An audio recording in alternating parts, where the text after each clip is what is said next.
right, what's up, guys? After a glorious day one, the Bears come away with one of the few teams that got an A++ grade. The Bears really dominated that first round. You can call it a little bit of luck. It takes a little bit of luck to have a player at 25 fall to you like Dylan Thieneman did, and a Bear from the start. Pictures of him and his family with dressed up in Bears gear from when they were young. He talked in his press conference about how they become Indianapolis fans. That's common when you live in a certain area.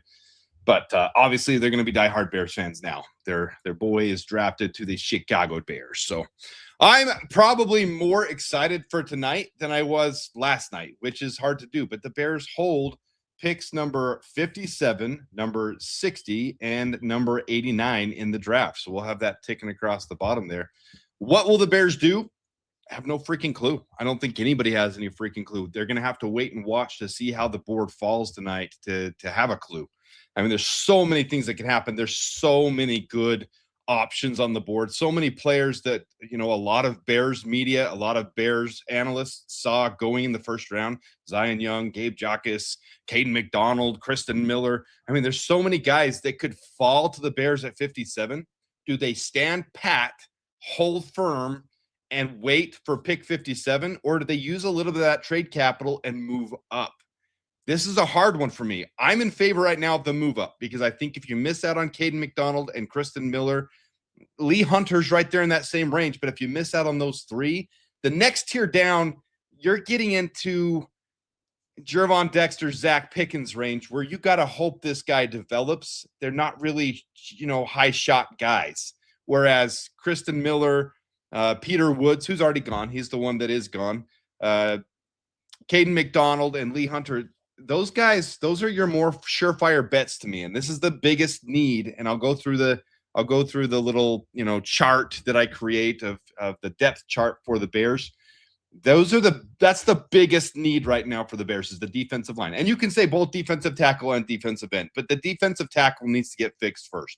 We've got to stop that pocket from getting 5 yards a run against us, 6 yards against a run against us. We've got to start indenting the interior so that Montez Sweat and Austin Booker can get home on the outsides, because that happened so many times this season when we were live broadcasting from this channel where they would get pressure on the outside. And good job for Montez Sweat getting 10 sacks last year, and for Austin Booker only playing half a season, being on track for a full season of 10-plus sacks. Both of them did phenomenal. But so many times a quarterback would step up into the pocket when that pressure would come and be able to get away from them. Those two have so much potential if we can just collapse the interior of that pocket. So to me, that's the biggest need. Defensive end also needs to be addressed. We need to have a solid rotation where we're constantly getting home and getting pressure. But there's so many other ways the Bears could go. They could go cornerback. They could go wide receiver. They could go with one of these top running backs because only 2 running backs have come off the board. They could go with linebacker. I don't see that one happening as much, but this is a solid linebacker class. So there's so many different ways this draft could go. I'm not going to be upset with any picks in the second round. I really just want the Bears to hit home with prospects that they wanted. And a trade up would also show me the Bears really wanted this guy. They see this guy as, higher potential, starter potential. They're willing to trade up for him. That's kind of what I'm looking for in this draft. So let's go through the chat before we get too close to – I should have started this thing earlier, but we're getting real close here. We got Richard Craddock in the chat. We got Robin Leffler. We got Richard Colby. We got me commenting. We've got Hitman6773. We've got Hanging with Cat 3999. We've got Dylan Hassler 9796. Let's go, Bears. Defensive line needs improvement tonight. I think we're going to get our wish there. How many times will Ryan Poles trade up? How many times will he trade back? He always generates some value. I want to see who he's interested in. It's going to be really interesting. And there's a lot of stuff to cover from yesterday. We can get into that as we talk through the draft. But really interesting to see the Niners talk about how the guy they were targeting was just a couple spots ahead of them. Kind of makes you think they were kind of hoping Dylan Thieneman would fall to them. I think they knew the Bears wouldn't pass up on him, but still a lot of fun. We got Philip Dalmeyer, 4729, Jacas Moore, and Sutton. I like all 3 of those prospects at edge. I would be phenomenally. If Gabe Jacas makes it to 57, I will take that over a defensive tackle. Gabe Jacas was a fringe first-round talent to me. He's a guy that would impact day one at the edge. You would rotate him, Austin Booker, and Montez Sweat pretty evenly and keep them fresh. And you'd probably have to kick Shamar Turner back inside with those three talents right there. You'd have to. That's why I don't think edge is really the priority right here, because I don't think they plan on kicking. And, you have sub packages where he could move inside. But I think Shamar Turner, they wanted to see what they had out of him in the second half of the season. They didn't get to. So we'll get to a lot of stuff here. Jarius Craven is I'm Craven Gabe Jackus. I love it. Official Chief Latero, bear down. Let's go, Trapakipa says. Mason Nation from Atmos. True Pilgrim. Man, we got the whole crew in here tonight. We've got everyone in here tonight. True Pilgrim says bear down. Longhorn Jeff with the bear down, bear down. Trevin Hiller. Ace Tem 3074. Bear down, right back at you. Cliff Victorious here, hoping for a better than glorious day two. I've got a good feeling about tonight, guys.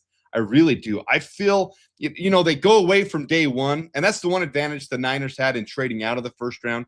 You go away from day one. You didn't get the guy you wanted, but now they can go they go to the war room. They look over their boards. They say, okay, this didn't happen the way we wanted. Even Ryan Poles said, they asked him directly, did any team surprise you? Yeah, but I'm not going to comment on their drafts. He was shocked by some of what some other teams did. And I think it led to some players being there that the Bears didn't necessarily think would be there.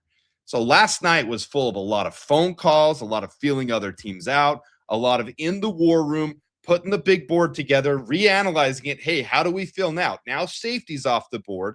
Now what do we need to do? Do we need to go get that center first? Do we need to hit center before anybody else hits center so that that's our priority here? Do we need to hit that defensive tackle? Do we need to trade up? Do we need to call these teams and see who's willing to budge in that 38 to 42 range? Which one of these guys will come down and looking for a trade down all the way to 57? Let's put some feelers out there.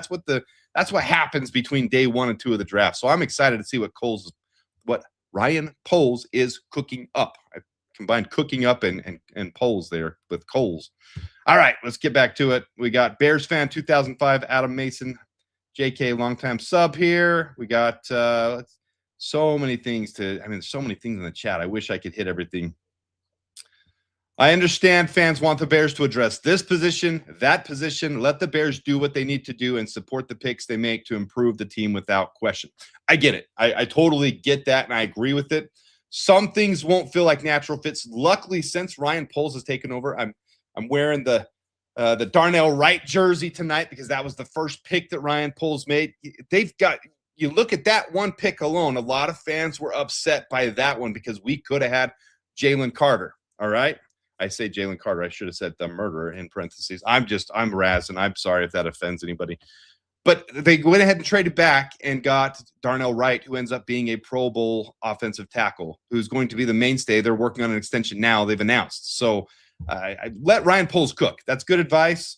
But there's so many options here. I don't know if you can be upset with anything he takes. Like, really, even if he takes Sis, the South Carolina cornerback, who potentially could be there, who many thought was a first-round cornerback, I don't think you can be upset with anything he does. And I don't think Sis is necessarily a perfect fit for the Bears. I'm just saying the talent in this second round is off the charts. There's not a whole lot he can do wrong tonight. We're going to come away with two players that in other drafts might be kind of like Karan Amagaji range, that 79 range, a player where you're hoping potential will come through. Velus Jones range, where you're hoping potential will come through. But in this second round, sometimes those late second rounders are like that with Zach Pickens. These second rounders, we can pick two guys at 57 and 60 that are going to be in normal drafts like 40 to 45 range. We're talking Luther Burden type of range.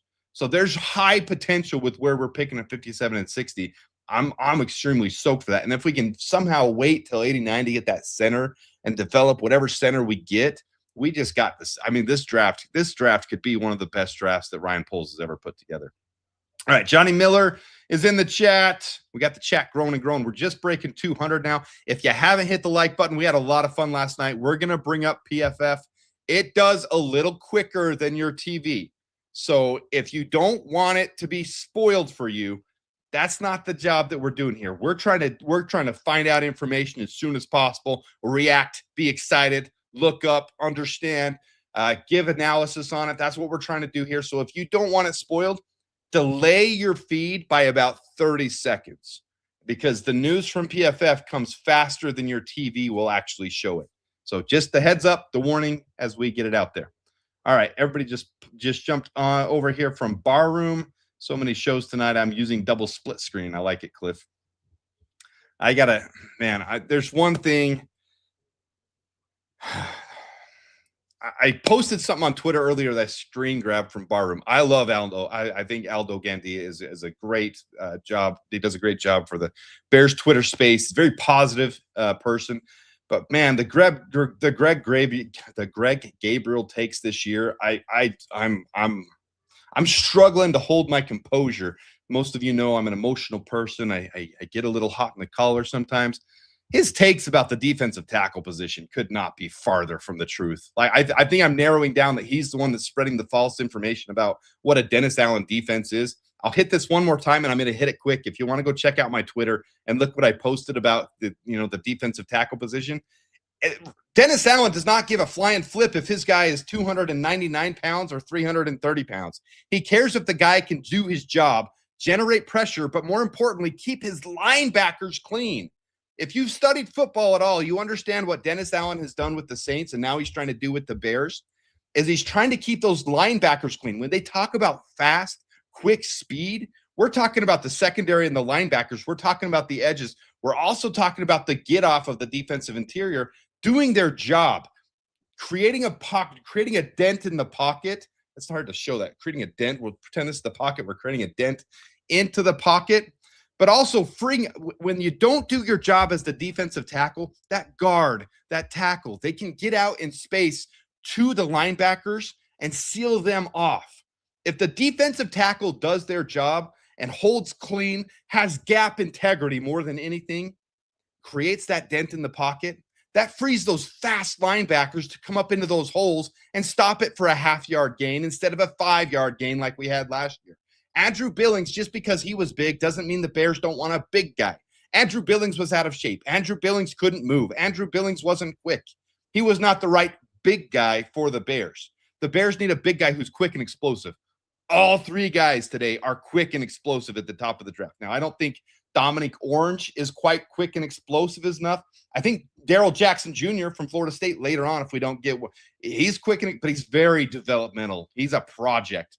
But Caden McDonald, Kristen Miller, Lee Hunter, they're all quick and explosive, but they do their job too. They have gap integrity. They hold firm. They're not just nose tackles. They don't just stop the run. They can penetrate the pocket. They can hold that gap integrity so the linebackers can do their job too. So I'm not on board with that take at all. I'm 100% on board with the Bears taking one of these big guys. That would transform, and that's a Dennis Allen type of defense. All right, we're getting off topic here. Fishing 702 is here. I would love for a double move up. I would love for a double trade down. I'd love for whatever the Bears decide to do. I'd like to see the conviction in it. Let's see here. Blunt 33 moved down. So maybe we'll do a poll here in a second to see what you guys want to do. Trade up, trade down, or hold firm. Let's see. Got to get to Ken McKinn 76. Go Bears. Belfast Bears 777. Oh, yeah. Carl told me to send him a link.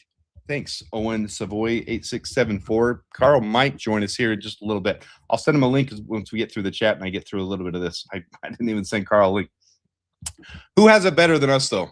Dylan Thieneman is drafted. The Cubs are on a 9-game winning streak, and our head coach is the freaking best head coach, not only in the NFC North, but in the NFL.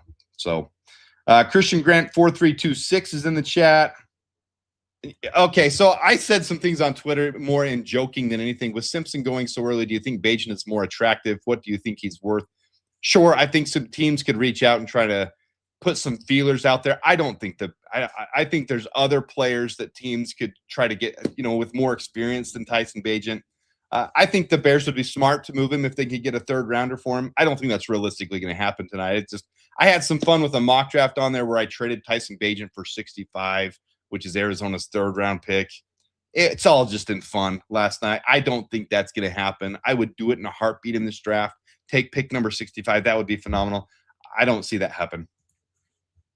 Carlton Berry says, I love Lee Hunter too. I think anybody who doesn't love Lee Hunter kind of got thrown off by the combine. I have to keep bringing up that Daniel Jeremiah mentioned that Lee Hunter had the best testing from the combine for the defensive tackles. His scores weren't the best. His RAS score wasn't high. His splits weren't high. But if you watched him, he was like a freaking ballerina out there in all the drills. His feet were nimble. He was quick. He was explosive. I like Lee Hunter. I'm not as high on him as Caden McDonald, but I would. He fits that first tier of guys for me. You know, Peter was he's ahead. He was ahead of Caleb Banks for me, and Caleb Banks went to Minnesota at 18. So I had Caden McDonald, then Peter Woods, and I went back and forth with those two. For you, those of you that watch the channel a lot, I went back and forth constantly with those two. Then Kristen Miller, and then Lee Hunter, and then Caleb Banks. So one of those top guys is what I want.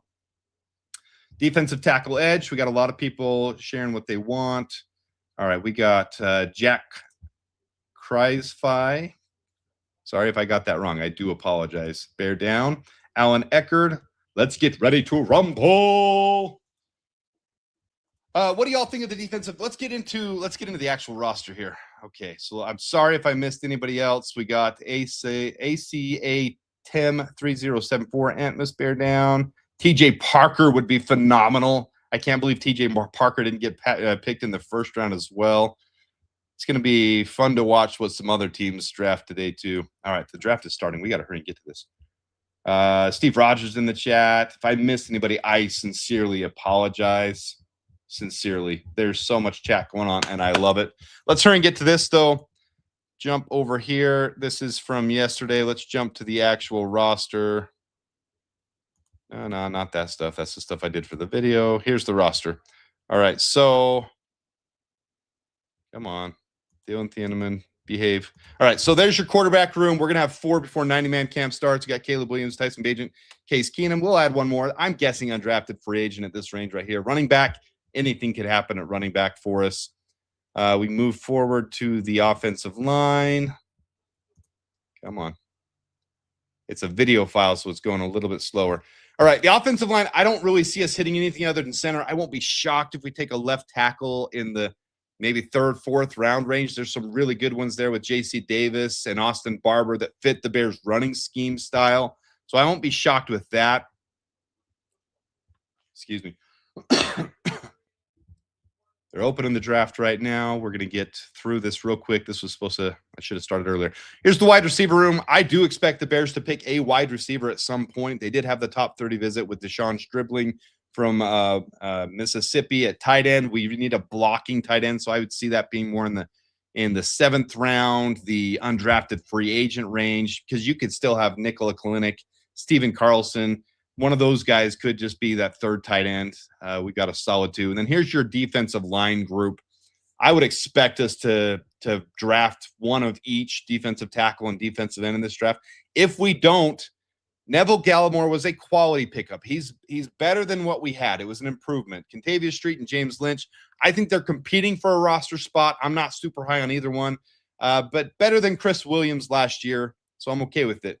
More importantly, Shamar Turner's coming back, but Dio's probably not coming back for a while, so we need another edge.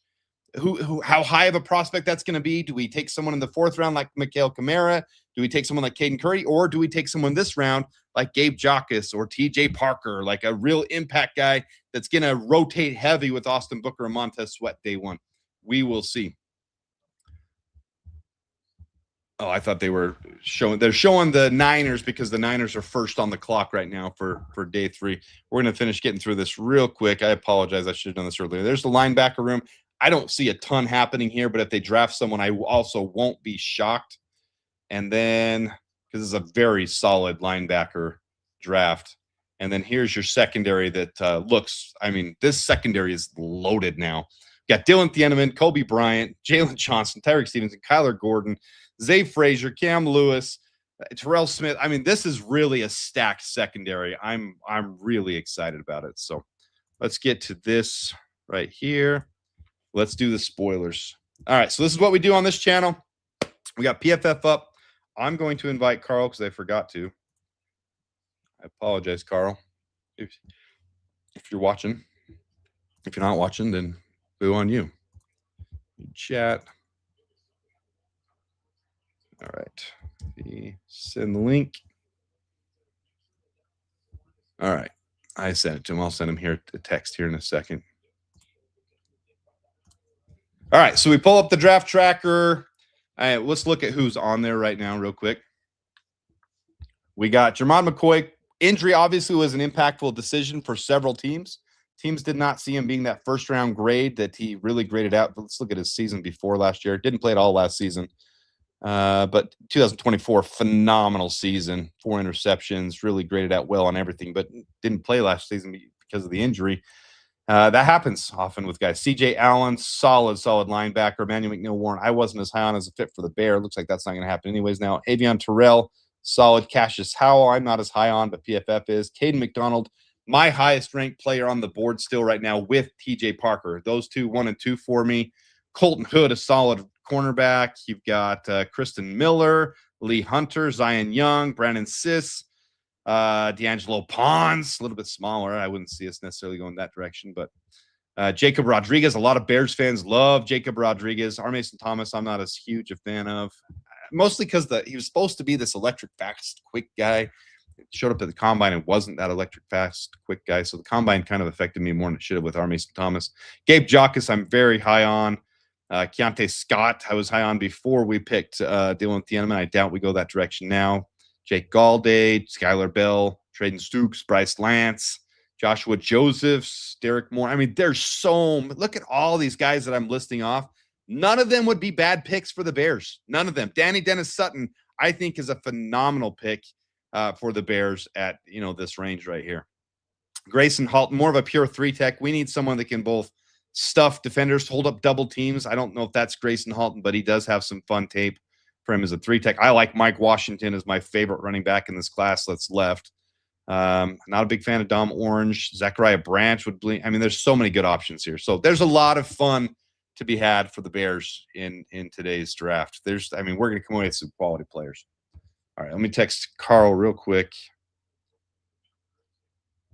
3 minutes, 18 seconds left for the Niners on the clock. The draft has started. That kind of hit me fast here. Let's rock and roll. Let's go. It's kind of fun. This is from Mike in the chat, showing some pictures of Dylan Thieneman and his family in Bears gear when they're younger, and now them in the locker room yesterday taking family photos. I thought that was pretty cool. Thanks for sharing that, Mike. I'll text Carl. Sent you a link if you feel like coming on. Good old Carl. Carl! Appreciate that. San Francisco on the clock. No, I'm not calling Gabe Jacques Gabe Jackass. Gabe Jacques. Is it supposed to be pronounced Jackass? I didn't know that. Let's go. All right, so let's refresh this because it might be done by now. This is how much more ahead PFF is. Oh, it took me back to... We're going to have a hard time refreshing tonight because it's going to take us back to round 1 every time. Boo! It's all right. We'll go through it. What does go to latest mean? Oh, it's going back to round 1. Darian Price, Keldrick Falk, Omar Cooper. There were quite a few trades for everyone saying there's going to be no trades in round 1. There were quite a few trades in round 1. A little bit more than some people were expecting. The pick is in. Let's do our little refresh thing here. And it's not going to be too long before we're getting down to the Bears picks or before you see a trade or something happening. There's always something happening. All right, so let's refresh this. Go down to round 2. Not officially on the thing yet.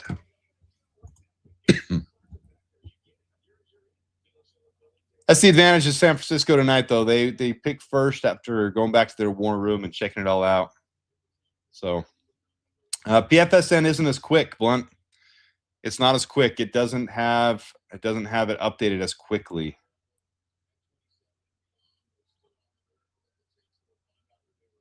We were really ahead last night.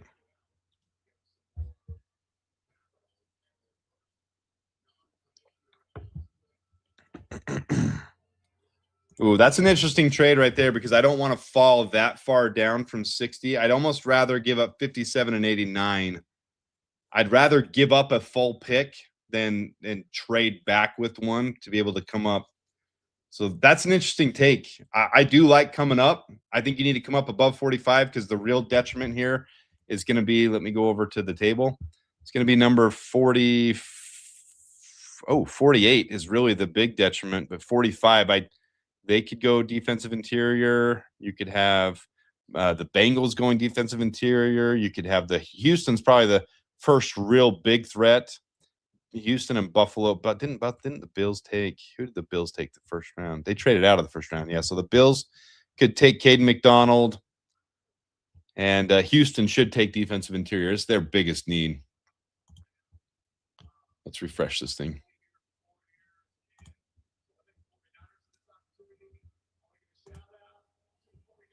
They're not showing it yet. They ain't showing it yet.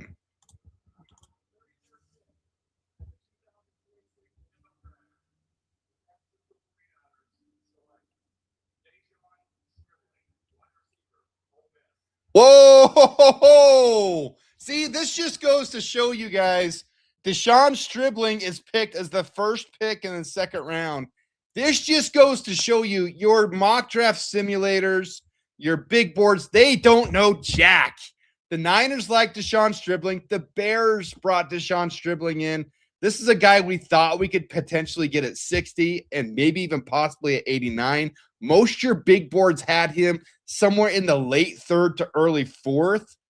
So I like it for the fact that it makes it so there's more defensive linemen available for the Bears. I didn't really see the Niners going defensive line right here, possibly edge. They could have gone edge, but wow, that's huge. So huge. They go away day one. They look at their prospects. They love Deshaun Stribling, big guy, and they got their guy. So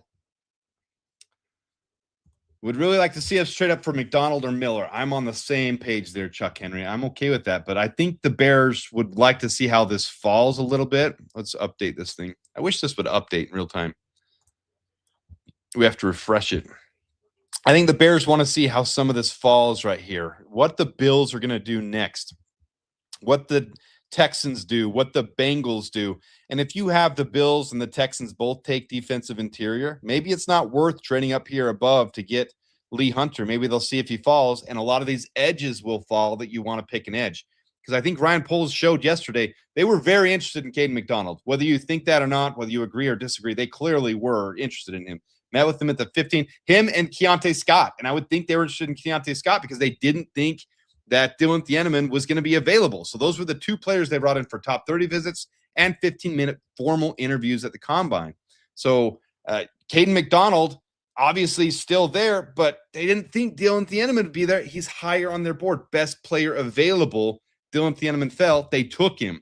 So same thing here. If someone falls to us at 57, I almost feel like that's what Ryan Poles wants to do, is kind of track how this thing goes, see if some of their guys get within range. And if there's a couple guys they thought would go in the early 30s that are there at the late 40s, then trade up to get him. I would kind of think that's what he's at. But who knows? We'll find out here. It's going to be fun to see how this thing plays out, pans out. Let's do another refresh here.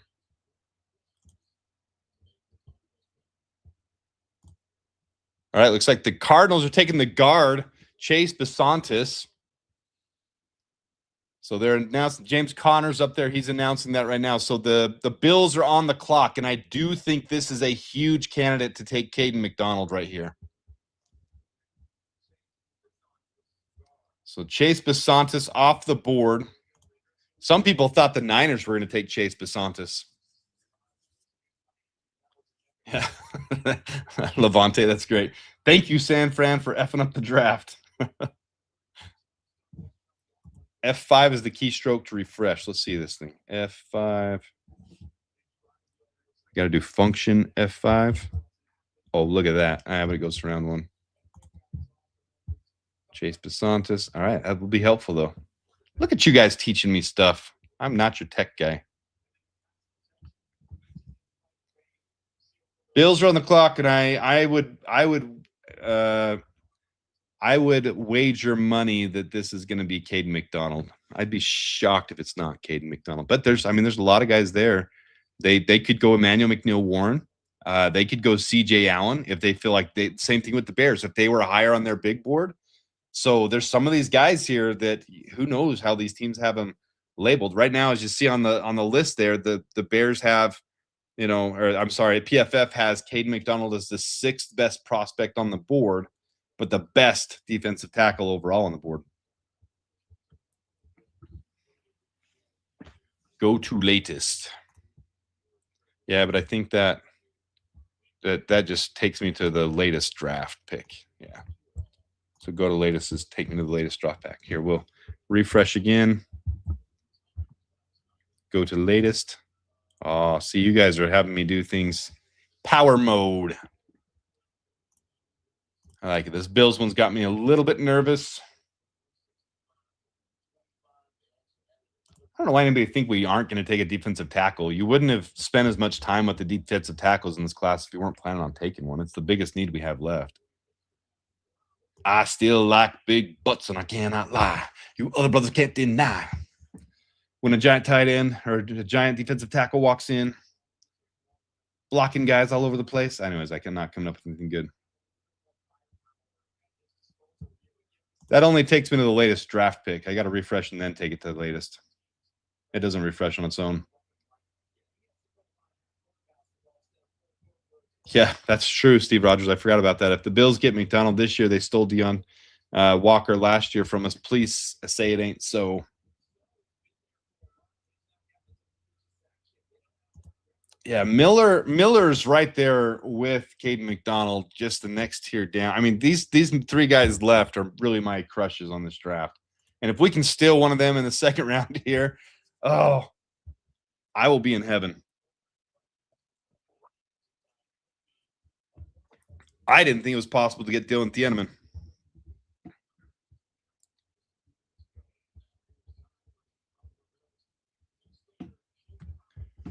All right, so here's the Bills pick. Let's refresh it.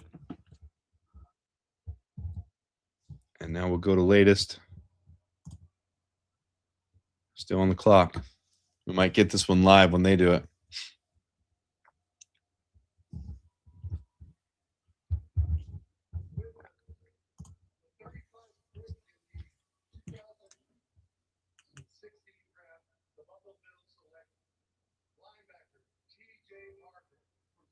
That's not linebacker. TJ Parker. They took TJ Parker. So obviously they were going highest on the board for them.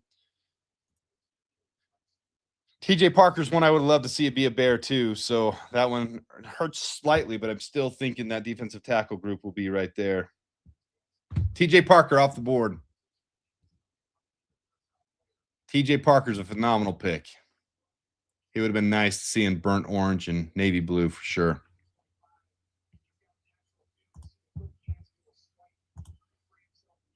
There we go. There's the updated pick. It was faster yesterday. We were way ahead. What's our trade up window? If we don't want to give up too much draft capital, 57 and 89 together will put us at 42. I see the range of teams that are picking defensive interior. You're going to see you want to get ahead of the Ravens and the Falcons. Those are probably your biggest threats.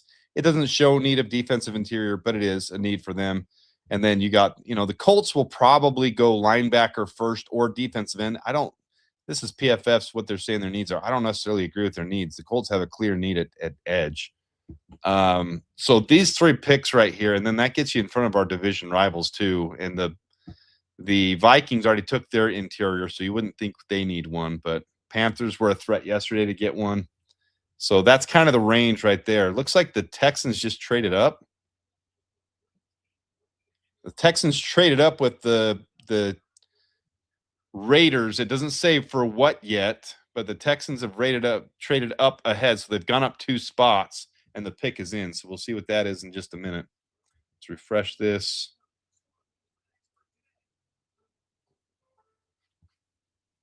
Don't be slow on me. What are you doing?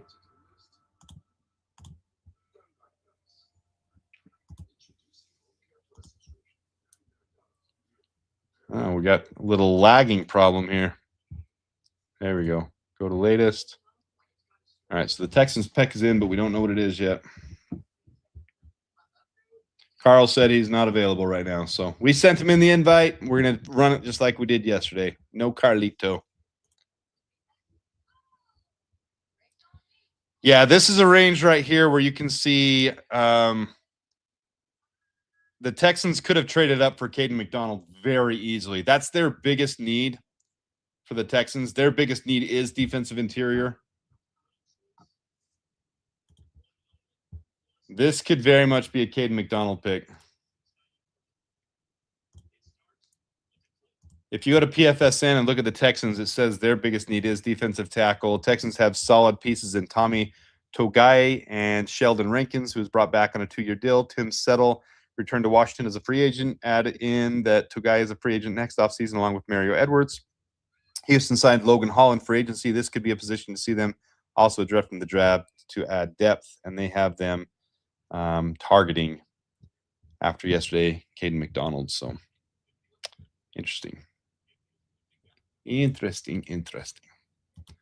Let's get to the pick. Ready for my heart to fall? Yep, he's gone off the board.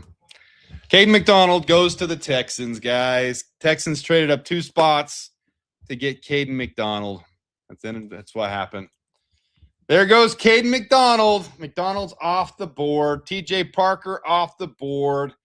2 of my favorites after they fell from the first round. Smart move by the Texans. Caden McDonald is a beast. He'll be a good pick.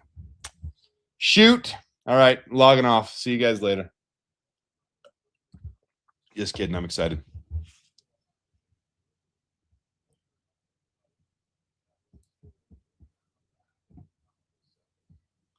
Caden McDonald's in the green room. They're going to call his name on TV here in just a second.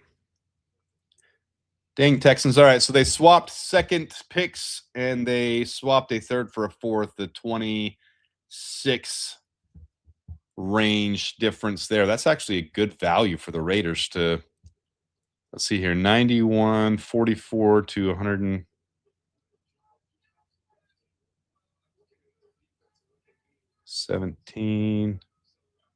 Yeah, that's solid value to trade up 2 spots. That's really solid value. They got plus 10 on that one, which in the second round is phenomenal. So Texans really wanted Caden McDonald hard. That's okay. There's still great players. There is a lot of good players on the board, guys. That was my favorite to fall to us, but that wasn't realistic to happen anyways. Honestly, we knew that was going to happen. Kristen Miller, I think, is a phenomenal pick as well. Lee Hunter is a phenomenal pick. Zion Young is a good pick. I'd like TJ Parker more. Gabe Jacas I'd almost like more than Zion Young. So we got some good options here, and the defensive line can definitely be addressed still. Can't have all the best players. There's 32 teams picking.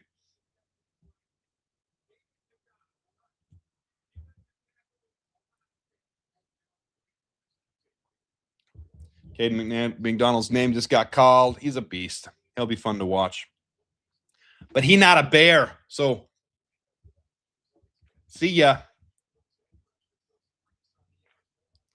Yeah, that's a good point. Good thing at least McPounder did not go to an NFC North team. They could have taken him yesterday. So crazy. Lots of players. I mean, that's what I'm saying to start this thing out. There's so many players that I'd be happy with here. I don't think this is trade range for the Bears now because McDonald's gone, but Kristen Miller's probably my favorite now. Lee Hunter right behind him. I still really like Gabe Jacas a lot. And then as you get down here, there's still some really good players. Derek Moore, Danny Dennis Sutton, both solid. I will not be shocked at pick 60 if we take the first center off the board to get the center that we want. That's a good place to pick up Sam Hecht. And I won't be shocked if we use pick 60 to get that center. Not one bit. I'm not sold on having to pick up a linebacker. It's a good linebacker class, but I think we have other big needs with what we picked up. I mean, we re-signed Jack Sanborn.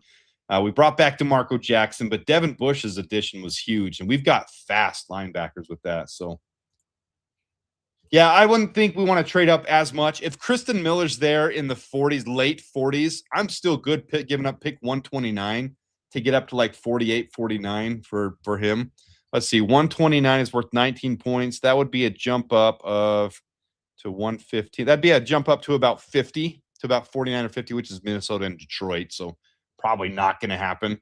But to Indianapolis, if you wanted to trade up with them at 47, give them 129 and even a future 6th round pick, I'd be totally good with that to get ahead of those guys. Yeah, Sanborn isn't as quick. I see him more of a special teamer and more of as a fill-in guy. He's your, but DeMarco Jackson's extremely fast, and Devin Bush is extremely fast. That's what Ruben Hippolyte was supposed to be. We'll see. It takes a couple years for some of these guys to develop. So we'll see. All right, a little behind here. Let's refresh. Someone said Houston traded up again. All right, so New York got Colton Hood, so probably the top cornerback that wasn't injured is off the board now, and Avian Terrell right there with him. So Avian Terrell still on the board, Colton Hood gone. Raiders are on the clock. I don't see Houston. Maybe it's just because it wasn't refreshed showing it was gone. The Raiders are on the clock now. Colton Hood's off the board. Caden McDonald. So far to recap the second round, you got Deshaun Stribling, who they had as 112th overall. Obviously, the Niners do a pretty good job with wide receivers. So Niners like Deshaun Stribling. Chase Besantis then went to the Cardinals, and then TJ Parker went to the Bills, and the Texans traded up for Caden McDonald. Then you got Colton Hood. Now we're sitting at the Raiders. Raiders are on the clock right now. That's what we've had happen. There's a ton of players that are good fits for the Bears right now. So, yeah, defensive tackle from Georgia would be Kristen Miller, who's phenomenal at both getting pressure and defending against the run. Nobody defends the run like Caden McDonald. But Kristen Miller also has good gap integrity. We're talking about, holding firm his lane so the running backs don't break through. There's Caden McDonald on the TV crying.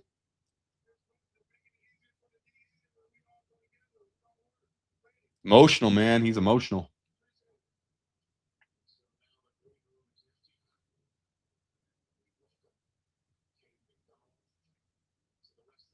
Attaboy, Caden. Go get him. Yeah, I would still trade Bagent for the right package. Got to see what some of these other teams are going to do, but I don't know if that's necessarily what teams are looking for. Why is Jermod McCoy falling? Because he didn't play at all last year after having ACL repairs. And so teams probably did some top 30 visits with him, checked him out, and maybe they didn't like what they saw. Maybe there's, they don't always go cleanly. Maybe they didn't like it, and that would scare teams away. So when this type of thing happens and you've got an injury, it's usually because they did their medical evaluations and they didn't like what they saw, and it's too scary for him. He'll get picked somewhere, but they probably didn't like what they saw. We can easily sign a backup. That's not the reasoning. Don't think they'd get rid of Tyson Bagent. I think other teams might be looking at other players too. I mean, there's good backups all over. Mac Jones actually has starting experience. He's a backup. They could trade for him. He's probably more expensive, but we could go pick up Austin Reed from the UFL again, who's been playing phenomenally. So it's not necessarily that we don't want to give up Bagent. Is someone willing to give us something worth giving up Bagent for? That's more of the issue. All right, let's see if the Raiders have picked yet. The Giants are picking on TV right now, taking Colton Hood.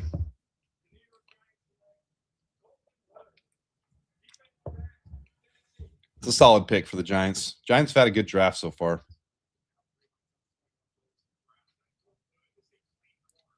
Giants have had a really good draft so far.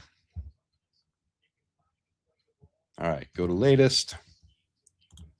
Check out you guys in the chat. You know what I hear? I hear Dio's not only motivated, but he's motivating the rest of the team, which is phenomenal.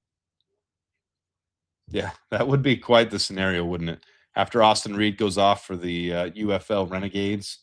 I mean, if you guys haven't been following that, he's just playing lights out for the UFL, which is the UFL. So, I mean, we're not talking like it's the NFL, but bring him back and develop him a little bit more. We obviously took him before because we liked developing him.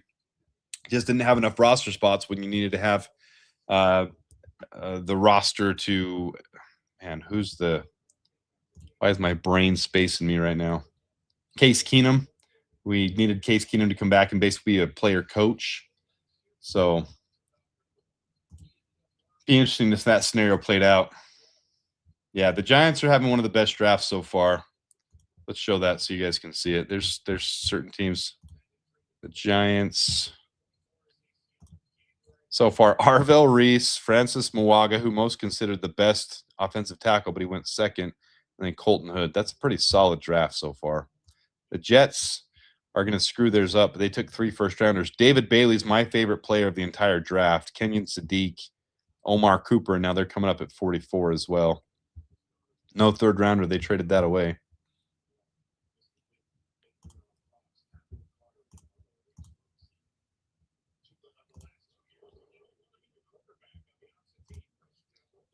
All right. Oh, look at that. The Raiders went ahead and picked Traden Stukes, who I was a big fan of. I was hyping up Traden Stukes before anybody else was having him in the first, second round.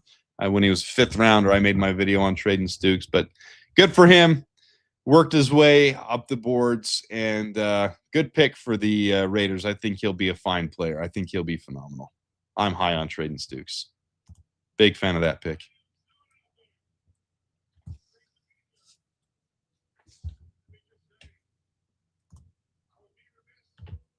Top 4 with 4 top first round edges on the same team. Well, it sounded like they were moving Reese to outside linebacker, weak side linebacker. So it'll be interesting to see what happens there. They could trade Thibodeau now.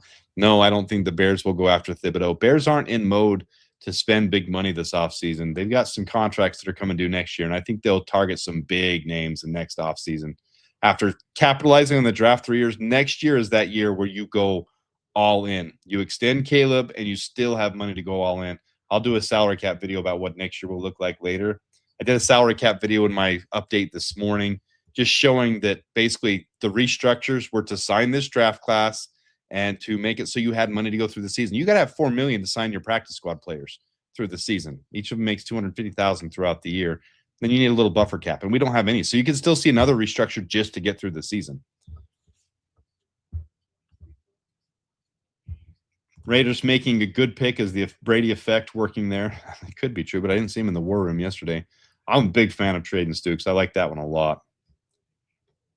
Yeah, it doesn't matter what they say on. I mean, I wish I had all my stuff prepared that I shared on these videos. If you want to go check out the Kristen Miller video I made, Kristen Miller is these guys that are 320 pounds, they're going to list them as nose tackles. It doesn't matter if it's nose tackle either. If you're worried about the Bears picking a nose tackle, we'll call them an off 2 or a 1 tech or whatever you want to call them. It fits perfect for the Bears to be able to create that gap integrity at that 2 gap, to be able to stop the run from happening, but also occupy 2 guys so the linebackers can do their thing. The Bears aren't afraid of the big guys. I don't know why Greg Gabriel or whoever else is spreading that misinformation. The Bears clearly met with Caden McDonald on a top 15 visit or a top 30 visit and a 15-minute combine visit. They're not afraid of the big guys. It's whether or not they have enough explosion to dent the pocket and whether they can have their gap integrity so the linebackers can do their job. That's what we need. Yeah, Stukes wasn't on my radar either anymore because we drafted Dylan Thieneman. I think the Bears liked Keontae Scott more anyways. I like Traden Stukes more, but the Bears was the only other person to meet with other than Caden McDonald at both the combine and the top 50 and the top 30 visit. We need a fat boy who can bull rush and push. So that's the thing. If they're fat, if they're big boys, and they can still penetrate the pocket, that's what's important. That's when you get your unicorns. That's when you get your Vita Veas. That's what you need. And this draft has a couple of those guys, and that's why I like it. Does Jacas make it to 57, or should we trade up? Man, I don't know if it's worth trading up for the defensive end position, though. Have you guys seen the video of on April 29th on Instagram, there's going to be a short film, I don't know how long it'll be, of the guy who plays Juggernaut, just he's just a jacked guy, working out with Austin Booker. The teaser came out for that. In fact, let me go find it. I saw it on Twitter. Somebody from Bears Twitter posted it. It's worth sharing here. Here we go. I'll find this sucker.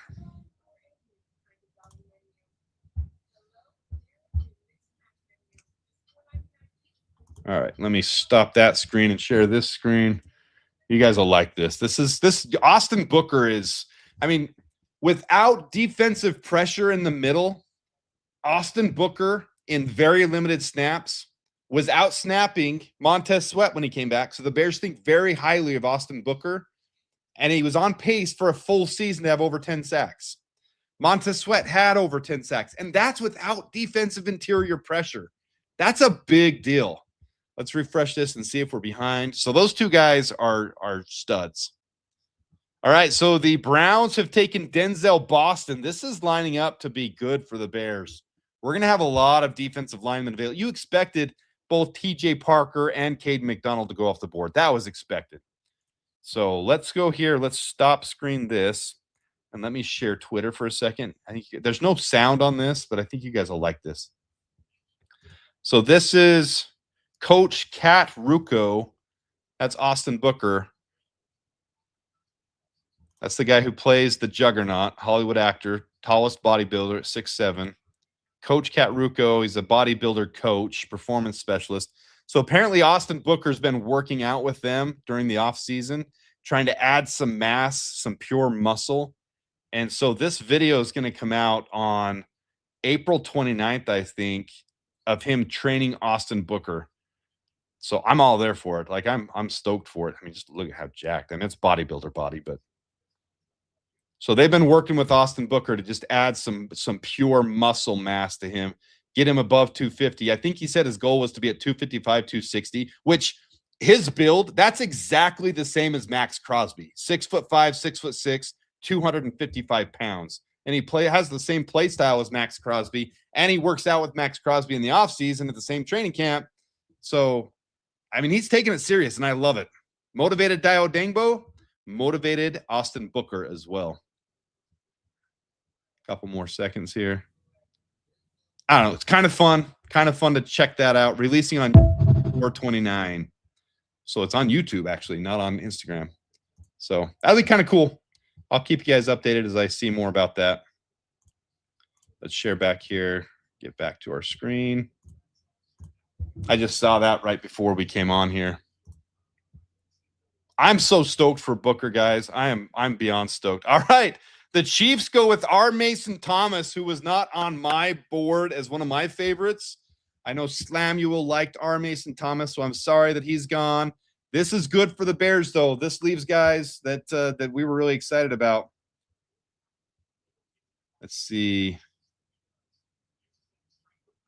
I missed a lot of chat here. I'm sorry. I'm going to try to go through this quickly.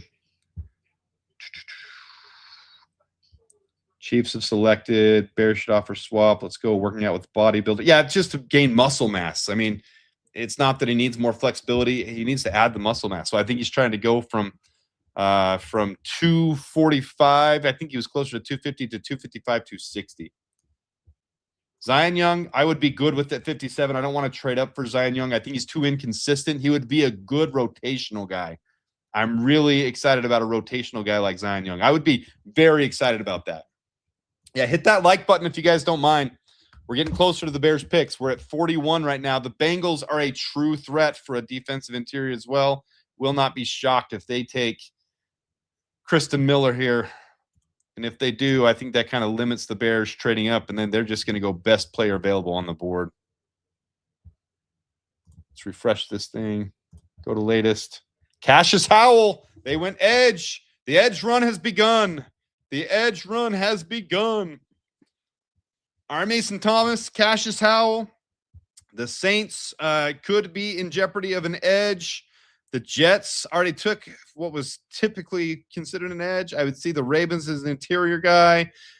Ooh, this is going to be interesting how things are going to shake out here in the next little bit. Man, if Avion Terrell is there or if CJ Allen is there, do the Bears pass up on those types of guys? It'd be interesting. I wonder why some of these guys are dropping.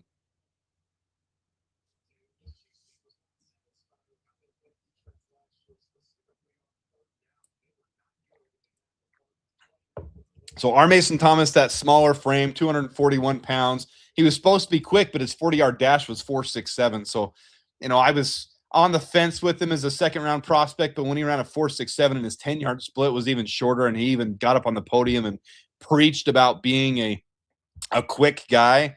That kind of turned me off from R. Mason Thomas in the second. I'd be fine with him in the third round, but I'm glad the Chiefs took him off our hands because I didn't see him as an impactful day one type of guy. He's more of an Austin Booker type of guy to me. Need to put a little more mass on, got good explosion, good bend, but he's not quite the finished product yet. So I'm good with missing out on R. Mason Thomas. We need the bigger guy.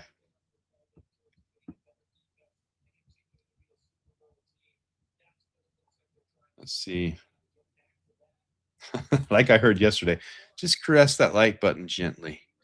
If you're enjoying the content, just caress it. Sorry if that was too explicit. This episode is rated TV mature. 16 more picks to our pick. We need all the help we can get. We got it yesterday, man. Yeah, Danny Dennis Sutton would be awesome at 57. I would be very happy with Danny Dennis Sutton. That's what she said. That's what she said. All right, let's just look at the edges that they've got available here. Zion Young, who I'm good with. I just don't want to trade up for. I would trade up for Gabe Jockus. I've got this order a little reversed.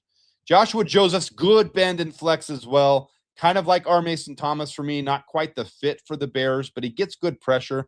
Derek Moore, I'm very high on. Danny, these four, if we get one of these four, I'm very happy with it. And on the defensive interior side, Kristen Miller or Lee Hunter, I'd be elated with. I'd almost wait for Daryl Jackson in the next little grouping if we don't get one of those two. Grayson Halton's just too small to be able to handle keeping guys off of the linebackers for me. But I do like him as a 3-tech getting the pressure. He's just not quite that overall guy that we need to stop the run. All right, let's go refresh here. Oh, there he goes to the Saints. Oh, my heart's broken. Kristen Miller's gone. Kristen Miller's gone to the Saints. My heart's broken. I really like Kristen Miller a lot. All right, Lee Hunter looks like a freaking bear, man. Now my hopes are all on Lee Hunter. Pass rush win rate of 10.6 and a run stop rate of 11.9. His run stop rate was right up there behind Caden McDonald. Oh, it's a good consolation prize. Lee Hunter I'd be very happy with if we don't have to trade up for him. I think we just let the board fall to us at this point. Maybe trade up for Gabe Jockus.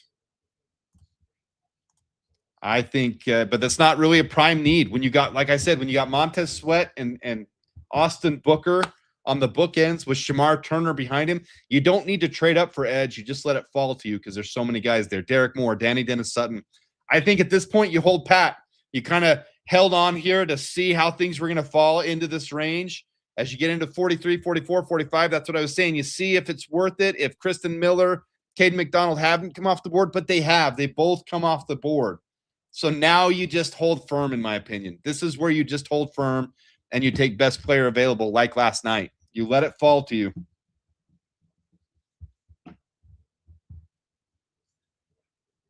Yeah, Rodriguez is a stud. Like there are some good – we could easily – at this range – I mean, you're looking at end of second round. You can take cornerback. You can take linebacker. You can take edge. You can take wide receiver. You can take so many positions as long as it's the best player and you're okay with it. I just really want us to try to fix that defensive line. And it does take a beefed up guy in the middle. Sorry, I saw Tristan Miller on the screen in the middle. We need to fix that interior defensive line. So I'm right now. You guys are saying you're getting your rosary out. This is where I want Lee Hunter to fall to us, guys. This is where, at this point now, you hold. You hold.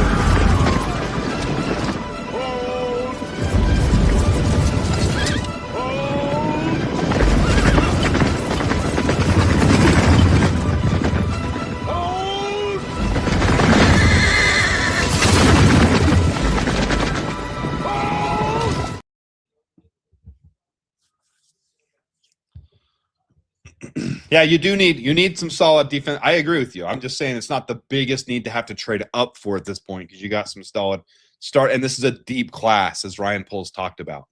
I mean, there's some guys. They even brought in Mikael Kamara for a top 30 visit. There's some guys later on that would be good rotational guys that you don't have to get 70% of your snaps out of. You know, your 70% snap guys are going to be Montez Sweat and Austin Booker this year anyways.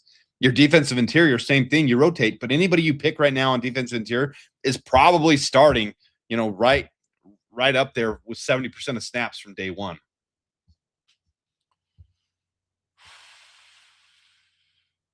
You might have to with the run that's been happening, but I don't know if the Bears see the value of a player that Xavier Harris is interesting. Man, I wouldn't want to take Xavier Harris with the he's interesting. UDFA would be fine, but man, he's tall. He's 6'8", and he doesn't know how to get low. He doesn't know how to get down. Doesn't know how to do it.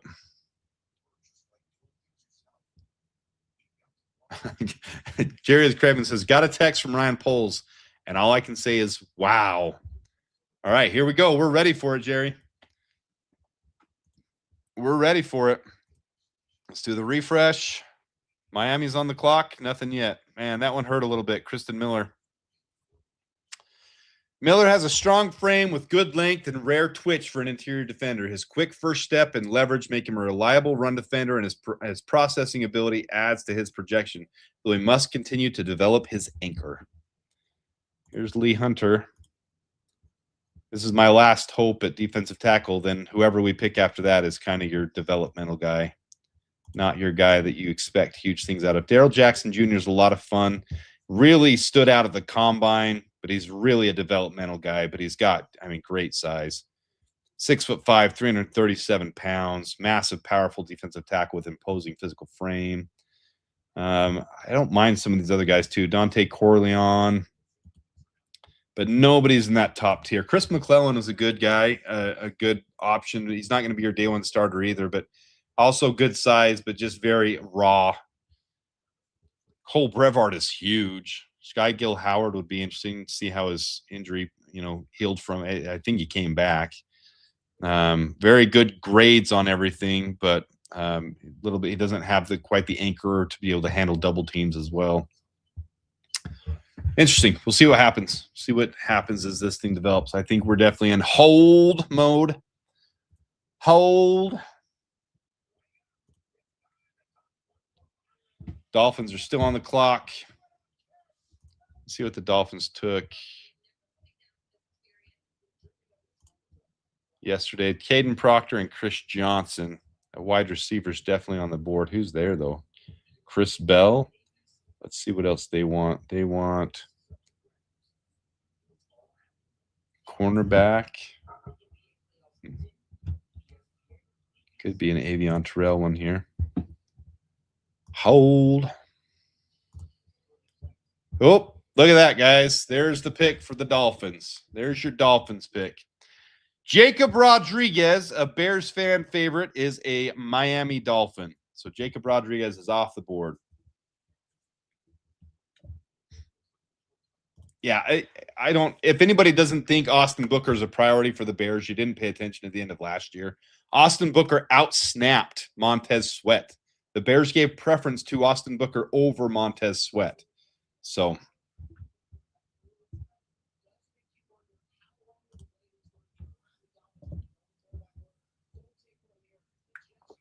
all right, the Lions are on the clock. Was that a trade-up for the Lions?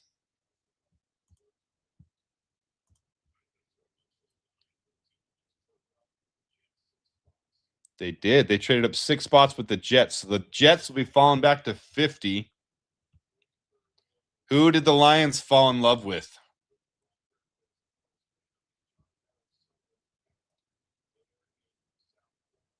Ooh, this is gonna be tough to watch. Lions hate watch. They love someone. Really, the hate watch is more for the Packers. I don't know if you guys can stand Packers fans. I can't stand Packers fans. I loathe them. Lions fans are fine. Vikings fans are okay, but Packers fans are insufferable. Just terrible. Wait, the draft has started? Yeah, it was an hour earlier tonight because they go through 2 rounds. So thanks for tuning in, Andrew. You haven't missed anything for the Bears yet, but we'll recap here in a second. Yes. FGB and their entitled fan base. I don't know if you guys saw. I'm trying to find the article. I've been doing other stuff with the draft, but there was a vote among fan bases amongst who's the most insufferable, who's the most annoying fan base. I honestly thought the Packers could win it, but apparently the Cowboys were the number one voted hated fan base, and then Packers were number two. The Bears didn't make the top 10, and all they did was the top 10. So the Bears were not hated amongst other fans. Obviously, Packers fans hate us, but the Packers are just insufferable.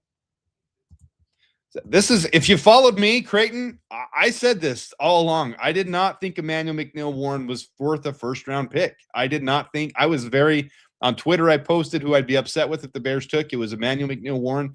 He does not fit. He's an ankle tackler. He is not a hard hitter. He's got a couple good tapes from Toledo because it's small school, but he's got way too many ankle tackles. I just was not a fan, and he wasn't quick either. Did not have that sideline speed. So I wouldn't be shocked if Emmanuel McNeil-Warren falls to the Vikings here in 6 picks, and the Vikings end up getting Emmanuel McNeil-Warren. So, all right, let's see what happens here. Then we'll do a recap. The Lions pick is in. It's not announced yet. So let's do the recap now. Here in the second round, you had the Niners kick it off with a little bit of a surprise to a lot of people. Deshaun Stribling, the wide receiver who most thought was a fourth round pick. I was hoping the Bears would get with 89. Chase Besantis, the guard, went to the Cardinals. The Bills got TJ Parker. So the first one we were watching for the Bears kind of went off the board there. Then Caden McDonald, the Texans traded up for Caden McDonald. That one hurt a little bit. Colton Hood then went to the Giants, and the Raiders took Trayton Stukes, who was a favorite, but after... Oh, here's the Lions pick. It's coming up right here. I'm just going to watch this one live. Trayton Stukes, Denzel Boston, R. Mason Thomas, Cassius Howell, Kristen Miller, Jacob Rodriguez. Now here we are at the Lions. Calvin Johnson is announcing it for the Lions. Megatron.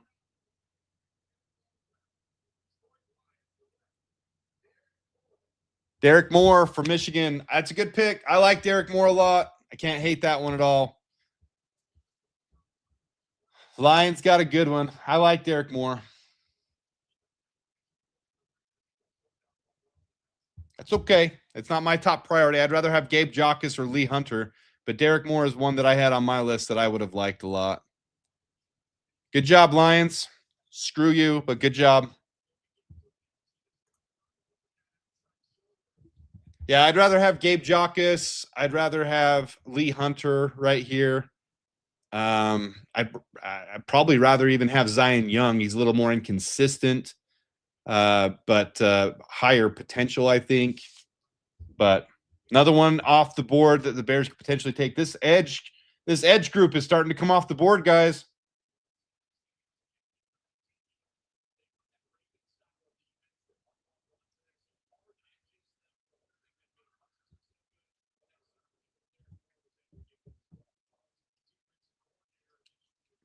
We got a Ravens fan. I wouldn't be shocked. I think the Ravens could be looking at defensive interior for sure.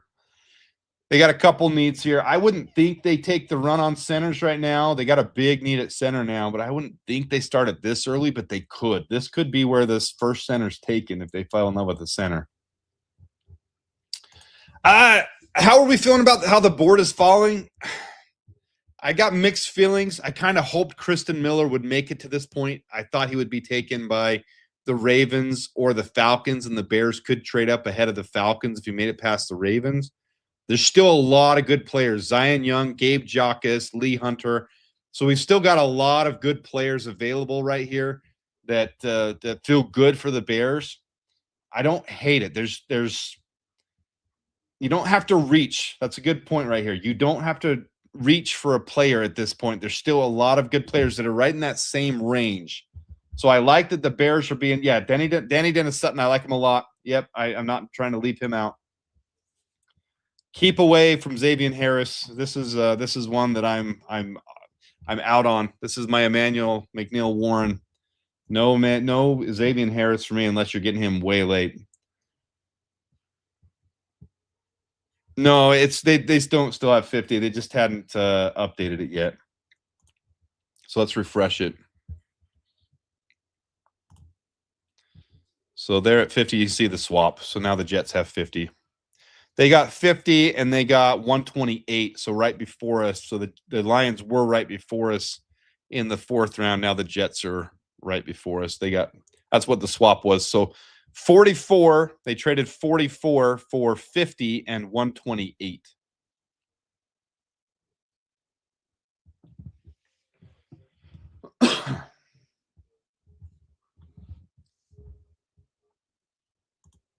Let's see the positions of the defensive line first.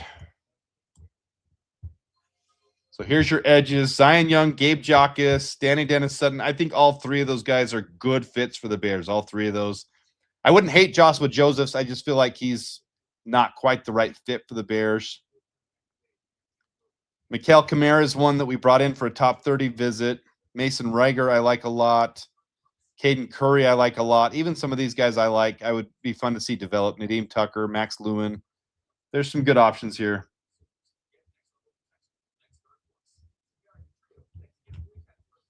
Let's look at the defensive interior.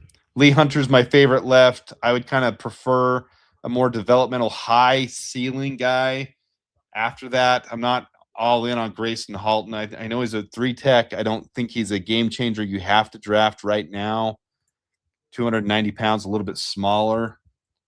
Don't mind it. I just don't think he's going to keep your linebackers clean. And that's what you need in a Dennis Allen defense is you need the linebackers to stay clean so they can use their quick explosion and not get sealed off. Chris McClellan would be fun later on. Lots of options. Ravens and the Cowboys will be week 3 in Brazil. So there's the first announcement of a schedule. All right, there's the we've missed a couple picks. So there goes Zion Young to the Ravens. So the Ravens have taken Zion Young, and the Bucks right behind them take Josiah Trotter. So the pickings are getting a little thinner, and now the Colts are on the board. Edge, even though they don't show it right here, edge is definitely a position of need. I don't see them going defensive interior. I would see safety, edge, or linebacker here with Emmanuel McNeil-Warren and C.J. Allen. This is a clean spot to take one of these for the Colts. I would think the Colts would take one of those, C.J. Allen or Emmanuel McNeil-Warren.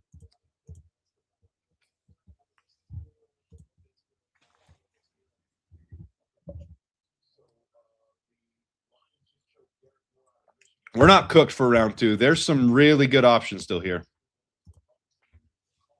C.J. Allen doesn't play as well in coverage would be, I think, the hit on him. I think some people looked at his speed and his tackling ability. He's not quite as good in coverage, which is, the issue that we had with Tremaine Edmonds. Go get Jackas, fatty poles.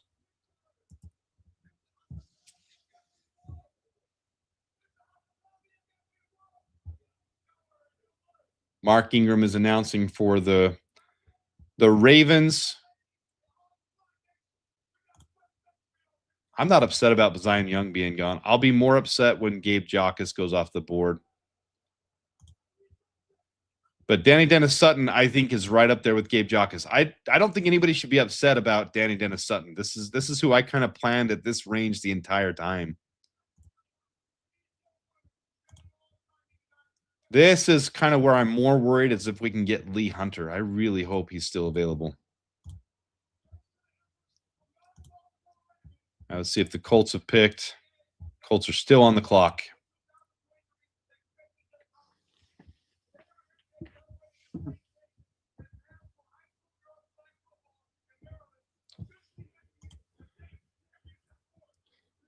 State championship sport, flag football. Way to go.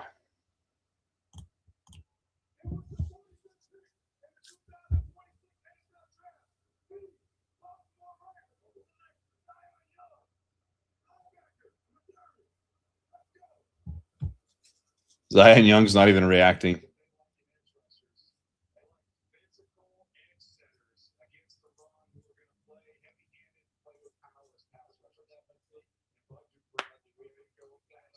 Maybe he hasn't heard the news yet. I don't know. Anyways, that's funny. Bear down, Bob. Yeah, this is the Colts' first pick of the draft because they traded for Sauce Gardner. They gave up 2 first-rounders and Adonai Mitchell, wide receiver, to be able to get Sauce Gardner. I think they hella overpaid for Sauce Gardner. A first and a second, sure, I can see it. But they gave up a first, another first, next year's first, which is a stacked class, and Adonai Mitchell, who was kind of not working out at wide receiver anyways. So, you're kind of trading to get rid of his contract. But man, that to me is a rough trade. Colts Ballard almost needs to go at this point. Ballard is not doing a good job. Yeah, Zion Young is hit or miss. If he so he kind of predetermines what he's going to do off the snap, and if he's right with what he should do, he looks really, really good. But if he's not right, he's got to work on his counter moves. So Zion Young is one that I was very, developmental to me. He's hit or miss. He's going to have some big plays, but he's also going to be very inconsistent. So I'm not upset about Zion Young being off the board. Gabe Jackus and Danny Dennis Sutton are my next two. All right, so Josiah Trotter's going to go next to the Bucks, and let's see who the Colts. Colts have not selected yet. I'm guessing C.J. Allen or Emmanuel McNeil Warren.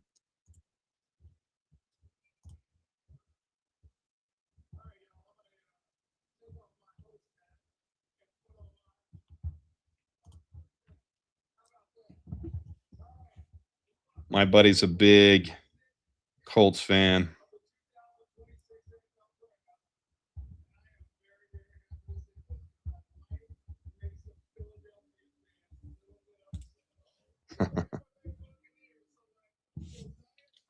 Okay, let's refresh this and see if the Colts pick is in.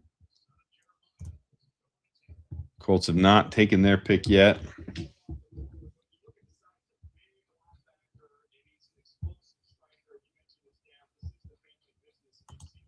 Starting to get a little anxiety. We're about 10 picks away right now. There's a couple really good options left. I don't want them to go off the board.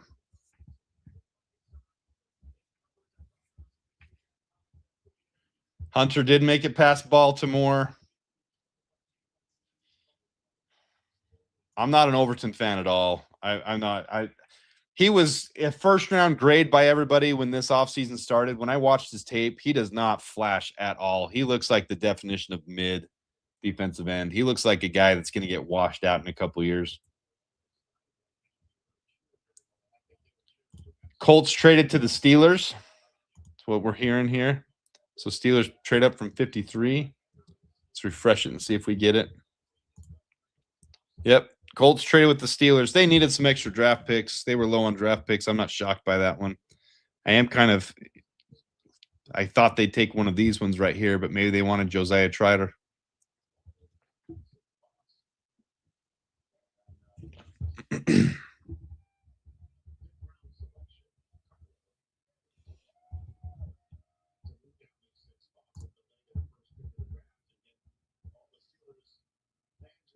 Get out of the way. No pick yet from the Steelers. This is the hometown pick. The draft is in Pittsburgh.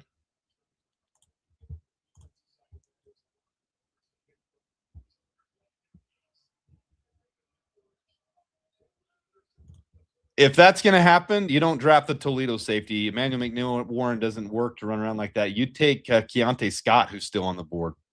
That would be phenomenal. Oh, man, I hope not. I hope we don't pick Dominique Orange. There's not too many I'd be upset about. I don't see Dominic Orange being the fit, but he'd be developmental. I mean, I'll support it because it's defensive lineman. We need a defensive lineman, but I don't, man. How many picks to us? There's exactly 10 picks to us at 57. Yeah, Pittsburgh traded up with the Colts. They traded up 6 spots to the Colts spot.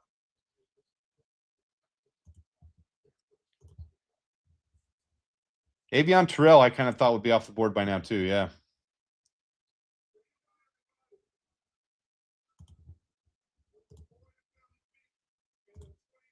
Steelers took Jeremy Bernard, wide receiver from Alabama. So if you guys didn't see last night, it was pretty comical. The Steelers with the Cowboys on the clock called Let's see. Let me go here and show it. Cowboys. No, it was who traded up for him? The Eagles. The Eagles traded up. So the Eagles traded up and got Mekhi Lemon. Mekhi Lemon with the Cowboys on the clock because the Steelers were next. They knew that the Cowboys didn't need wide receiver. They called Mekhi Lemon early to have a chance to talk to him. So they're on the phone. The Eagles then traded up to the 20th pick and went ahead of the Steelers. They're trying to get a hold of Mekhi Lemon, and he's not answering. And then eventually he's on the phone with the Steelers. His family's all excited, and he's like, why are the Eagles trying to call me? And so the Eagles are drafting him while the Cowboys are on the clock or on talking to him on the phone. Or the Steelers are talking to him on the phone. I apologize. I botched that whole story. I screwed the whole thing up. All right. Will the Falcons take Lee Hunter? This is one that could. This is probably one of the biggest needs for defensive interior left. The Falcons, the Panthers, the Chargers, big needs. Even the Jaguars could take defensive interior right here. This could be. I don't know if Lee Hunter is going to make it to us, guys.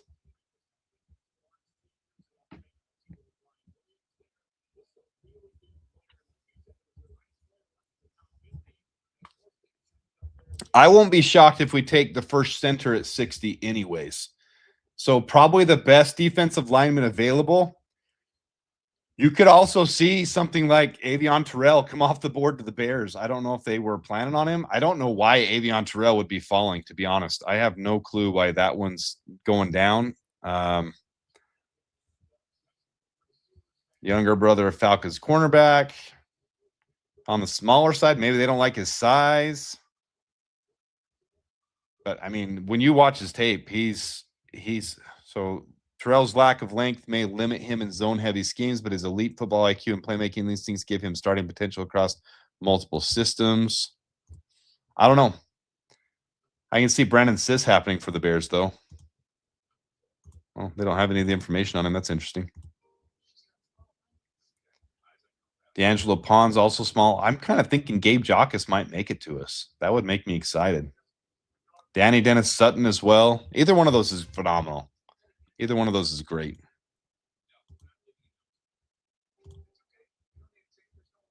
Jeremy Bernard was the last pick. We're just waiting for the next one.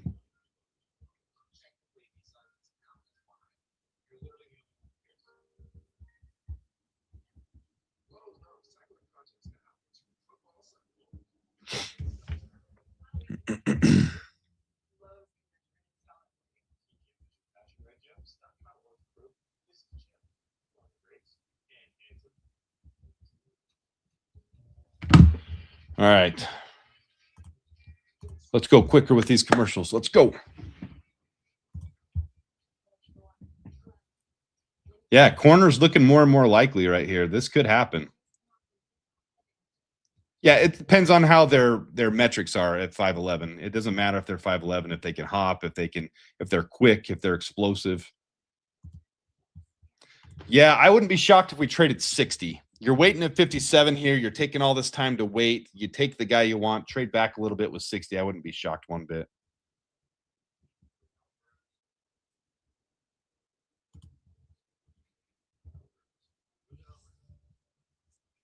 Yeah, but not everybody's performed before. Just because we have a lot in the room doesn't mean everyone's proven themselves. Jalen Johnson's got to come back. Tyreek Stevenson still got some stuff to prove before he gets another contract.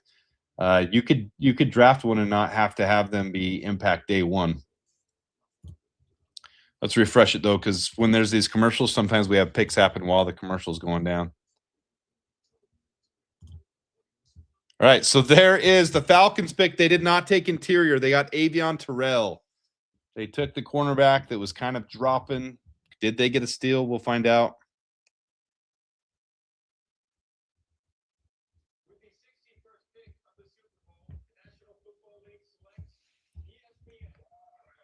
All right, so now you won't see the Vikings take defensive interior, but how funny would this be if the Vikings took Emmanuel McNeil-Warren? Then they could basically just joke and say, yeah, you know what? We took Caleb Banks with our second rounder. We took Emmanuel McNeil-Warren with our first rounder. We're good. We're good. So, I mean, that's almost what they should do just to make fans happy about last night, because a lot of their fans did want Emmanuel McNeil-Warren.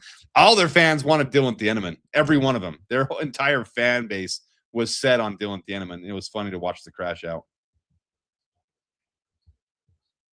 Avion Terrell's drop is due to medicals. Okay.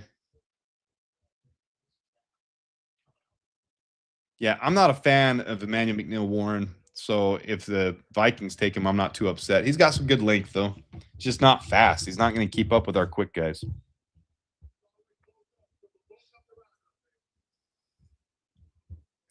All right, we're getting right to the range where things are going to get real interesting real soon right here, guys.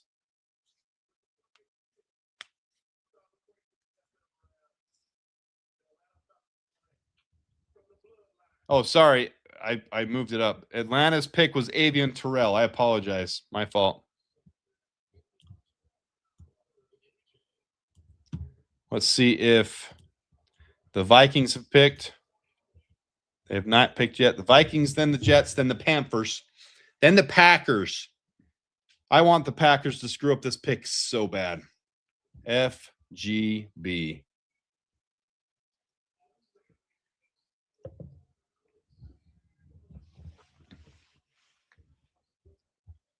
Let's go. Let's get this thing rolling. Who did the Vikings take? Vikings still on the clock. Should I just mass refresh? Refresh, refresh, refresh. Refresh, refresh, refresh. So the Lions did a good job with their trade up. I like Derek Moore. They did a good job on their pick. I'm a fan of that. Even though he was ranked at 65th, I think that's a solid pick for them. The Vikings on the clock. They screwed up their first pick. Caleb Banks. They can make up for it right here.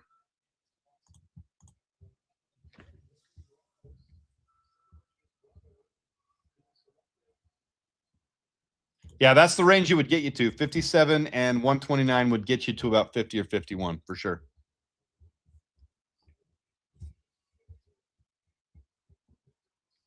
Yeah, Stribling win at the very first of the second round. Oh, I missed that. That's cool. So AJ Terrell and Avion Terrell are going to be on the same team. How much fun is that for them?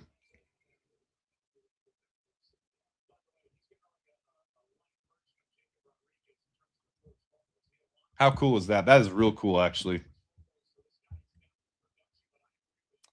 Yeah, after 129, you're basically just, let's just find out at the end of the draft who they pick. At 239 and 241, you're taking two guys that are basically undrafted free agent range, but you get to pick them instead of having to convince them to come. I mean, that end of the 7th round, you're just picking guys that you're looking to hopefully develop. There's no guarantees with the money there. You're just getting free draft picks at the end of the 7th round.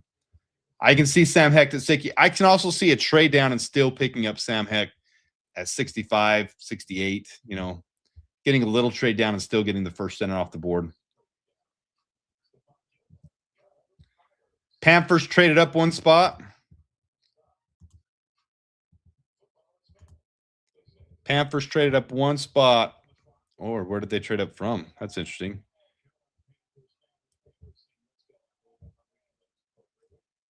Want to see the trade details here, what the Panthers did.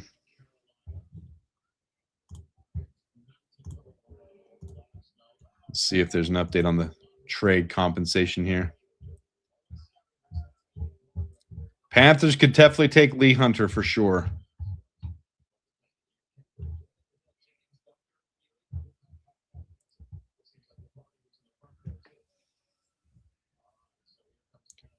Colts got a 4th and a 7th round pick. Oh, a 7th round swap. So they got a 4th rounder for trading up 6 spots. They don't show this current one.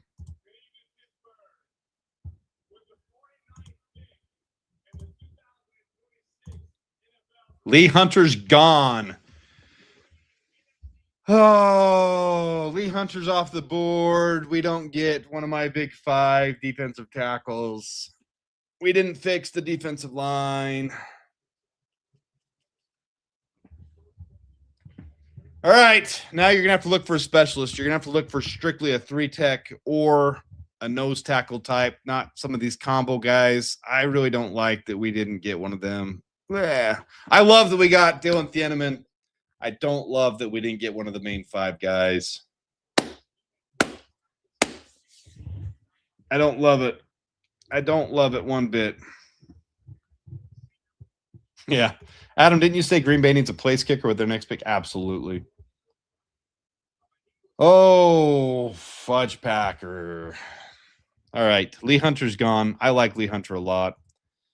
I like the big 5. They're all gone. They're all gone.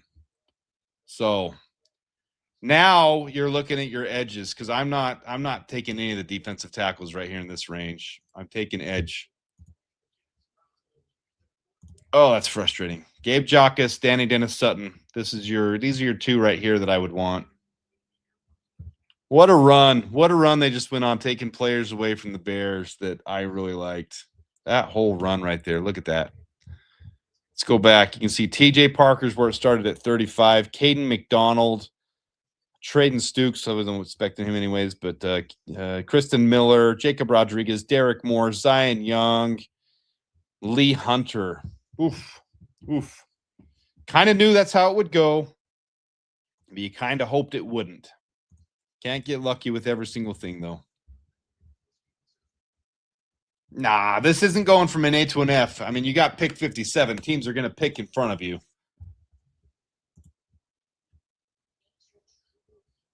And this is why they went out and picked up the 3 defensive tackles they did. Then you've got a safety blanket, but you don't have a fixed, next year we better take defensive tackle in the first round. Oof. Shamar Turner is a defensive end, though. So Shamar Turner has come to ball this year. No big deal. Let's go. Shamar Turner's an edge. He's an edge. That doesn't fix the defensive tackle position for us. They moved him completely to edge. Ben Johnson even said, we wish we could see what we got out of him out of the edge at the end of the year. Kristen Miller, or Kristen, what's his name? Christian Wilkins? Christian Wilkins. Let's go convince Christian Wilkins to come here and not touch anybody's buttholes. Oh, man. If there was ever a year for Gervon Dexter to freaking hit the weight room and become a beast and learn how to get off the snap and work on his explosion, this is the year. This is the year. Sapien Harris. You know who I like the most now? Chris McClellan from Missouri. He's developmental. He wouldn't start day 1. But where is he at? Chris McClellan. Still good at his run stop rate, just not quite there yet. 6'4", 323. Needs to work on his anchor a little bit. Needs to get a little bit more explosion, but we're looking at anybody being developmental at this point. None of these guys are. Daryl Jackson is a freak of a human being. I didn't even see his combine final results, but I know watching him during the combine, he was fun to watch. But this is like another Gervon Dexter, a big guy that needs to learn to keep his pad level low. 6'5", 337, much bigger than Gervon Dexter. Massive, powerful defensive tackle with opposing physical traits. When his hand usage is right, he can be dominant, but inconsistency in technique and processing limits his impact. He remains high upside prospect. High ceiling, just a lot of development. You wouldn't expect him to be your impactful day 1 guy. Right now, I know a lot of fans like Grayson Halton because he graded off the chart. He's more of your pure 3-tech. He's not going to help to dent that pocket as much. He's too much of a gap shooter, not a gap integrity guy. I'm looking for gap integrity. Lacks strength. That's an issue for me. Not in love with any of these guys that are left. Rashawn Benny's kind of under the radar guy. 6'4", 305. But anybody at defensive tackle is now developmental in my book. They're not your impact guys. Those first 5 guys were all impactful day 1 guys. All right, D'Angelo Pons goes to the Jets. Vikings are on the clock, and then the Packers. So we're hate watching right now within our division.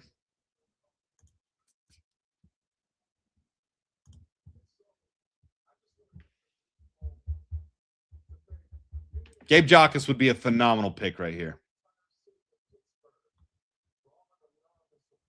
Jordan Vanderberg from Georgia Tech. I didn't get deep into him because I really focused on the top 5 guys. Where is he even? Right there. I know he graded out well. 6'3", 310. I'll have to do some more tape on him. I didn't get deep into Jordan Vanderberg, to be honest. Tyler Onedum is one that has very mixed results. 6'3", 230, 295. Decent run stop rate. Sky Gill Howard would be a fun wild card one. Cole Brevard is huge, but needs a little bit refinement. 6'3", 346. He's more of your Andrew Billings, so I'm not really high on that. Zane Durant's a good, fun one. A little down the year this year. Elite strength, but yet to translate into consistent on-field production.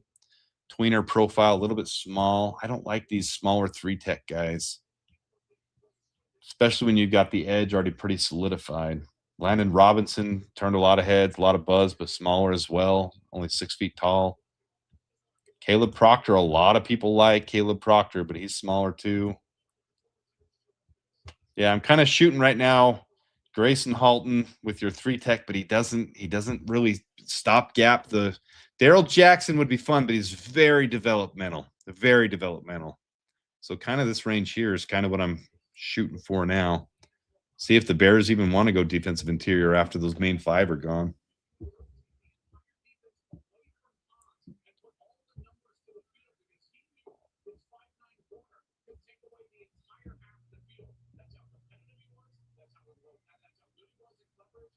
Yeah, this is before he got injured, though. I mean, share with me something that's after his. They talk specifically about him edge, to be able to see what he could do to be able to get home. They talked about him exclusively at edge, that they wanted to see the second half of the season what they could do with him at edge. That's what they said.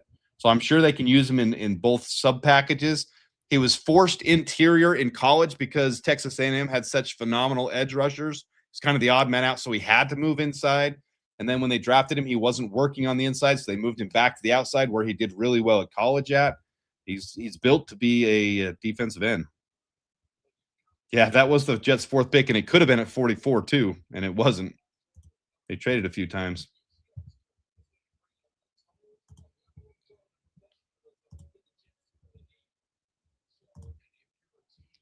All right, so the Vikings are still on the clock.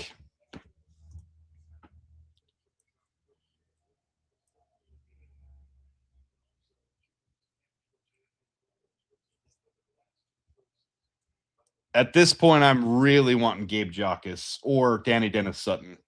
Mike Washington would be so much fun.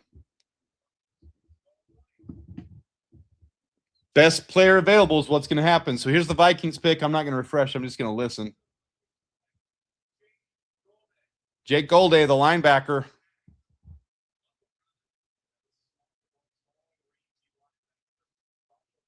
I think it's a good pick for the Vikings. You got to wonder what's going on here with Emmanuel McNeil-Warren. I didn't see him as a first-round grade, but him to fall this far, teams must not like his tape from Toledo that he was playing non-quality opponents, his slow speed, ankle tackling. I mean, there's a lot of things you can say that might have dropped him down. A lot of options there.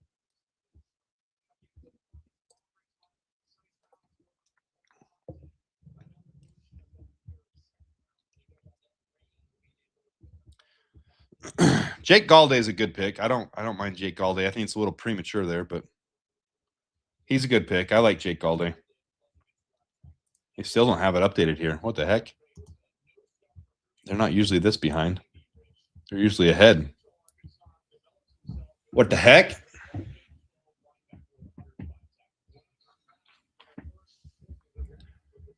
What the heck?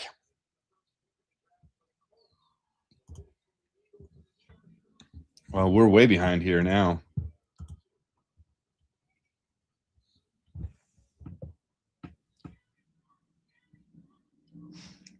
Packers selected Bobby Boucher.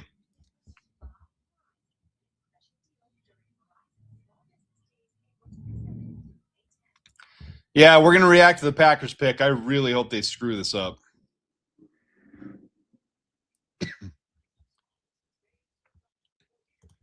Yeah, you don't know how the personal interviews went too. Maybe Emmanuel McNeil Warren had terrible interviews. I don't know.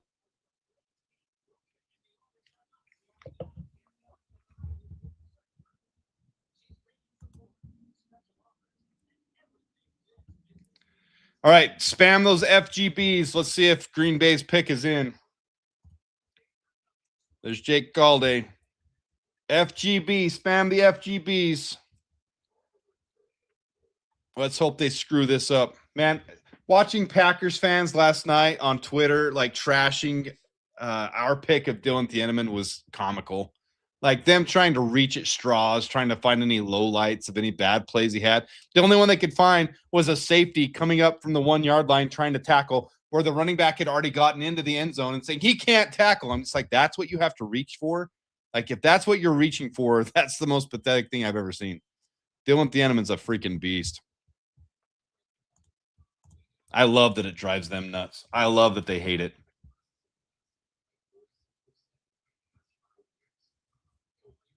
Yeah, they trash every player we get, and we end up drafting way better than them. I mean, Jordan Morgan, Lucas Van Ness, Matthew Golden. They don't know how to draft in the first round, especially. Like the Packers buy their teams every year. That's what they do. Micah Parsons, and now he's injured. Anyways, Mikey, welcome to the chat, buddy. What pick kicker are the Packers back picking next? I would love to see the Packers take Dominic Orange right now. I would freaking love that. That would make my whole draft. That would make me so happy. Let's see if it updates. Nope, no pick yet. Emmanuel McNeil Warren would be funny for them to take.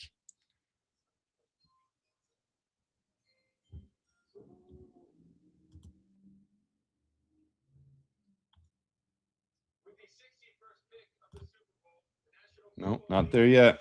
It's coming any second. Cheezo McCheezus. Cheezo McCheese Nuts. Rotted brain cheese rot is who they're picking.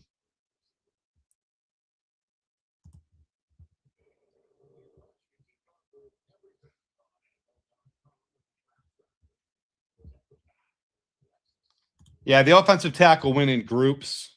There's some good ones in the second round that I like. Here in the, I'm sorry, the second day, end of second day, early third day. J.C. Davis, Austin Barber, those are good fits. All right, let's refresh this one more time. Here we go. Packers take Brandon Siss. He's a decent cornerback. I like the pick for them. Actually, it's a good pick. I wanted to make fun of him. That's not a bad pick for them. I think they could have done better, but it's not a bad pick. Not a bad pick for the Packers.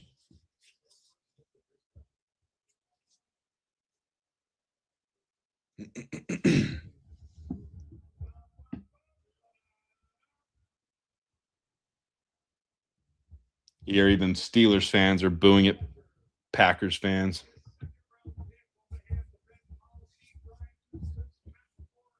I don't know. Anybody being down on Ryan Poles, he's being disciplined. I wouldn't say he's ruined the draft at all. We have 32 picks between 25 and 57. That's how the draft goes. You're going to see a lot of players you let go in this range.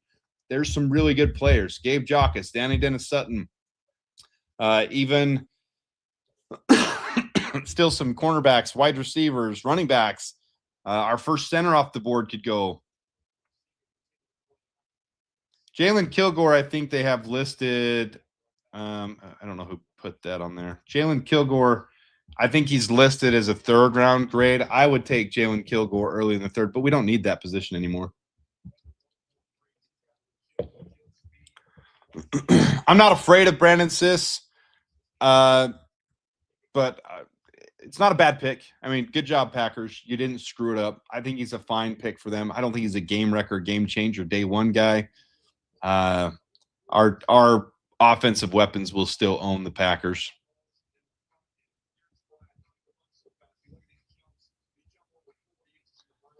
The next defensive tackles are not quite up. I don't want to take defensive tackle right now. We kind of missed the window. Grayson Halton, Dominic Orange, Daryl Jackson Jr., Rayshon Benny, At this point, I'd almost rather look at free agency, see if you can convince Christian Wilkins to come and play. I'm not kidding. Like, I know there's the whole thing with the kiss on the forehead thing, whatever. Try to figure it out. I don't know. We need an impact guy, and none of these guys are impact. These are developmental guys at this point. We missed the big five. So by necessity, you might have to push Shamar Turner back inside. You might have to. Like, you just might have to. Even though we were enjoying watching what he was doing at edge, you might have to push him back inside.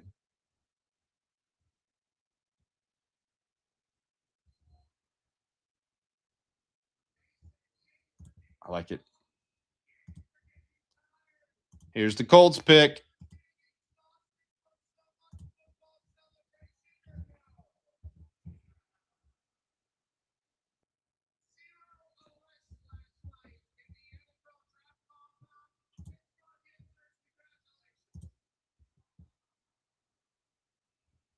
We're a couple picks away. We're 5 picks away, guys.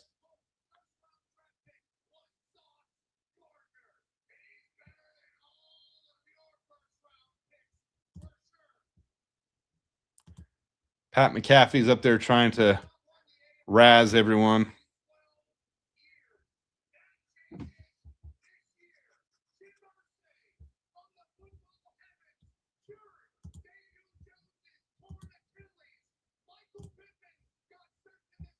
Oh my goodness, Pat McAfee, get on with it, buddy.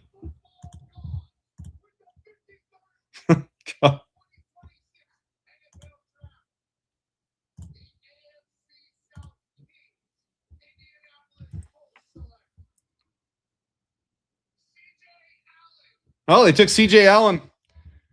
Many had him as a first-round grade. That's a good pick for them. That's a good pick for them. Didn't have a first-rounder, and they got a first-round graded guy.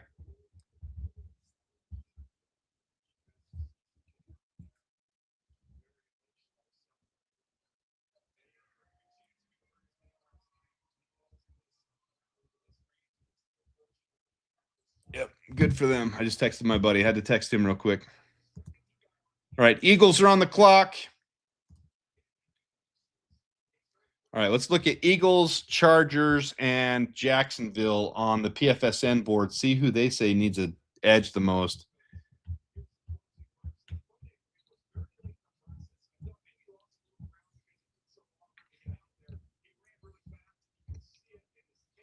Jaguars need a defensive tackle bad.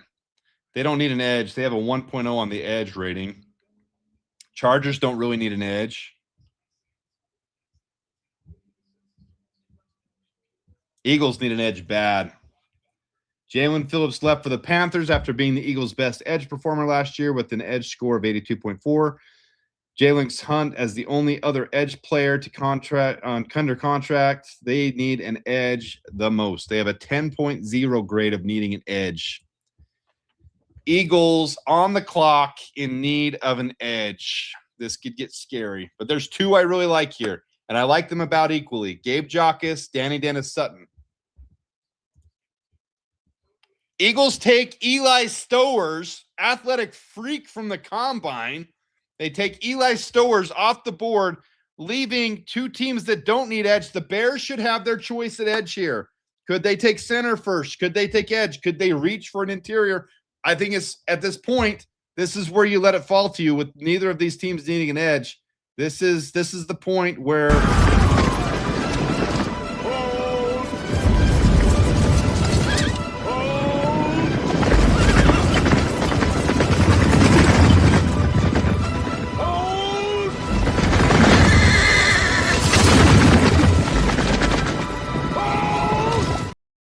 okay, we've been holding the whole time. That's what we're going to do now.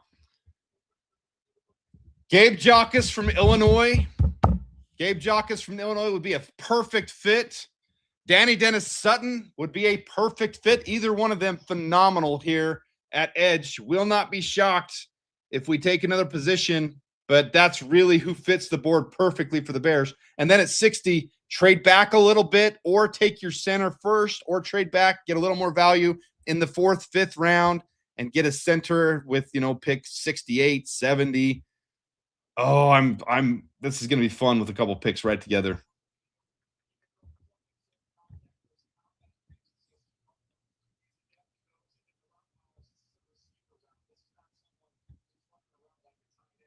Jock has gone to the Pats. Did the Pats trade up? No, he's still there. I don't know what you're talking about. Pats are picking behind us at 63. We're getting right close here. Gabe Jockus would be a phenomenal pick for the Bears. Phenomenal pick. His pass rush win rate is probably the highest left on the board, and he still stops the run very well. And he's got the size, 6'3", 270. So as they say, he's got a little development to do. He can be a reactionary at time, but when the diagnosis correctly, NFL playmaking ability, I think he's got just enough bend. He's not your most flexible guy, but he's got a strong bull rush, just enough bend to make him where if he gets his hand fighting down and he learns to be able to read the offensive tackles a little bit better, he could be a playmaker for sure. He's got some high potential. I can see him replacing Montez Sweat. Not this year. I mean, I'm just saying down the road when you pay Caleb. Let's go. Pats traded? Oh, are you kidding me?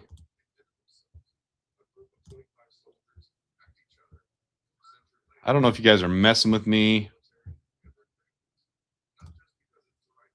Patriots took Caleb Lomu. Now they're trading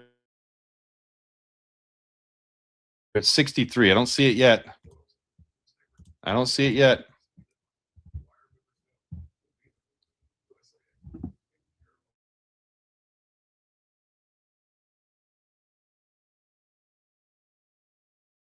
If you guys are messing with me. Oh, and now the internet's lagging. Ah, shit. Oh. Don't do this to me.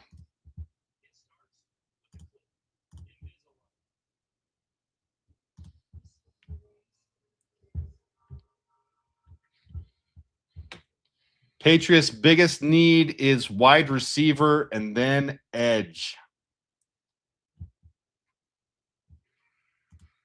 What's going on here with PFF tracker?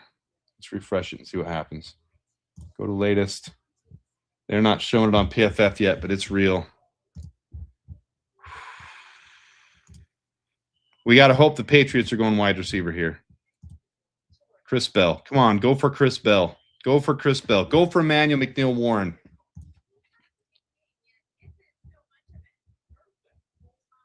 So the Patriots have traded up.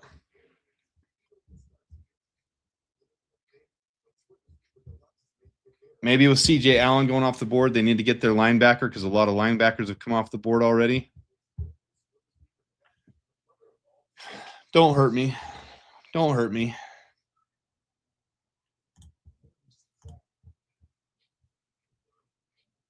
You guys are saying Patriots took Jockus.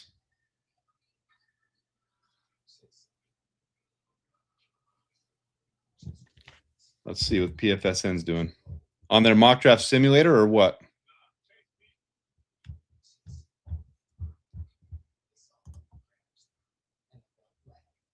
So on PFSN,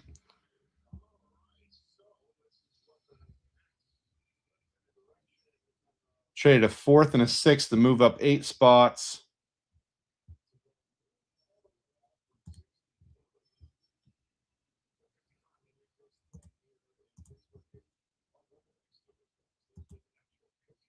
So let's do this. I'm going to share screen on PFSN like you guys are saying.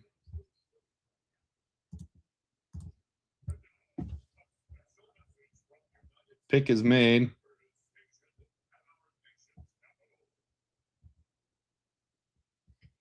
It's lagging here too.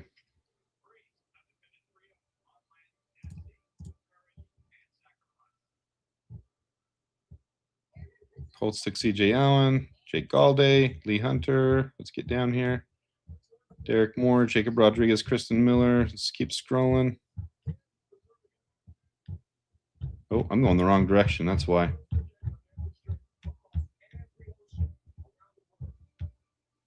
Oh, there it is right there, right in front of your face. Gabe Jockus.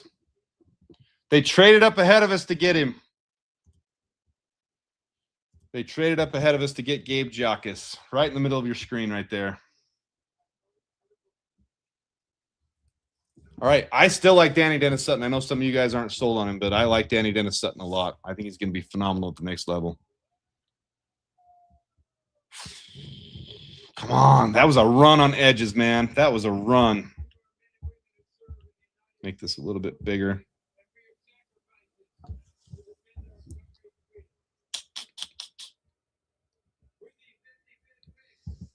Here's the announcement.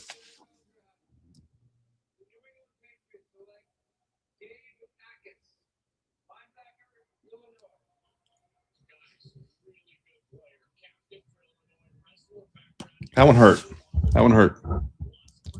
That one hurt. That one hurt. Danny Dennis Sutton is the hidden gem that you're talking about.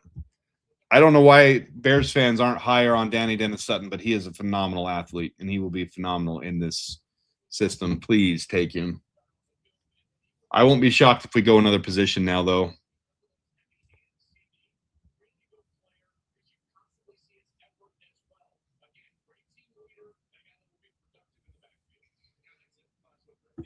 I want the dentist, Danny Dennis Sutton.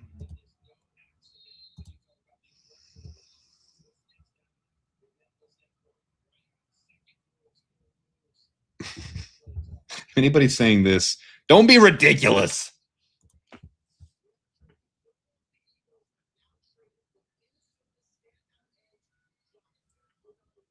So Minnesota has traded Jonathan Greenard to the Eagles.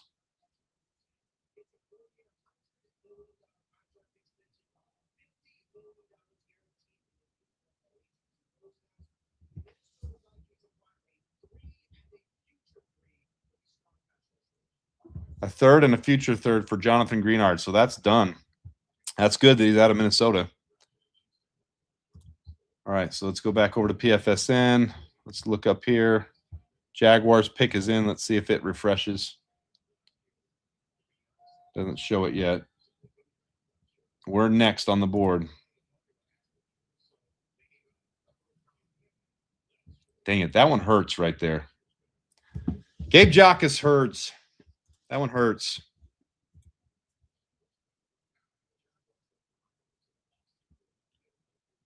I don't know why you guys. Why would anybody think he's a bust? Like Danny Dennis Sutton was one of my higher rated guys. I don't understand the take there. Give me a reason why you don't like Danny Dennis Sutton. Oh, they took the linebacker Nate Borkacher out of Texas A&M. I'm sorry, the tight end.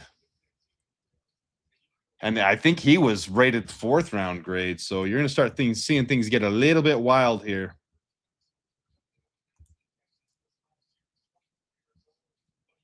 Yeah, they're behind now too. You can see, I'm going to go back and see if PFF's getting a little bit cleaner.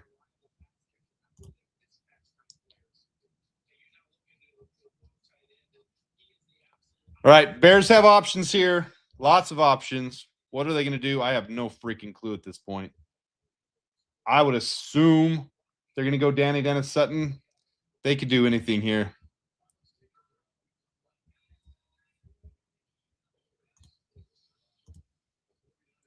Bears are on the clock. I'm refreshing PFF as fast as I can. We got 3 picks in the next 4 or 2 picks in the next 4 picks. I know there's a little deflation happening because of that big run of defensive ends right there, but there's still a lot of good players on the board. Yeah, I would think at this point you could take center at 60.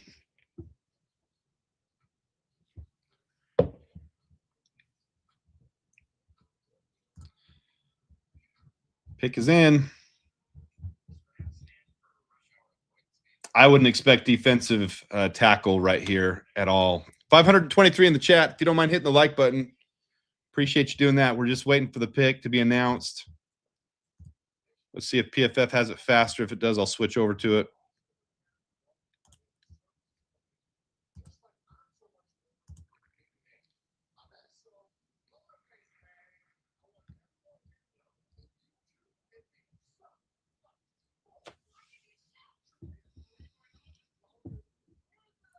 Got a lot of anxiety going through me right now.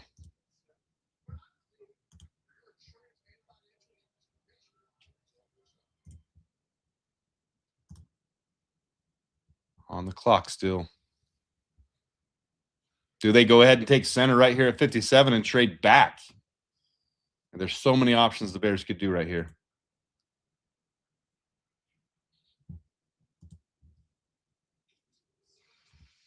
Yeah, I want to know what's wrong with Gerard McCoy. If the testing, of his knee, if the top 30 visits or if the combine revealed that he's really, really injured.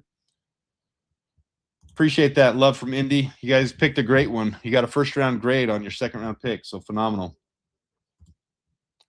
Mikey, I won't be shocked if they take center right here and then trade back with 60. I won't be shocked with anything right now. I don't like any of the tackles right here. I don't like any of the tackles in this range.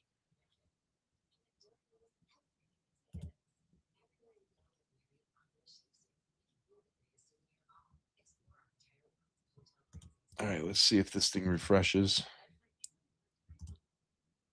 Nope, not on PFF. Let's look over here on PFSN. Pick is not in yet on PFSN or PFF.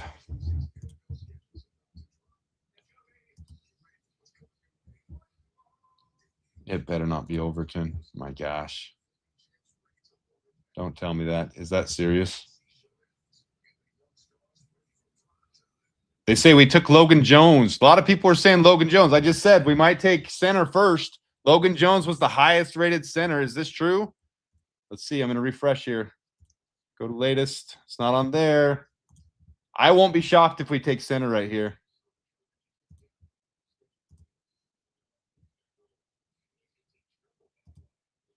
Let's re-share that again.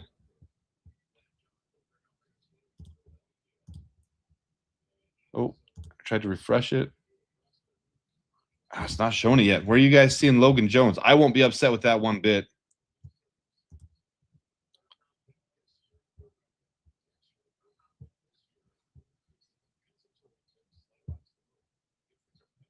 PFF is saying Logan Jones. I don't have that update on my PFF. Let's see. Oh, there it is. Yep, Logan Jones. Let me switch back over to PFF. It's quicker. All right, so let's share here. Share screen. I like it. I've mocked Logan Jones so many times to the Bears. Now I would, if that's the case, I kind of expect us to trade back with 60. So there's the pick. Jones has an high IQ, feisty center with strong athleticism for zone schemes. The Bears run an outside wide zone scheme. He's perfect. He moves well laterally and shows good hand usage, but his outlier short arm length creates challenges sustaining blocks and handling longer defenders. You have an opportunity here with Garrett Bradbury where he doesn't have to start, just like Logan. What's his name? Not Logan Jones. With Jared Wilson last year, with the highest rated center. They took him and he developed behind Garrett Bradbury. I'm watching the draft room right now for the Bears.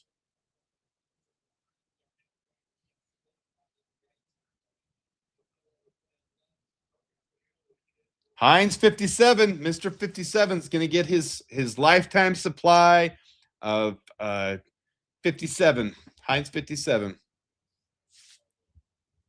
I want to see them announce the pick, but there it is right on your screen. Logan Jones.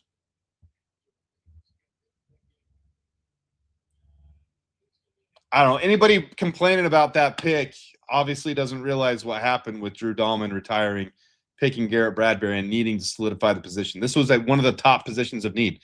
Many of us predicted that happening at 60. So happening at 57 is not a big shocker. Jimbo Covert.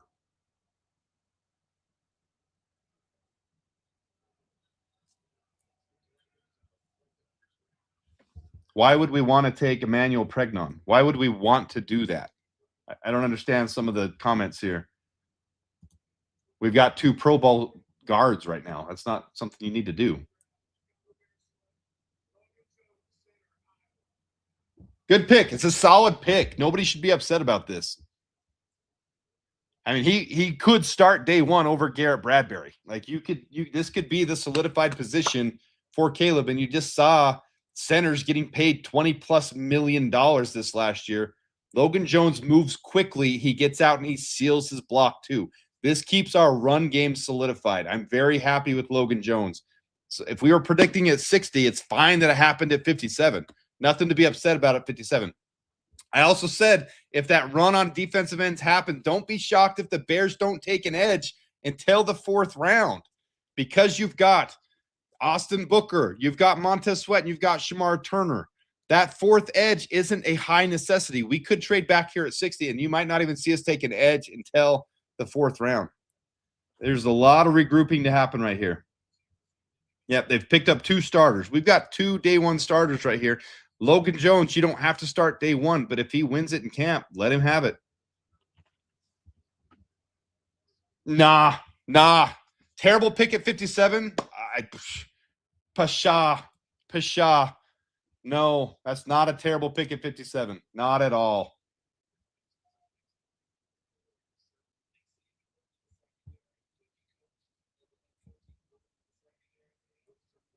Yeah, you're more concerned about defensive tackle than edge anyway. So if you're looking at 57 and 60, you don't see the defensive tackle you want on the board at 57 or 60. You know you're using one of those for your center. Take the center you wanted. Then at 60, trade back or make a little reach for a defensive tackle. Take Darrell Jackson Jr. if you have to. Be interesting to see how it all works out. So the Browns have traded up, it looks like. So the Browns took Emmanuel McNeil-Warren.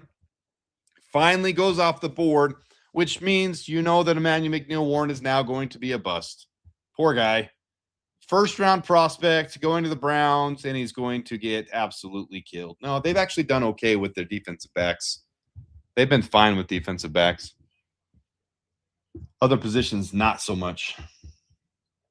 Yeah, people trying to call me like crazy. But still, screw you, Drew Dahlman, for retiring and making us have to take center there. All right, now we got coming up our pick for DJ Moore. Let's see. Do they take Chris Bell to replace him? Ooh, that would be interesting, huh? That would be very interesting.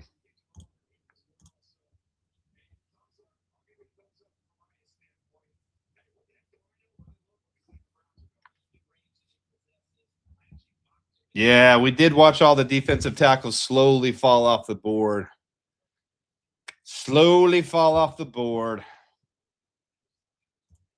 Bears trade back with Tennessee. Are you saying this happened, or Titans have the Bears pick? All right, let me refresh. So this is just what we talked about. You can see the Bears trade back right here.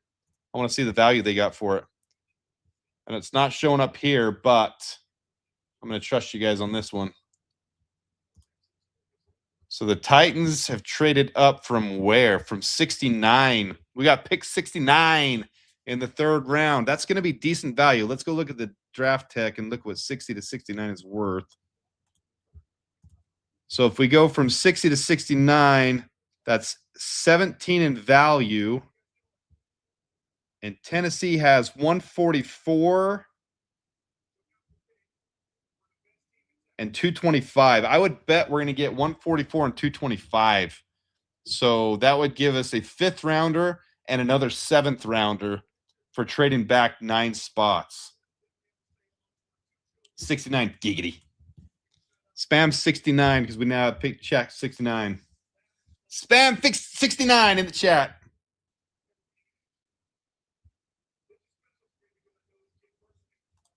So my guess is we're going to get 144 and their 7th rounder for trading back 9 spots.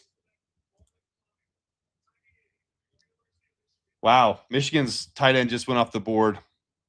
All right, so there's the swap and the Bears. It hasn't shown the swap yet, but it takes time to update sometimes. They'll show it on the board here in a second when the trade happens. But that's where it's going to be. If they're still showing the Titans there and the Titans have traded up, that's what's going to happen. So that also means, just to point this out, the Carolina Panthers trade in 2023 continues to be the gift that keeps on giving, because DJ Moore was a part of that trade. Then we traded DJ Moore away for pick 60. Now we've traded away pick 60 for pick 69. And heaven, please let it be for something like a 5th rounder and a future 4th rounder, because then it would be the gift that kept giving again and again and again. That would be so much fun. We don't know what it is for yet, but if it's the gift that keeps giving. 69, 144, and what else? There's got to be more than just 144. Got to be more than just 144. Remember, there's some good defensive ends later in this draft when I said it's more likely they take one. Looking at Mikhail Kamara, Mason Reiger, Caden Curry. Get one of those guys, and you're still in good shape for you're looking at your 4th option at edge, a guy that rotates in. I'm more concerned about how they're going to fix this spot right here with, say, Darrell Jackson Jr., Rayshon Benny, Dante Corleone, Chris McClellan. That's more of what I'm looking at right here, your defensive tackles. I think the Bears were kind of surprised that run went on them too. So it's exactly what I said. Is that really what it is? 69, 144, and 241? 69 and 144 only. We got fleeced a little bit then. We got a little bit fleeced if that's the case. 69, 60 is worth 88. 69 is worth 71. That's a 17-point difference. 144 is worth 14. So we're 3 points shy on that.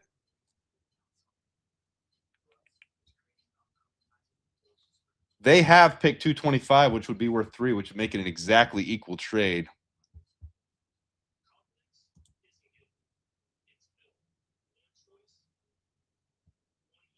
Well, screw that. Trade down a little bit then. Sometimes you don't always get the value you wanted. I'm going to trust you, Mikey, but I don't love the value there of the trade down. I wish we would have got a little bit more. That is what it is. It's 3 points. We're talking about an extra 7th round pick, which is an undrafted free agent range.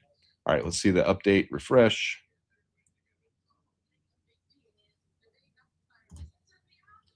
So Titans traded up to get Anthony Hill Jr., and now the Rams are on the clock. We got a couple picks here left till the end of the 2nd round, and then into the 3rd round will be the 5th pick overall in the 3rd round. With that, I'm going to take a small break just to fill up my water. I will be right back. Let me go over here. I'll be right back, guys. I'll be quick.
All right, we back.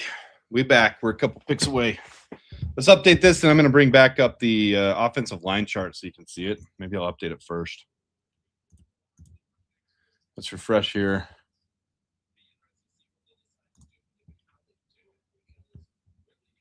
All right, so Anthony Hill's gone. Max Clare, the tight end run is going. More tight ends are coming off the board than people anticipated. So the Rams take Max Clare. Now the Broncos are on the clock. Let me go update this real quick.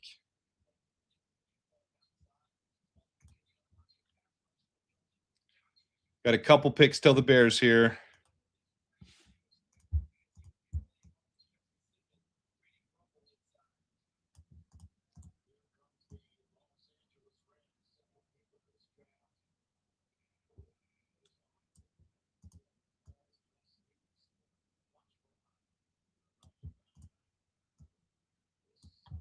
All right.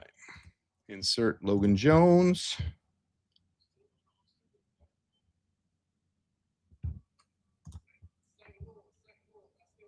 We now have our new center.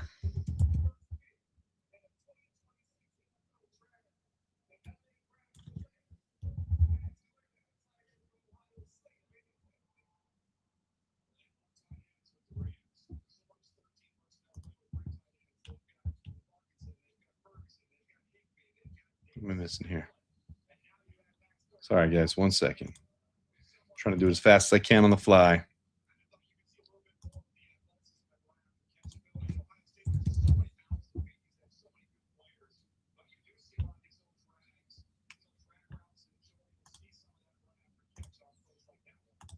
I know I had it right here. Where is it?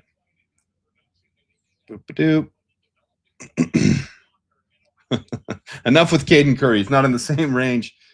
Yeah, I think Danny Dennis Jones can still be there. But I think, guys, everyone was way too high on the edge position. I don't think the Bears were forcing edge in the first or second round. I think too many people thought edge was the highest need for us. I think defensive tackle was the big thing. Them taking those defensive tackles off the board was the higher priority right there. I think that was the bigger need for the Bears.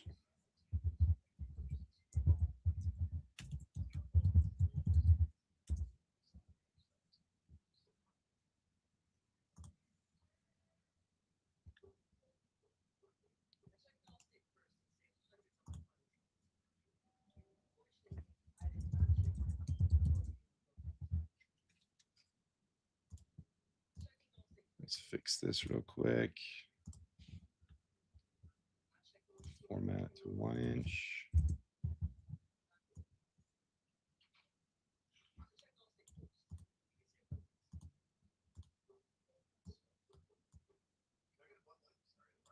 One second, almost done.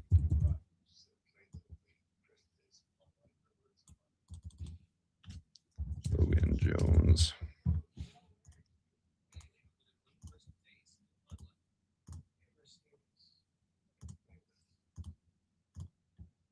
All right, save as 26 draft.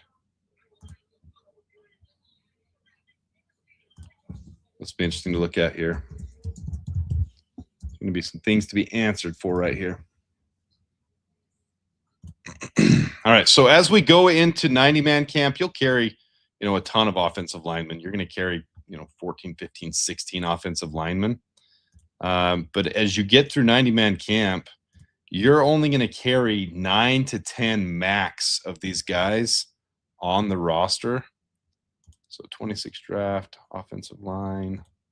Here's what the offensive line updated looks like. So here's your offensive line. You got Braxton Jones, Jedrick Wills, Ozzie Trapillo will start the year on the IR. So he won't even take a roster spot, but you got 10 guys there. And then Karan Amagaji is kind of the odd guy out right now. Is he going to get cut? Is someone else going to get cut? Is Jedrick Wills going to get cut instead? Someone is not going to make the roster that's on this current group right now. And this is what the Bears are talking about with making this team competitive. Drafting Logan Jones was a phenomenal thing to do because he's a potential day one starter. He doesn't have to start day one. You can start Garrett Bradbury ahead of him with his experience. But then you got Braxton Jones, Joe Thuney, Logan Jones, Jonah Jackson, Darnell Wright, Jedrick Wills, Luke Newman, Garrett Bradbury, Jordan McFadden, Theo Benedict. Karan Amagaji probably not going to make the roster as it stands right now. But then even when Ozzie comes back at the end of the year, What happens? Does Jedrick Wills get cut? Probably, unless he comes back and he's an all-star, and then you got to trade someone else away. You got to trade someone to make this roster work out, or you got to cut someone. So I don't see right now Amagaji making it out of 90-man camp to the 53-man roster cut downs. I don't see that happening. I see him being the odd man out right now. And Jedrick Wills, we'll have to see what happens with him. So this will be interesting to see how this pans out. All right, let's update this sucker. Let's see where we stand right now. Broncos pick is likely in. All right, so the Broncos traded their pick to the Bills, and David Igbodyosum, the cornerback from Ohio State, is their selection. Still some really good players here. If we're looking at defensive interior, you're looking at Grayson Halton, Dominic Orange, Darrell Jackson Jr. If you're looking at edges, which I think fans were, I posted this before. I said it yesterday. This could be realistic that you don't see an edge take until round 4 for the Bears. You got Joshua Josephs, Danny Dennis Sutton, LT Overton. I don't see that one being a fit. Those two guys right there. Danny Dennis Sutton's really the fit right there. But you got some guys here, Mikael Kamara, Mason Rager, Caden Curry. Those could all be fits right there at pick 129 or 144 now that we have 144.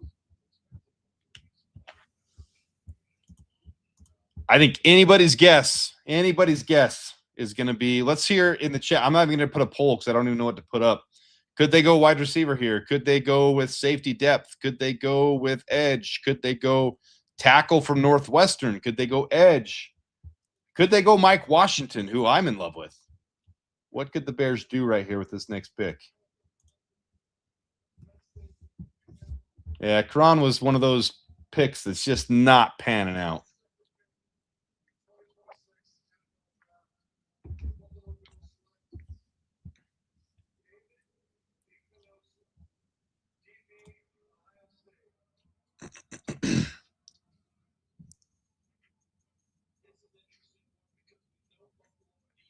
I want defense. I feel like they'll go wide receiver. I feel like this is the place where you need to go defensive tackle, but I won't be shocked if they go defensive end just because of the value of Danny Dennis Sutton. Like, the defensive tackle is the right pick right here, but none of these guys are guys you have to take at 69. When you're looking at, at 69 right here, this is the one clear guy that sticks out. Danny Dennis Sutton is a second-round grade. Like, he is, to me, around the 40 to 50 range. And he's just a phenomenal. He gets to the quarterback. He stops the run solidly. What do they say? He projects his best as a 3-4 defensive end with some 4-3 flexibility. I don't agree with that. His length and size are clear strengths, though his agility and space is more limited. With ascending play, he could draft it higher than his current tape suggests. So they've got him ranked at 67, 6'5", 265 pounds. I like Danny Dennis Sutton. I'm a fan. But it could honestly be anything right here. Man, Jermod McCoy falling is it's got to be from that injury, and you'd have to think when teams did medicals on him, they saw something they didn't like. You know, the attachment back to the bone didn't look good. Like, it just wasn't healed up. High probability of re-injury. It's got to be something like that. Right there where it's saying McCoy's medical evaluation will be critical, but based on his measurables from 24 tape, he profiles as a first-round talent. But his you see the torn ACL, missed the season. Those medicals had to be bad on Jermod McCoy for everybody to be passing on him. Everyone's obviously scared of what they're seeing.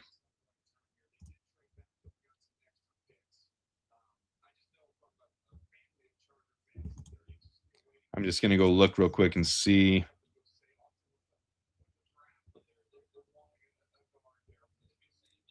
So the Ole Miss defensive tackle is just very, very, very developmental. In fact, Dane Brugler in the Beast article had him listed as a 7th-round grade, like just very hit or miss. Like, that's a high-risk one to take. Mike Washington, I would be elated with to take right here. Mike Washington, to me, is the second best running back in this class. I thought he was better than Jadarian Price. I thought Jadarian Price gave you a little added boost because of his return ability. But Mike Washington is that perfect in-gap guy that will give you those third down. We're not going to have first, second, third, fourth down and goal and not get in anymore with Mike Washington. And he's also shifty enough. He can catch out of the backfield. Mike Washington would be phenomenal.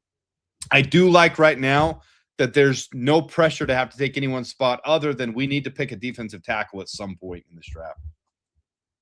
So Jermod McCoy needs another surgery. Is that what we're saying? Okay. So someone will take him as a later flyer. You know, it's maybe even right now, second, third round, but not first round as a flyer.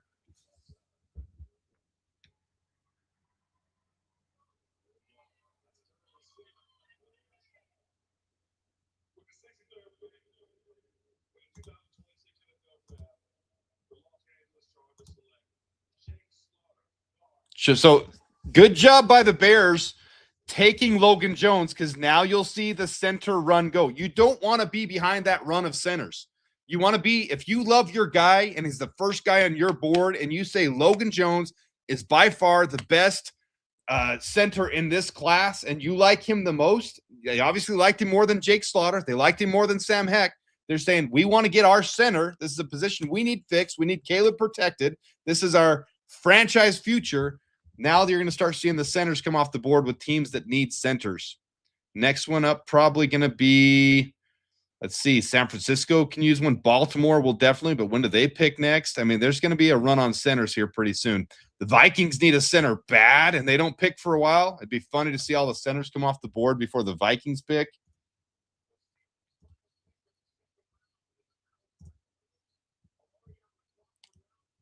All right, so round 3 is going to start here because the Seahawks pick is in, and the Cardinals will be up.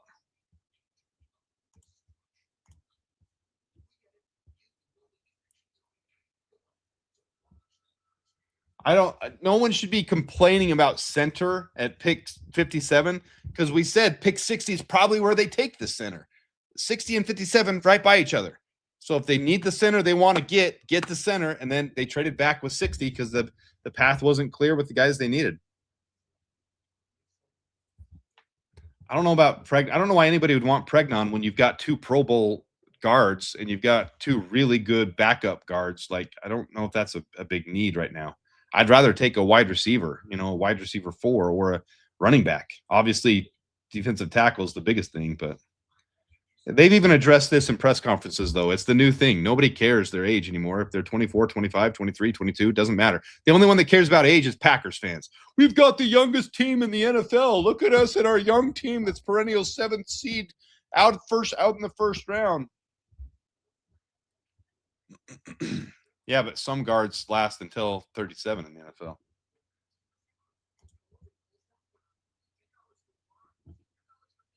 Yeah, we took Jones right before the Niners, who also need a center. Good point. Very good point.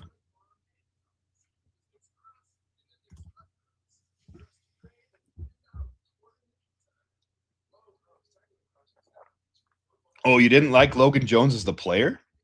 He was by many considered the top center in this class. And there were really, I pointed out there were 3. Logan Jones, Jake Slaughter, and Sam Heck all fit the outside wide zone run scheme that the Bears run.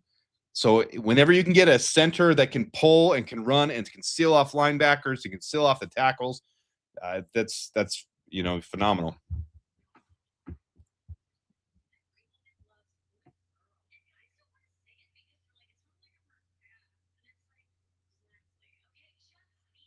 Logan was rated behind. It depends on which board you were looking at. Logan Jones by many was rated as the top center in this class.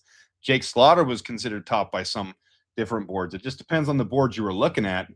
But the Bears clearly saw Logan Jones as their favorite. And that's all that really matters here because they were all kind of 1A, 1B, 1C in those 3 right there. Yeah, D-line is still the position of need, and specifically defensive tackle. I think people liked Heck because the Bears worked out Hecht. They didn't see – whenever that happens in the offseason, whenever we see the preseason fall like this and you see the Bears spend some time with someone, fans all of a sudden say, oh, that's our guy. That's got to be our guy. We fall in love with him because the Bears spent time with them. You have to take everything in a bubble on those things too. I think Slaughter is more proven as a pass pro, but Slaughter is slower than Logan Jones. Slaughter's not necessarily more versatile, and the Bears clearly value that speed. So it's not necessarily that Slaughter's a better pick. Slaughter would be a better pass pro day one. I think they were going with speed on this one.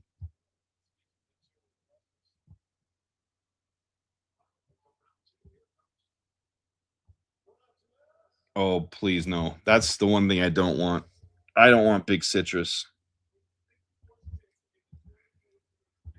I'll survive if we pick big citrus, but I'm not a fan of big citrus. That is not my. All right, so Seattle takes Bud Clark, who I was a fan of, but I not this high in the draft. Jake Slaughter goes to the Chargers, Bud Clark, and now we move to the third round. All right, so here's your big board. Keontae Scott, kind of one of the biggest names. AJ Halsey, a lot of Bears fans liked. I didn't think he fit for us. Keith Abney is not a bad pick for a cornerback. I don't see that being the Bears pick. Look down here. Skylar Belt, Bryce Lance is an X receiver with Rome. I don't see us needing that, but what could he design on the outsides with two big X receivers? Joshua Joseph's not quite the size you'd expect for an edge. Danny Dennis Sutton's my favorite on this entire board right now. I'm a big fan of Danny Dennis Sutton. I don't know how you could not be a fan of his. I don't know what fans are seeing that they don't like of that. He's basically Montez Sweat 2.0 to me. I think he plays very similar to Montez Sweat. Mike Washington's fun. Zachariah Branch gives us some speed. Daryl Jackson Jr. is very developmental, but a very high ceiling with Daryl Jackson Jr. So I wouldn't hate that pick one bit. It's going to be interesting to see what happens right here. Very interesting to see what comes up next. We're 5 picks away. 65, 66, 67, 68, and then 69. We're up in just a minute.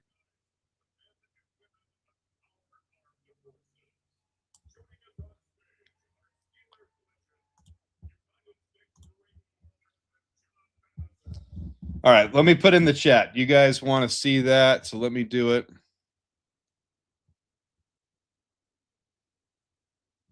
Let me go back here. Sorry if this creates a noise when I pull this up. Nope, we're good. Let me pop out the chat. All right, start a poll. What do you want at 69? Running back / wide receiver. D line, no matter what.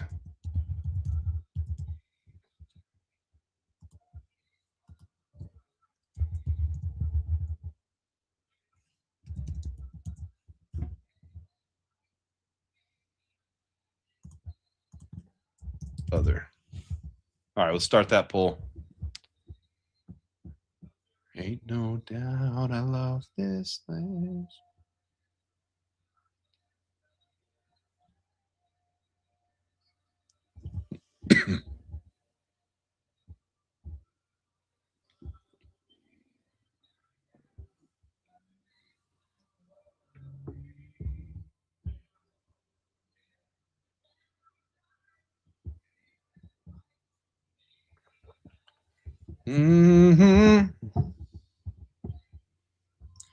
If they don't take a defensive tackle, it means they're happy with Shamar Turner.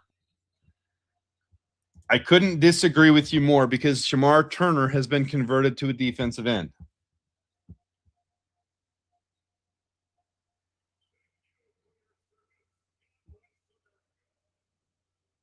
I want best player available. That's a phenomenal take.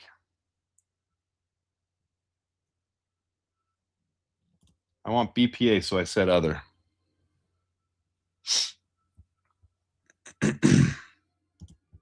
I want to see in the chat anybody who doesn't like Danny Dennis Sutton. Tell me why. Tell me why you don't like Danny Dennis Sutton.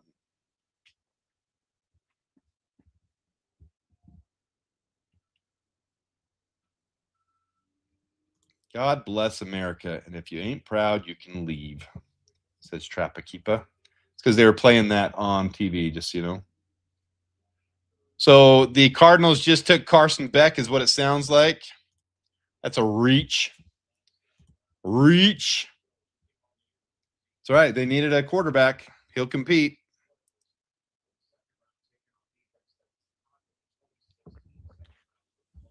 All right, we're getting closer then. 4 picks away. We got the Broncos, Raiders, Eagles, and then the Bears. The Bears.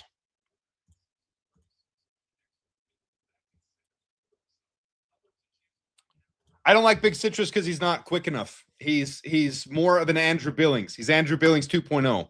If you're going to be in a Dennis Allen defense, it's not just about being big. It's about being able to cover the guys to maintain gap integrity. He doesn't do that as well. He's a little bit slower. So he's fine on his lateral quickness. He doesn't dent the pocket as much. You got the pocket here. He doesn't dent it. He doesn't dent it in. So I'm not a big fan of Big Citrus for that reason.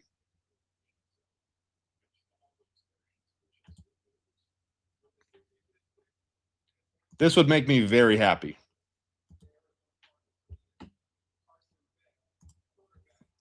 So let me go back here. I'll pull up defensive interiors.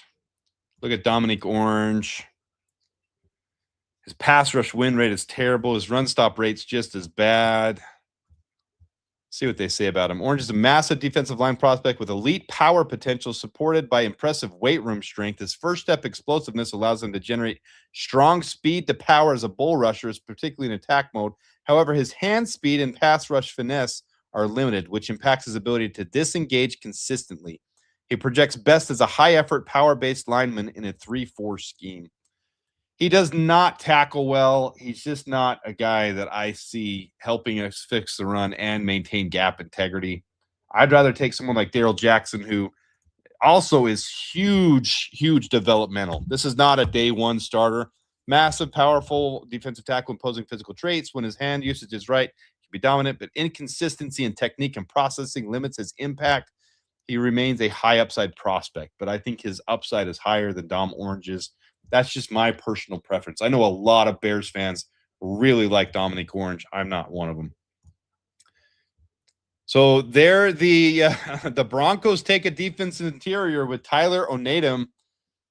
Wow, Bears options are getting limited here.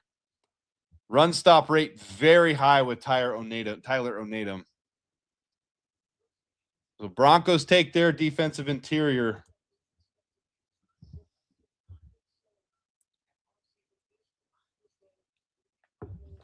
Yeah, that's what we read right here. DDS fits a 3-4 better than 4-3. I don't agree with that at all. I really don't agree with that. I did a full breakdown on him. I don't see him fitting a 3-4 better. He's knuckles in the dirt all the time at Penn State, and he does a very good job of bull rushing through and taking care of the edges on the outside. So I don't necessarily think he's a 3-4. Halton is a great 3 tech. Halton would be great to get pressure and to impact, but he doesn't have gap integrity as well. But let's be honest, any of your defensive tackles here in this range of the draft, any of those not top 5 guys are guys that are going to be lacking in one area or the other that are going to have to be developmental. So we're not looking at day one impact guys right here with defensive tackles. These are guys you're taking a throw at the dartboard and you're hoping that you can develop one of these again. So right here in this range, this is where you take a guy where you see the high upside. And that's why I say I like Darrell Jackson the most out of these.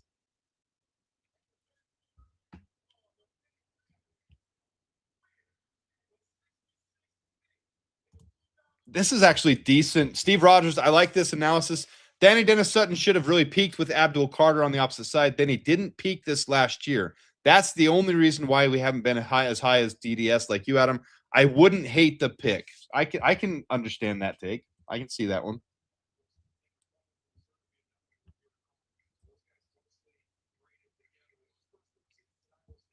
I think Danny Dennis Sutton is very much your Montez Sweat type, who is very consistent. He will get pressure. He will outmuscle some guys. He's got to work on his hand technique.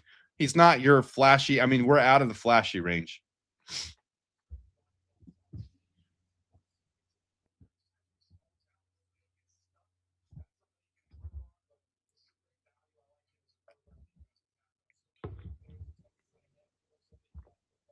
All right, we're getting close to the Bears here. Let's refresh this and see where we are. All right, Raiders are still on the board. Then we've got the Eagles, and then the Bears are up.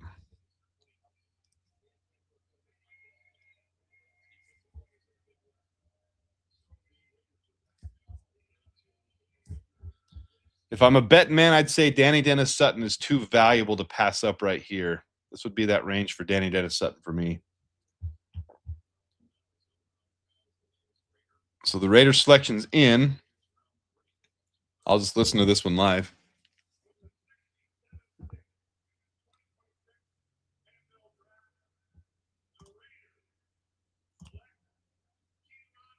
All right, so another edge off the board. Kieran Crawford, who I wasn't a big fan of for the Bears either. 6'4", 255, but he just did not on tape. I mean, his stats actually didn't look terrible, but on tape, I just didn't like the way he played.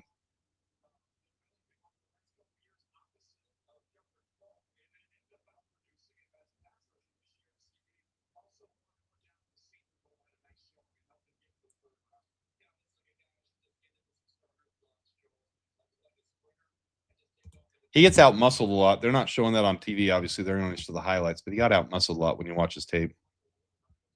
All right, so we got the Eagles, then the Bears. I'm getting a little eager to see what the Bears are going to do here. I doubt they trade down again.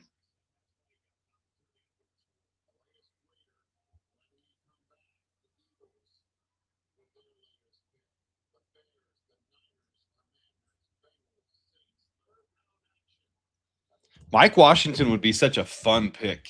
I know some fans would be mad at that, but that's a solid pick for the third round. And he would help Caleb a ton with the checkdowns.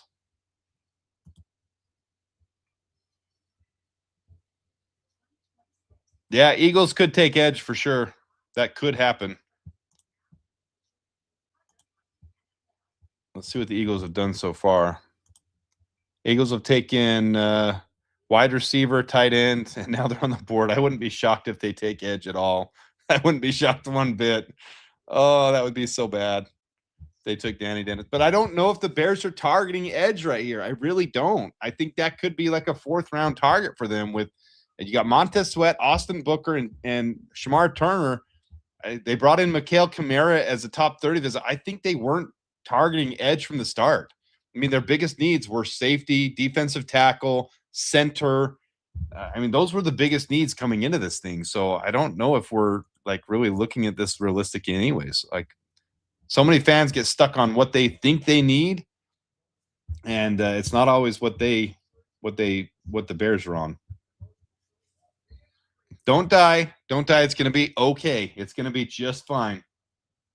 Every pick is just a prospect at the end of the day. Yeah, Minnesota traded Greenard for sure. Oh, that was to the Eagles. Yeah, so I doubt the Eagles would double up on edge here. I mean, they could still, but you're right. You're right. Good reminder there.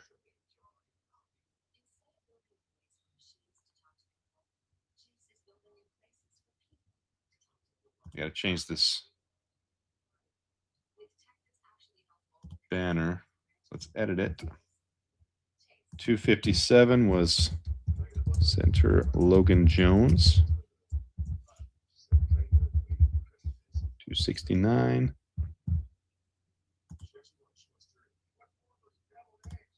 Save. Show. There we go. We've updated the ticker. 257 center Logan Jones, 269 and 389 in day 2 NFL draft.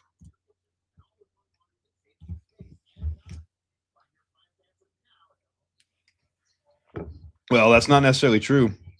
We took need there at center. We wanted to take the best center available, so we took him ahead of everybody else. Yeah, I don't know if they would take Branch with his recent run-in with the law, disobeying lawful orders of police officers and getting arrested for it. I don't know if that shows some character concerns there. That'd be interesting to see which team takes him there.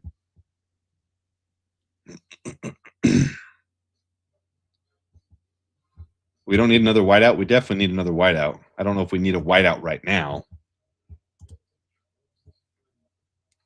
All it takes is one injury. We saw that a ton last year, and then all of a sudden you're in trouble. Markel Bell, tackle from Miami, is off the board. Markel Bell, big tackle, 6'9". All right, the Bears are on the clock. Bears are on the clock. Let's go. Let's finish off this Let's finish off this poll. And you guys said D-line no matter what. So the final poll results are in.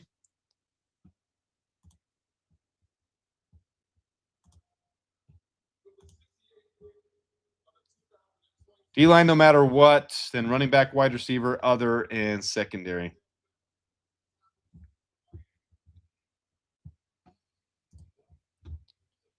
Okay, here we go. I'm getting nervous.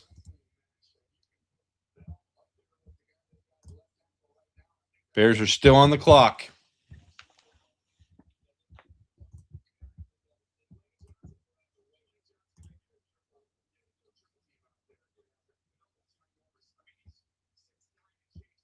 I'd love to be a fly on the wall of the war room right now with the Bears to see all those discussions they're having.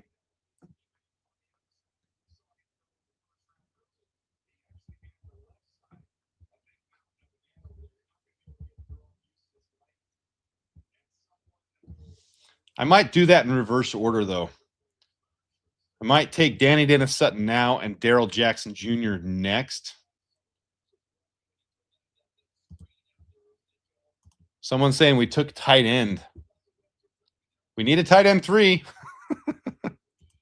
I'd be disappointed if it is tight end.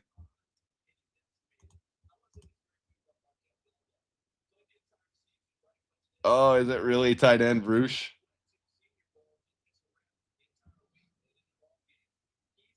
Sam Rous is who we took. We need a tight end 3. Oh. All right, let's see what we do at 89 if this is true. Here's the Bears selection.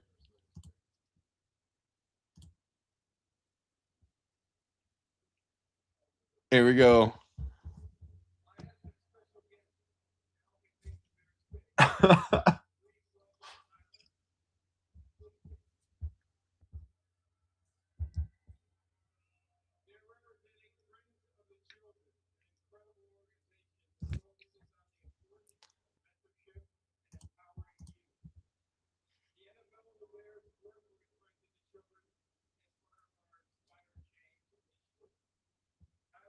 What are we going to do at 89?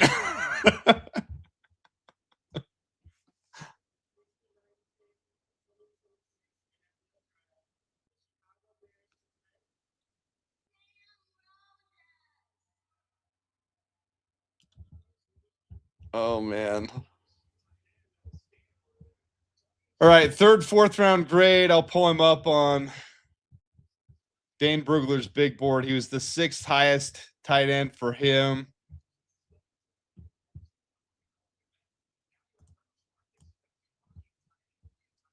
So right now on TV, they're saying Sam Rous is the best blocking tight end in the draft. I did not expect us to take one this high, but it was the need at tight end for us. I'm shocked by this one. Let's stop the screen. Let's share the screen of the Beast article. So they've got him as tight end 6. Sam Rous, you see here. Oh, man. So many higher needs than freaking tight end 3. So many higher needs. All right, so here's their tight end board. Kenyon Sadiq, Eli Stowers, Max Clare, Oscar Delp, Justin Jolly, Sam Rous. You can see he's the big boy, 267 pounds. He's essentially an extra lineman. Let's read what they have about him. I honestly haven't even. I really like Carson Ryan in the 7th round for his blocking ability. Here's Sam Rous. Sam Olson Rous, the oldest of 3 children in his family, was born in Atlanta with his parents Luke and Brooke. He has 2 sisters, Molly and Annie. Soon after Rous was born, the family moved to San Francisco area for 3 years before relocating again to Chapel Hill, North Carolina, where Luke became COO for a technology company. October of 12, Luke co-founded Sovereign's Capital and became a managing partner. Family subsequently moved to Kuala Lumpur, Malaysia, and then Jakarta, Indonesia, before returning to the U.S. and ultimately settling in Nashville, Tennessee. Sam Rous grew up playing sports, baseball, basketball, soccer at each of his stops, including rugby for KL Tigers in Lumpur, rugby club in My dad convinced my mom that rugby was safer than football. His father played defensive back at Duke. Graduated summa cum laude with a degree in public policy and economics. He earned an MBA from Duke's Fuqua School of Business. Sam's mother played volleyball, so he comes from an athletic family. His grandfather, maternal grandfather, Phil Olson, was a first-round defensive tackle in 1907 and spent 9 seasons in the NFL. Sam's maternal great-uncle, Merlin Olson, oh, wow, okay, Merlin Olson, who died in 2010, was a 14-time Pro Bowl defensive tackle and Football Hall of Famer. Merlin later became an actor, including a recurring role in Little House on the Prairie. His other maternal great-uncle, Orrin, was the center and an 8th round pick in the 1976 draft by the Kansas City Chiefs. So he's got a lot of football heritage in him, a lot of sports. Tennage Valley Christian High School, blah, blah, blah. 4-star recruit, 12th ranked tight end, 2022 class. Number 9 recruit in Tennessee, the top tight end in the state. Despite having meager high school production, he impressed at several recruiting camps and tested as a 99th percentile. It's the opening regional showcase. Rous received his first offers after his sophomore season from Arizona State and Cal. He added offers from Nebraska, Texas Tech, USC, UCLA, Utah, Duke, blah, blah, blah. He graduated, blah, blah, blah. Okay, let's see here. Strengths: thick frame with developed muscle mass in chest, core, and lowers. Accelerates cleanly off the line and into routes for quick windows. Athleticism shows up on tape and in combine testing numbers. Stanford spammed out route after out route with him. Spammed out route after out route with him.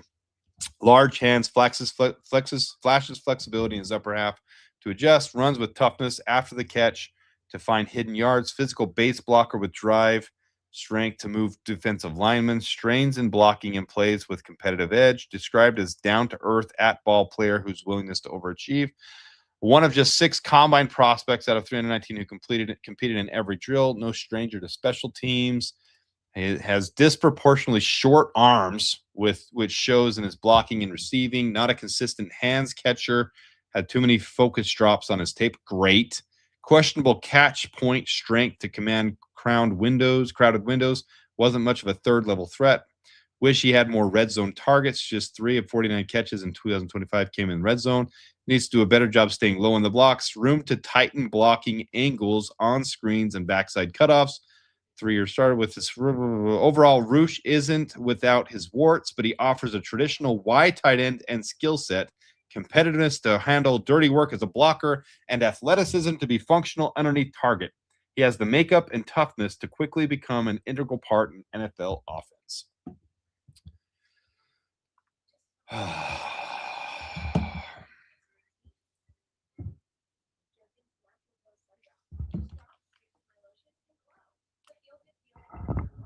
Well, how are we feeling about that one, chat?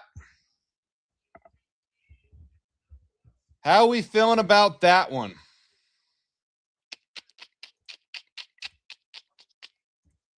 I don't like that one. I don't like it at all. We needed a blocking tight end. We did not need a blocking tight end at 69. What a wasted opportunity in a phenomenal draft at this point in the draft. Like, this was okay.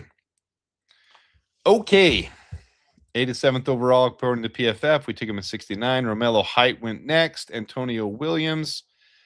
Okay.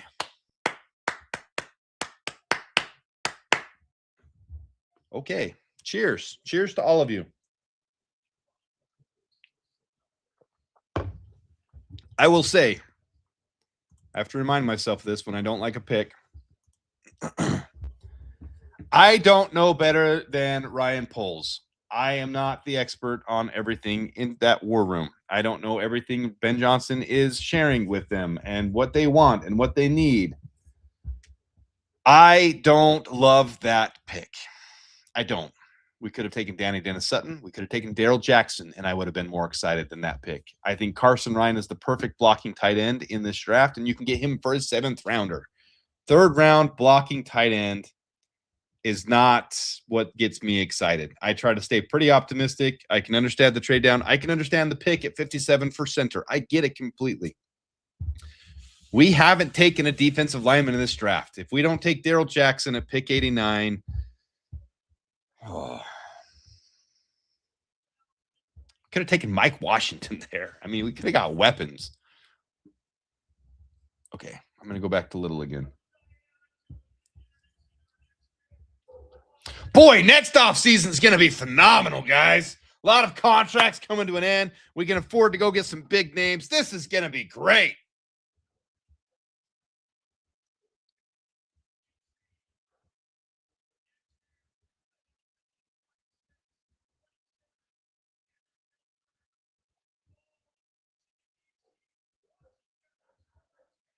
Here's a good point. I bet because of the question at left tackle, not necessarily the question. I think we haven't taken left tackle because Ozzie they're feeling confident he's coming back, but having a blocking tight end helps shore up whoever it is, Braxton Jones, Jedrick Wills, Theo Benedict.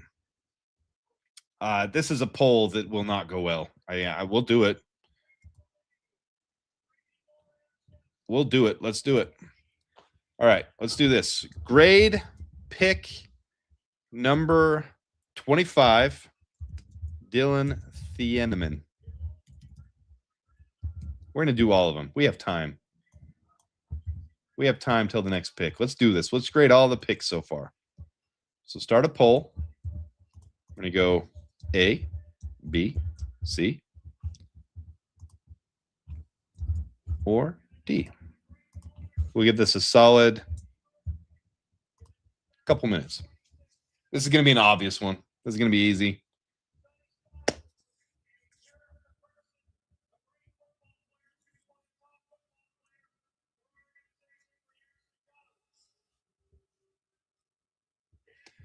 McNeil Warren at 57 isn't worth 57. Honestly, he's not.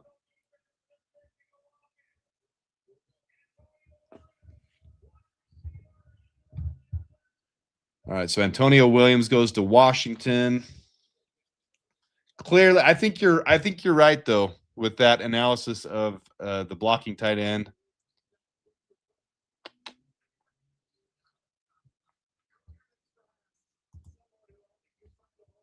All right, 121 votes. This one's easy. We're going to end this one. Everyone likes the Dylan Thieneman pick. It's an A. Clearly, we have some teams, other teams' fans in here with some of these D's, C's, and B's. All right, let's end that one. Let's start the next poll. Start a poll. Grade Logan Jones, the 57th overall pick. Let's go A, B, C, D, or F.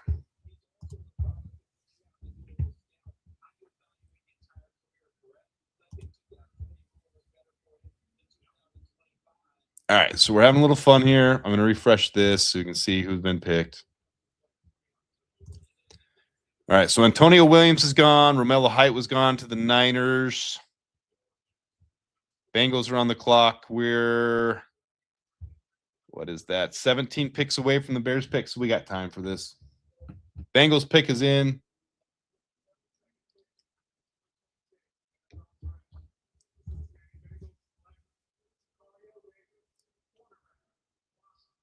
Takario Davis, who the Bears showed interest in for cornerback, so he's off the board. I'm not really wanting Danny Dennis Sutton anymore. I'm looking more at like Mikal Kamara, looking at Caden Curry, looking at Mason Riger in the 4th round. I think we really got to pick, even if he's developmental, Darrell Jackson Jr. out of Florida State. Really got to take him at this point.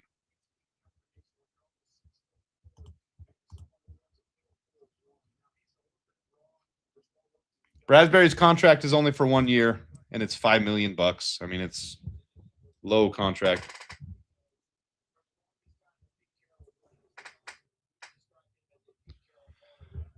So the Bears clearly took Logan Jones for need. He's going to replace and develop, and it looks like most of you feel like that's a B. You wanted something else, but you're okay with it. We're going to end the poll there. All right, this is going to be the fun one.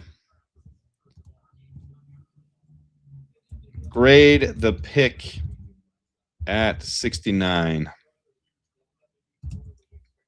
Sam Rous. Probably not even spelling his name right. Blocking tight end. Hey, B. C. F. Actually, we'll skip C and we'll put D. Maybe some of you like a D. We're going to skip. We're going to put A, C, D, or F.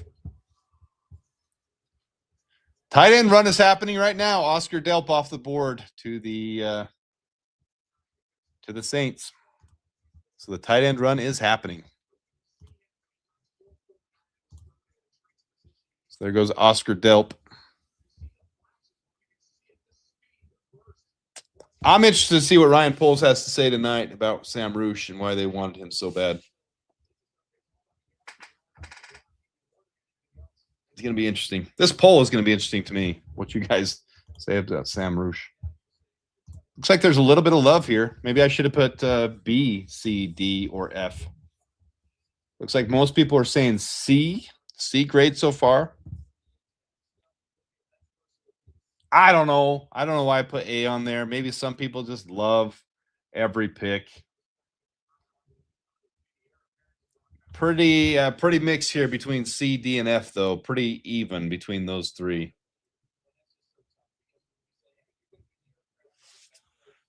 Yeah, they did trade down to do it, but you're only getting 144 for that.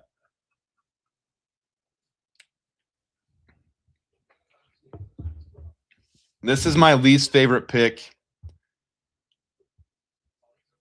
This is almost like Ruben Hippolyte last year, except I knew we needed a linebacker, but the Bears just took someone I didn't think they would take. So this is one that you kind of go, ugh. Yeah, Poles is outsmarting us like he did with Hip Hop Anonymous last year, Ruben Hippolyte, but that didn't really work out so far. That hasn't proven to be the most... All I got to say about this Sam Rous pick is... This is a good deal, Jeff. This is a good deal for both of us. It's a good deal, guys. We just don't realize it yet. It's a good deal. It was a good deal. What were we expecting? It's the third round. Why did we not realize this? It's the third. We traded into the third round. This was a third round pick. We knew that was coming. We knew Poles was going to do this with the third round. It has to be this way with third round picks. It can't be anything else. Ah. Well, Rausch might be good. Yeah, he might. He might be good. We don't know. He's smart. That's what matters. He's smart.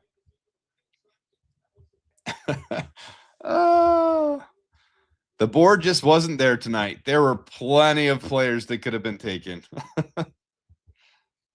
Yeah, trust the process until you have evidence it's wrong. Yeah, we just have to let these guys play out. That's the way it is. I'm just eager now to see what happens at 89. It's got to be defensive line at 80. It better be Darrell Jackson Jr. Heck, I'll even take Big Citrus at 89. I will celebrate. I will be excited if it's Big Citrus at 89 at this point. That's what's going to happen. Malachi Fields just goes off the board to the Giants. So a Notre Dame alum who I would have rather had than Sam Rous. Absolutely would have rather had Malachi Fields than Sam Rous. But here we are. They need a blocker and an IT guy. He's versatile. That might be the comment of the night. They need a blocker and an IT guy. You never know. If something goes wrong on the sideline and they can't get the comm going, if they can't communicate with Caleb properly, what are they going to do? You know, they got to have someone there that can help with IT. Groundhog Day. Can we still trade 57 and 60 for McDonald? I think every fan, if they knew that we were going to take, I mean, if you tell me we take 57 and 89 and trade up and get McDonald, I would do it in a heartbeat. We still need our center, so I'm glad we took center at 57. I'm not in agreement with Law. I think that's an A pick, a B pick, A pick. It's an A pick. Dennis Allen, you got your work cut out, buddy. You better have these defensidio linemen. Dio Odengbo better be pretty freaking motivated, man. He better be motivated. Love the pick of Rous. Get over it, Adam. Hey, Ken, I'm glad you do. I'm glad you love the pick. I just, so many other needs. So many other needs.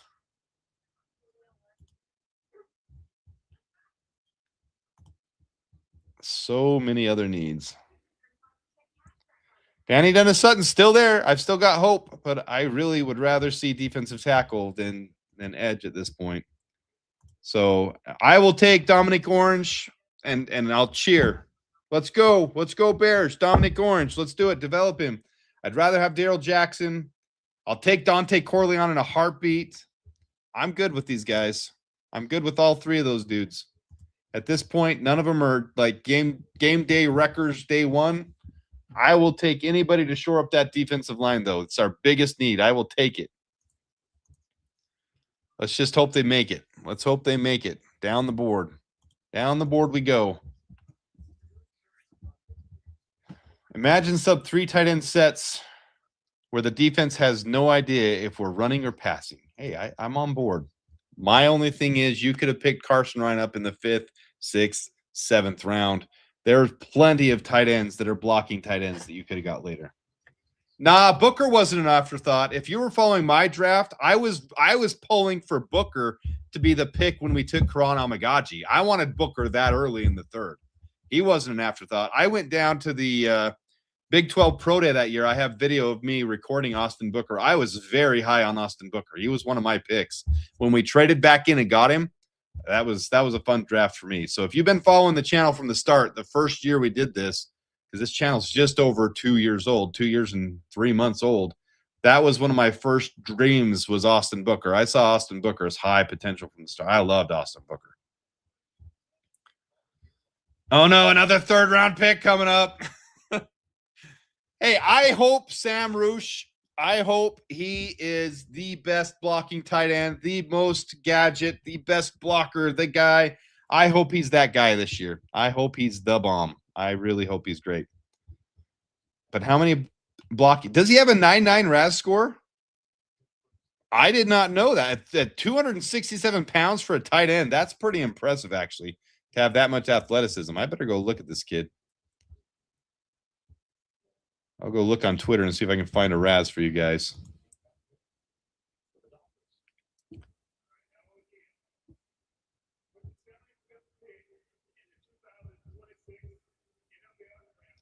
All right, Sam Rous.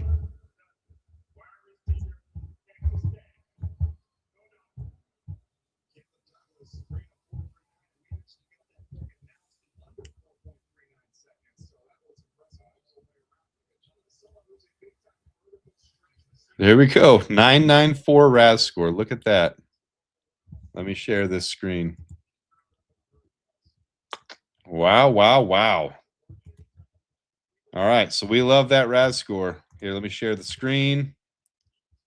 Here's from Twitter. You got Jacob Infante right here. New Bears tight end Sam Rous is an elite level athlete. Short arms, 30.63.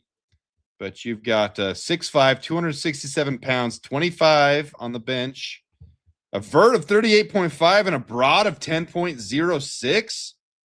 Whoa, 10-yard split of 161. All right, Adam will eat a little bit of crow here.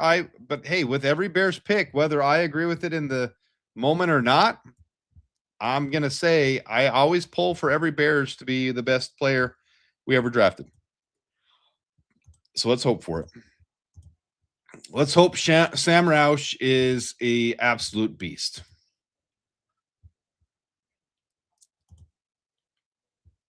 No, I'll say that right off the bat. You guys, you all know better than Ben Johnson. I don't. I said that in the beginning. No matter what happens, Ben Johnson, The Room, Ryan Poles, they know what they're doing. It's just hard to see us not fix this defensive line. It's hard to watch that. What does that mean for Komet? Nothing. Ben Johnson loves his tight ends. Having 2 to 3 tight ends on this team, blocking tight end, doesn't mean jack crap. Cole Kmet just got restructured. That doesn't matter either. I would expect Cole Kmet to be here through the end of his contract, if not longer. Sam Rous is a prospect, just like everybody else. He's got to prove himself. No, I don't think this means Cole Kmet is out after this year. Not even one bit.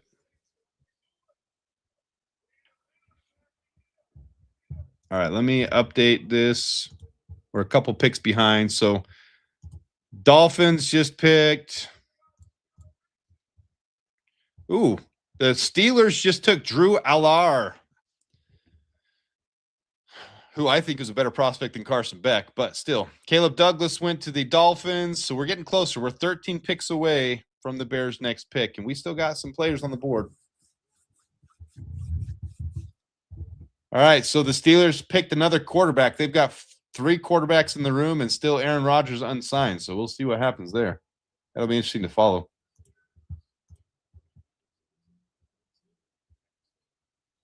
Tight end worth their weight in gold in the 3rd and 4th round. Yeah, I like Cole Kmet a lot, especially after how he played last year with his blocking. I think it's phenomenal. I think he's going to get schemed a lot more this year. You're going to see Cole Kmet and Colston Loveland touching the ball a lot, which is why you don't necessarily have to take a wide receiver right here either. You got 4 solid wide receivers. You can bring up J.P. Richardson. You can bring up Maurice Alexander. You can do anything with some of these practice squad guys. I know, Mikey. That's all I'm saying right here. We've got to continually add to the defensive line to be able to fix it. The edges, I think, are solid heading into this year. I really do. The top 2. You've got to add some depth. And I think they're looking at that in the 4th round. I kind of said that from the start. But that defensive interior, man. Now, Darrell Jackson Jr. will make me change my tune about this whole draft if he's taken here. And maybe they're looking at the board and they're saying where people are picking, all these teams have already taken interior defensive linemen. We're comfortable waiting till 89 to get Darrell Jackson. We feel that way about and his ceiling is right up there with the top guys. It's just his floor right now is low. He's very developmental. So I like Darrell Jackson. I just really, really thought we'd take one of those top 5 defensive tackles. Simone Biles would probably have a good RAS score. That she would. So being an athlete and the RAS score are 2 different things. So Green Bay is traded up. Let me see if I refresh it. Let's see here. Green Bay has traded up with Tampa Bay. They like somebody. Better not be somebody that I like. F Green Bay.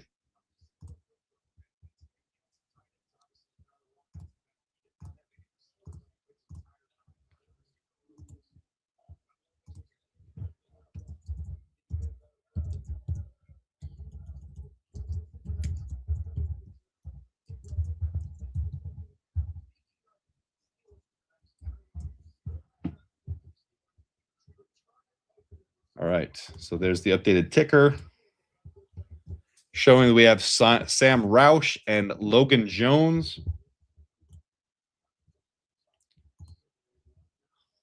If we don't take a defensive lineman, this is how I feel. No, God! No, God, please, no! No! No! No! Should have thought of that in the moment. I was just kind of blown away with the fact that we took Sam Rous. Here's the Packers selection.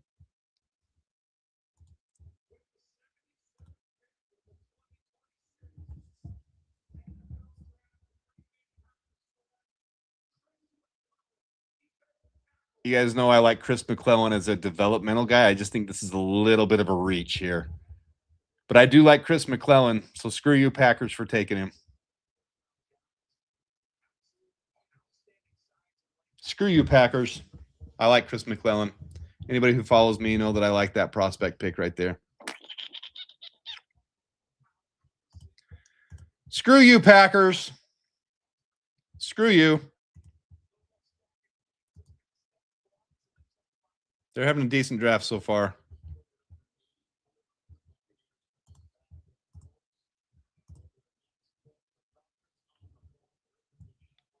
Let's go Packers here. They've taken Brandon Siss and Chris McClellan. Those are both decent picks in my boat. Screw you, Packers. Screw you, Packers. Screw you. FGB. FGB. Poles has 2 7th-round picks. Historically, he's done very well with 7th-round picks. Let's give it to him. Let's give it to him.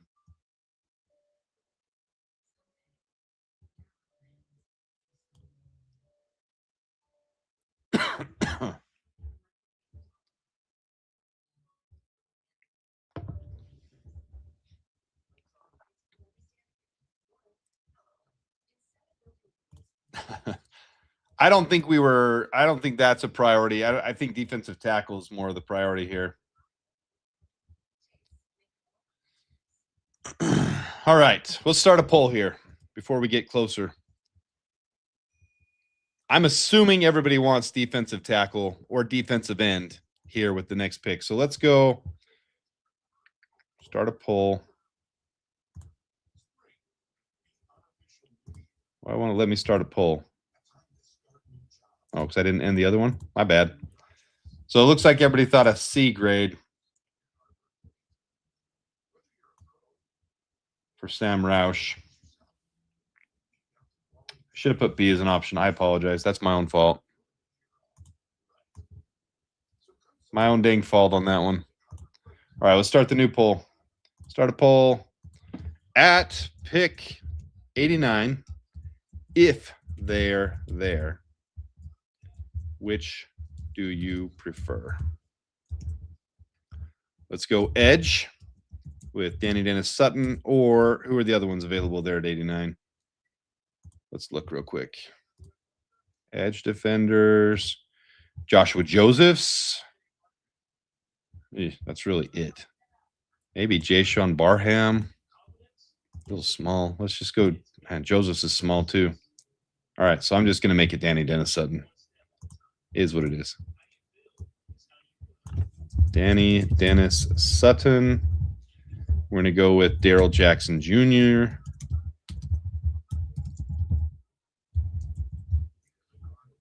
And let's look at the other defensive interiors. Maybe some of you guys like Big Country, Big Orange. I'm sorry, not Big Country, Big Orange. Big Citrus. Big Citrus. Dom Orange. Or let's go with Grace or other. All right, let's see what everybody wants here. If they're there. Some of these are going to go off the board.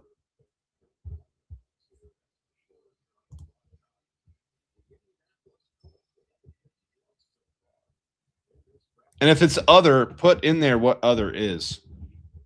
Yeah, Gabe Jockus was taken quite a while ago. The Patriots traded ahead of us to get him, and I think the Bears very well could have taken him there.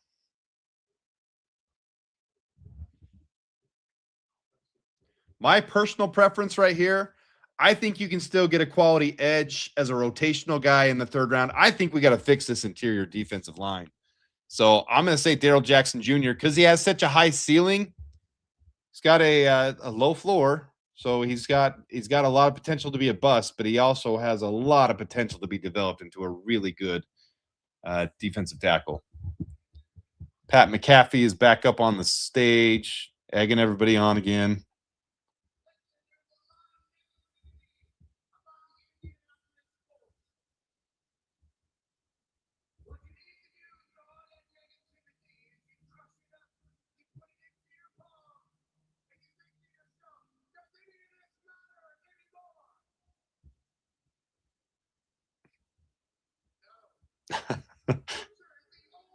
You can see the fake little finger he's wearing on his hand, trying to be a magician.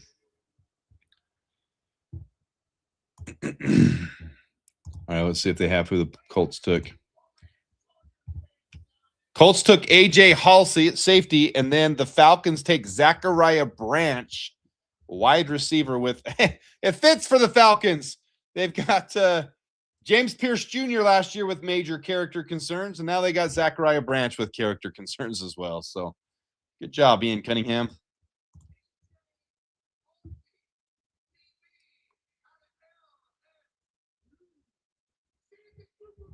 Will it be Big Citrus and Big Shitus in the same draft? Oh boy.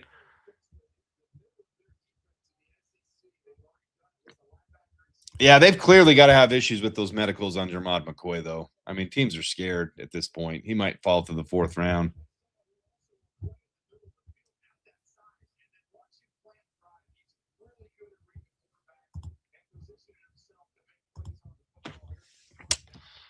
All right, Vincent Burns, 618, $2 super chat. Do appreciate it. I always say on here, guys, this is not my primary thing. I'm not going to chug beer. I'm not going to be your chat sports dude. So I don't ever want you to feel obligated to make a super chat. But what do you think of the Bears' day 2 picks? First one I love. We have to fix the center position.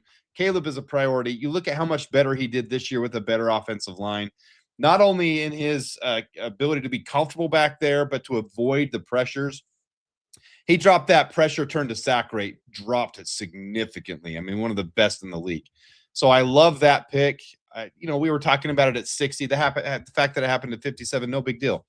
I wish we would have traded up and got one of the big 5 defensive tackles. So this second pick, Sam Rous, I've got to come around on it. I'm not there yet. Ben Johnson loves his tight ends. He loves his 3 tight end sets. So it's going to be fun to see how we use him, but I'm not there yet because the defense is what was lacking last year. The defense is still lacking this year. So appreciate the super chat there, Vincent Burns, 6418.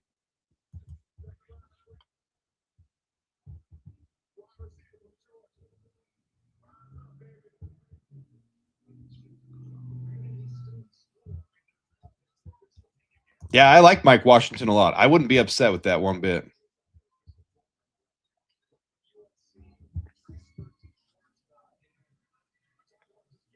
Zachariah Branch at his house right here in Las Vegas. Yeah, I'm not even going to be able to grade the draft yet until I see what happens at 89.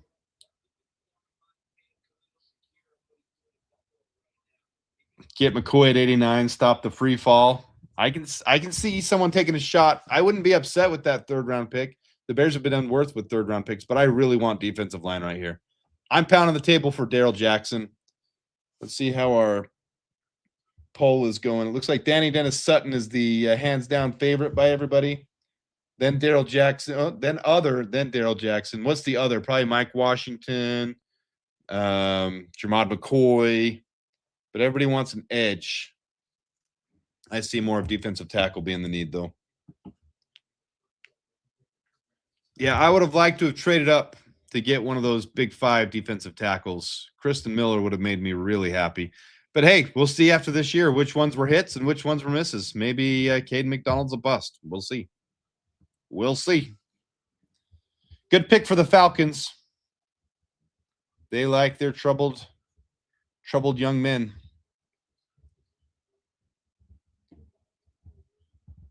All right, so here's the Ravens pick. I would guess center right here. They're not going to want to miss out on any of the remaining centers. Oh, they went Jacoby Lane. They're not even addressing center. Whoa. The run on wide receivers is on. He had quite a few here in the last little bit. Antonio Williams, couple later. Malachi Fields, couple later. Or one later. Caleb Douglas, couple later. You got Zachariah Branch, then Jacoby Lane. We are 9 picks away from the Bears pick.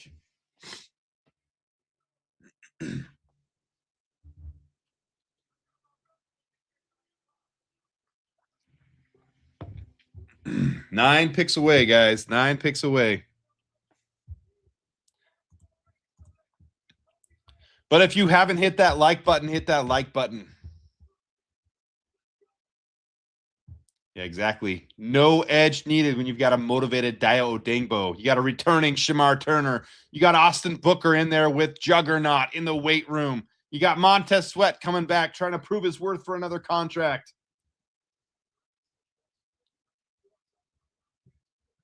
I'd go argue with him. I would lose. He's over the team.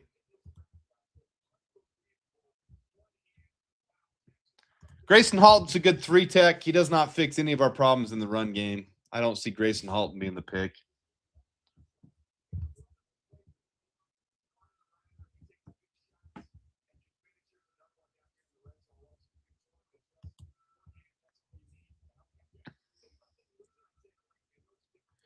No.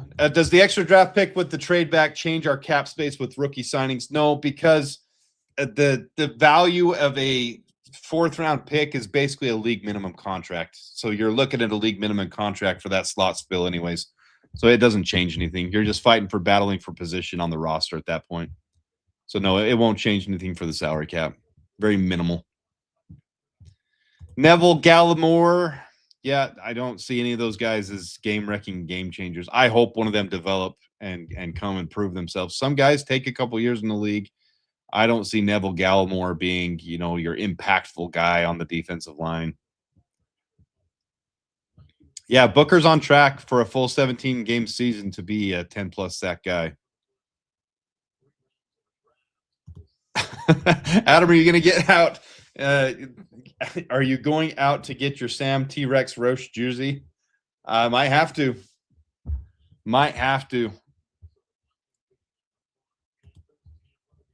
Jacksonville will take Mike Washington. I can see that happening.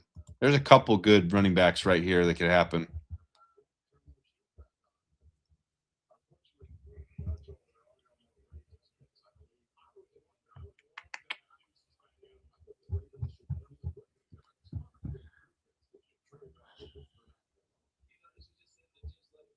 All right, here's the Jaguars selection.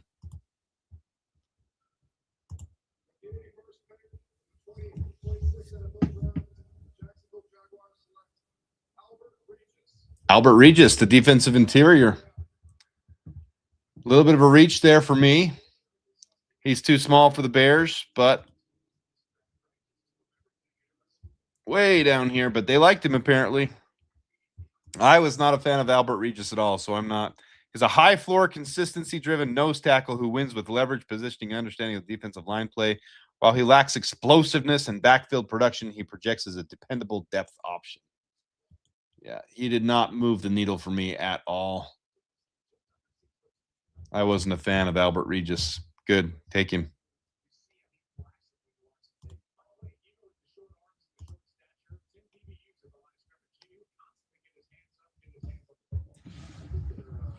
Take him. I didn't want him. We're good with that one. Oh, Kyle the Bears fan. Look at that. Again, guys, don't feel obligated for super chats on this channel. I really just appreciate you tuning in, liking the videos, but I will always appreciate it. I've subbed to you for a while because you are my voice of reason, so help me out. I personally believe we haven't improved much, if at all, on the defense over this offseason. How do you see this offseason? All right. The defensive backfield, I'm very high on. I was very high on Terrell Smith coming back anyways. Terrell Smith, I think, is a game changer. I think he can start over Tyreek Stevenson. Kyler Gordon getting healthy is very important. Adding Kobe Bryant was a huge move for us. I think he's Kevin Byard 2.0. I think he's very similar to Kevin Byard's game, and I think he's going to fill in there nicely. Getting Dylan Thieneman really makes me comfortable with that backfield. So Jalen Johnson getting healthy, Terrell Smith, Tyreek Stevenson competing, having a little competition between those guys, that's healthy. Kyler Gordon needs to be healthy for this to work out. But then having Dylan Thieneman, Kobe Bryant, that's phenomenal. Love our secondary. The defensive line is important, and I don't think we've done enough. I do like Neville Gallimore as an upgrade over Chris Williams, as an upgrade over big boy Andrew Billings. I see him as a better defensive tackle 3. I'm not comfortable with Gervon Dexter being our 3 tech. I'm not comfortable with an aging Grady Jarrett being the staple there as our starting defensive tackle. I want more defensive tackle help. I would love for the Bears to go out after this and sign someone like Christian Wilkins and say, hey, that board didn't fall the way we wanted to get our defensive tackle impactful guy. Christian Wilkins, you're waiting around to see if the team will pay you. We're going to pay you. We're going to backload this a little bit. We'll do a 2-year, a small amount this year, $5 million. We'll restructure someone, do $5 million, do $15 million next year on a prove-it 2-year deal. We'll guarantee all of it. Come to the Bears. I'd like to see. I don't feel comfortable with this defensive tackle position right now. Defensive end, I'm a lot higher on than other people in Bears community. Having Austin Booker, I think, is phenomenal. I think he's going to have a huge season. Montez Sweat's still solid. Shamar Turner, we picked in the second round, and he was starting to look really good at defensive end. He just got injured way too soon. You got Dio Dangbo coming back who can flex in at 5 tech, over the tackle, inside the tackle a little bit, who can still be a defensive end as well. So I think we need a defensive end, but I feel more comfortable with the defensive ends later in this draft. Caden Curry, Mason Rager, Mikhail Kamara. I'm good with all 3 of them. Danny Dennis Sutton right here, I'd be very good with as well. So do I feel like it's resolved? No, but I'm really going to be interested to see the undrafted free agents we pick up, who we sign after the draft, what's going to happen as we compete for camp, because I don't love what we've done on the defensive line so far. But, I'm your voice of reason. I'm also reasonably saying I don't feel like we have the best defensive line. I feel like it's a huge need for us still. It's a spot where we have got to figure out how to improve it still. I didn't see Kayvon Thibodeau had a TikTok saying goodbye, but maybe they've talked to him and said, we're going to ship you out. I don't see the Bears going there. I see if the Bears make a big move afterwards, it's got to be a defensive tackle. You can draft the defensive end here in the draft still in the 4th round and still get some depth. I'm telling you, Montez Sweat, Austin Booker, Shamar Turner, and any one of Mikhail Kamara, Danny Dennis Sutton, Caden Curry, Mason Rager. I feel fine with those 4 rotating. Then you got Daniel Hardy being the special teams guy. Excuse me. But defensive tackle, I don't feel like Neville Gallimore is a starting defensive tackle that's going to impact play. Good rotational guy, better than Andrew Billings, better than Chris Williams. But defensive tackle 3 is good to have that rotational guy. We need someone to go, and I really hope Gervon Dexter steps it up this year. It's about dang time he needs to. He's very inconsistent. He can't get off the ball. A second after the ball is snapped, he's still sitting there with his knuckles in the dirt. And Grady Jarrett's just getting old. So, all right, you guys are saying Dominic Orange went to the Vikings, so they're doubling up at defensive tackle. That's funny, actually. I'm good with Dominic Orange going to the Vikings. I'm not a fan of Dominic Orange, as you guys know. Yeah, I'm not a fan of that pick. I don't think he'll be a problem for us. I think our running backs will avoid him easily. I don't think he's going to get any pressure on Caleb Williams. I don't think he's going to help their edges. I'm not a big Citrus fan, so this one doesn't hurt me. That one doesn't. I'm fine with that one. There he is.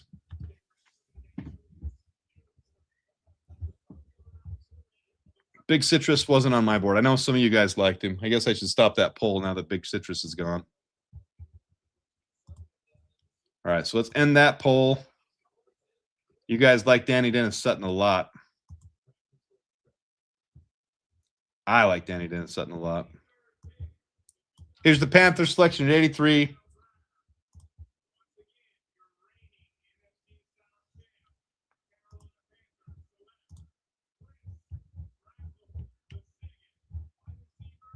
I think I missed another one. I apologize.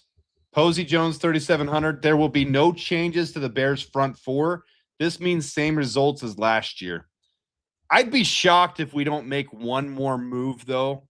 I can see us going into the season with Grady Jarrett, Gervon Dexter, Montez Sweat, and Austin Booker, and I don't like it. So I'm with you. It's same results as last year.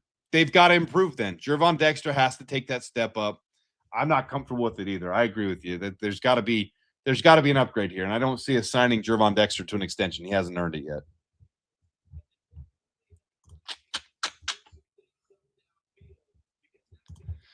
Gervon Dexter had 6 sacks last year in the pros. The problem is he has one good play every 6 plays. So Gervon Dexter is the primary reason that our run defense sucks so bad. Him and Andrew Billings, they were terrible against run defense. And Gervon Dexter, for the 6 sacks he got over the entire course of the season, was not worth what he gave up on run defense. Like, he was just absolutely out of position. I talk about gap integrity on this channel. When a player is a 3-tech especially, their job is to maintain that 3-tech, to shoot through it on passing plays, to diagnose at the same time, and they've got to be able to be self-aware of what's going on. Gervon Dexter was so slow, the play would get past him so many times that the running backs would go to shift lanes before he even got his knuckles out of the dirt. He's just rough. He's just rough. So I can't see Gervon Dexter getting an extension at this point. If you can't get off the, if I was Gervon Dexter and I'm on a contract year, what I would do this entire offseason, last season, you saw he changed his weight program, he got a personal chef, he was in the weight room. This season, I would work with a coach and literally have someone out there snapping the ball over and over again, and have a coach there teaching me, what do I need to get better, better quickness? What do I need to do to get off the line better? What do I need to be self-aware? Like, I would hire a personal coach to be able to teach me what I got to do to be able to get off the ball, because he's just absolutely slow as molasses. Yeah, taking a defensive tackle does not equal upgrade. I agree, but taking a defensive tackle also gives more competition and gives you an opportunity to take a hit, just like any other player. Like, taking a tight end there does not equal, an upgrade. It doesn't. Any player that we draft here does not always equal an upgrade. We got to have a better. We got to have more players to come in and compete.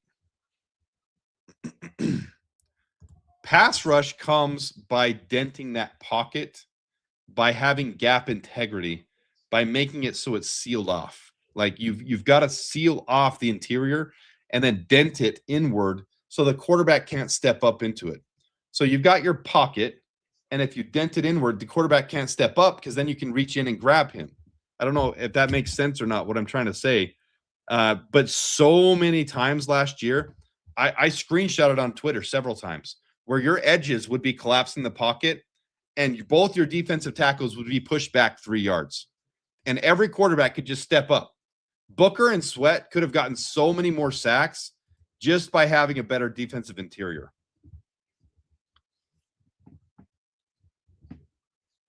All right, let's upgrade this thing. Let's update this thing. So there goes another wide receiver. Chris Brazzell goes to the Panthers. Chris Brazzell's that big guy. That's right, 6'5". All right, at this point, Jermod McCoy is on the table. Someone's going to take Jermod McCoy at some point.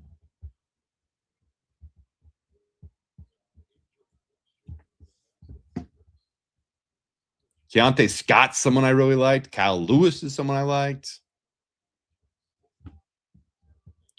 Buccaneers are on the clock. We're 5 picks away, guys. 5 picks away from the Bears pick. I don't think they trade down at this point. You got to take someone that's going to impact.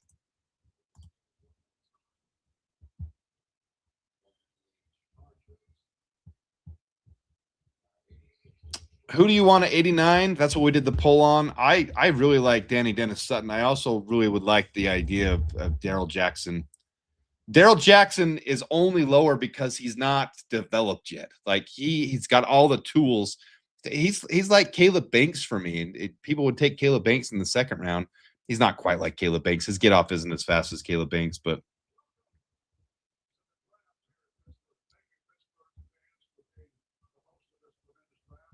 yeah. And edge. Next year's a good edge class too.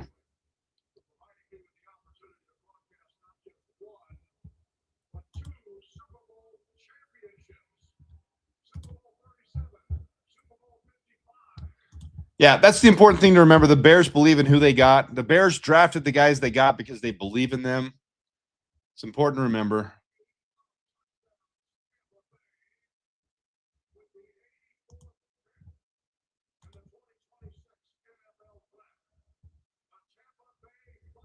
Buccaneers are going to select. Oh, the wide receiver from the small school, Georgia State, Ted Hurst. So the wide receiver run is continuing in this draft. Ted Hurst is off the board. We are just a few short picks away. We got the Steelers, the Browns, the Dolphins, and the Jaguars ahead of us. And then it's the Bears pick.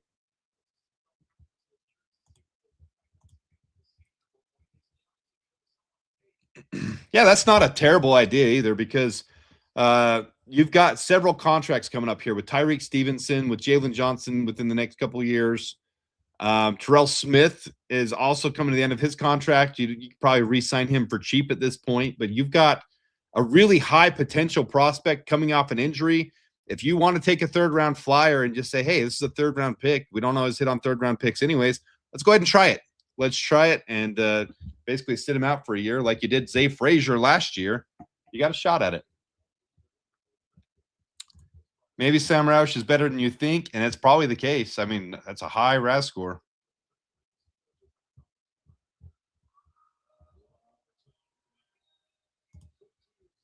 I don't think it takes that much influence. Danny Dennis Sutton is a phenomenal prospect, and he's, you know, this is a range where he should be gone by now. So,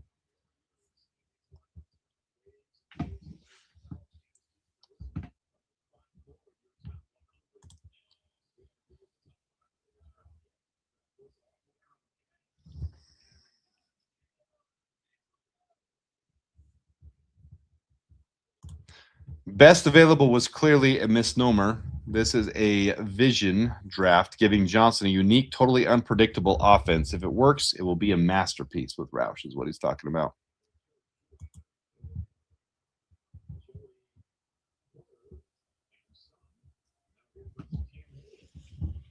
All right. So Pittsburgh, hometown team, is on the clock again, and they're going to go with, we'll find out live.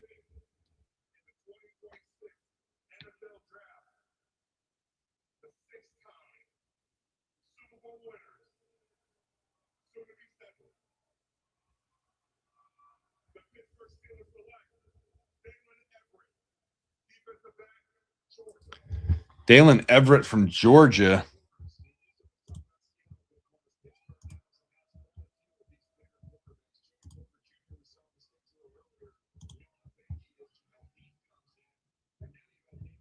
Right there, 89th overall.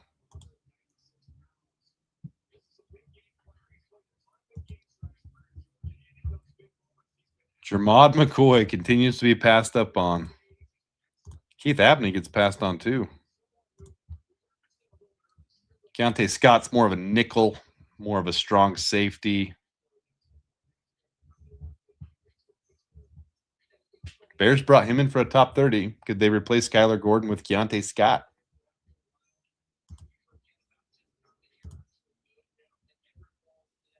All right, we're 4 picks away.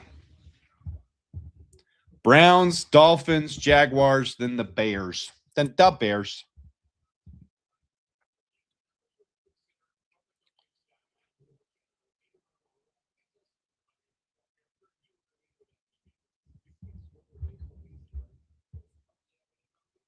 All right, picks in for the Browns.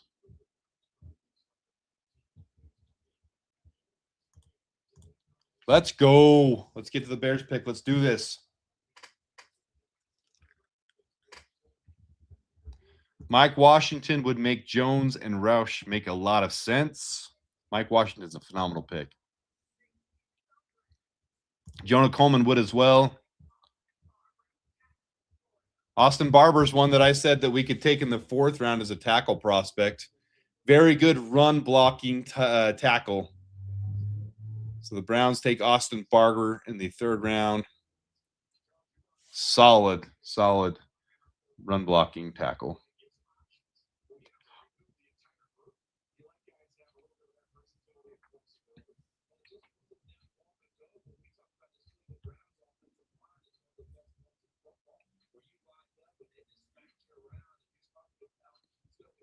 All right, start putting your predictions what we're going to do at 89 here, guys.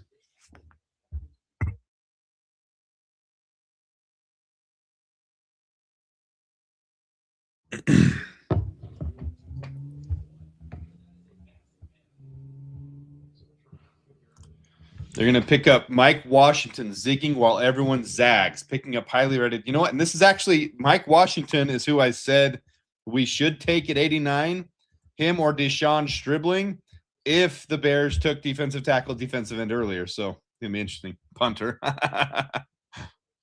Ephesians Prysock. Another tight end. Tight end 4. I should have known what I was asking for here. Jermon McCoy, I'm sorry. Linebacker. I mean, this is really open for anything. Anything could happen here. I'm not going to be shocked with anything that happens at 89.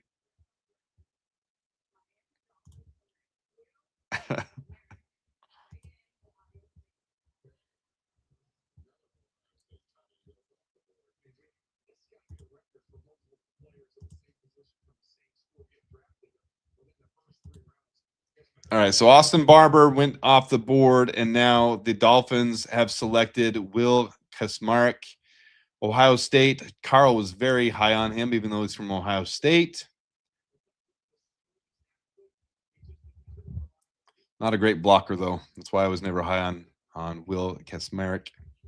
All right, we got 2 picks in front of us. We got the Jaguars, and we got the Bears. Jaguars and the Bears.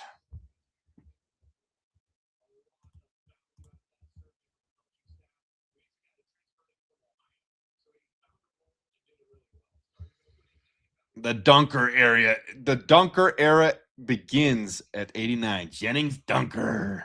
I can't see us picking another offensive lineman up.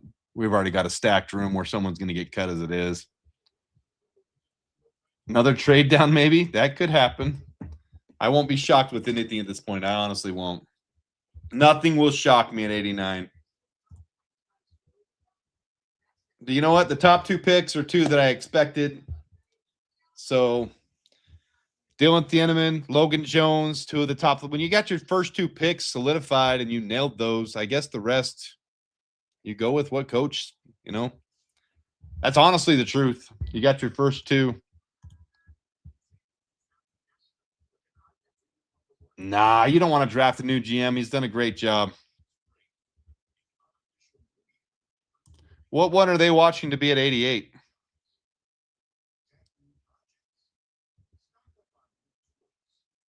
Yeah, I do like our O-line a lot. I really do. And I think Braxton Jones was playing very well before he got injured. People were judging last year too harshly on Braxton Jones. He was playing injured, and then they basically sat him the rest of the year through injury. They're saying he's coming back very healthy. I'm a big fan of giving him a shot this year and waiting till Ozzie gets better and not, overdrafting that. Chat Sports is on the Bears. What channel are they using, though?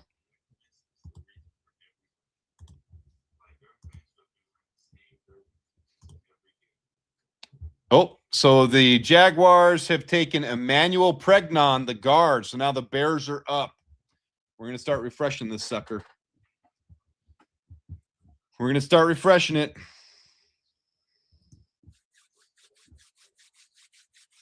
Danny Dennis Sutton, Daryl Jackson, Mike Washington. There's a lot of options. We're at pick 89. The Bears are on the clock, guys. Here we go. We're going to start refreshing. Nothing yet.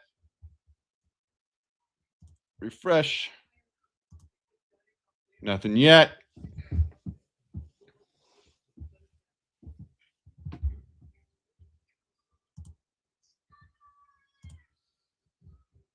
Come on, be good to me. Be good to me, Ryan Poles. Give me some defensive line help. If you don't, give me a weapon that I feel really strongly about. Mike Washington would be phenomenal.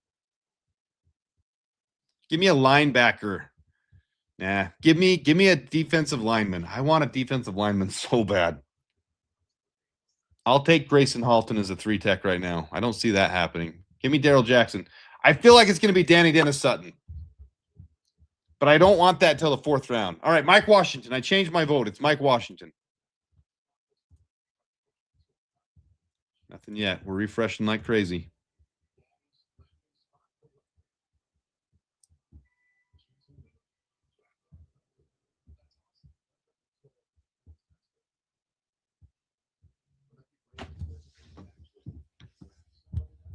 Who's it going to be? Who's going to be? I got playoff hockey. I got Cubs baseball to get to. Let's finish this thing strong. Here's the Jaguars pick. Haven't seen anything on the Bears yet.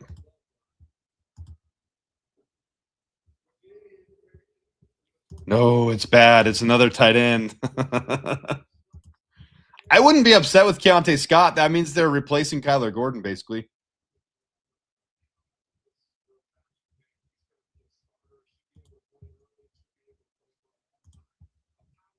You guys are saying it's in and it's bad.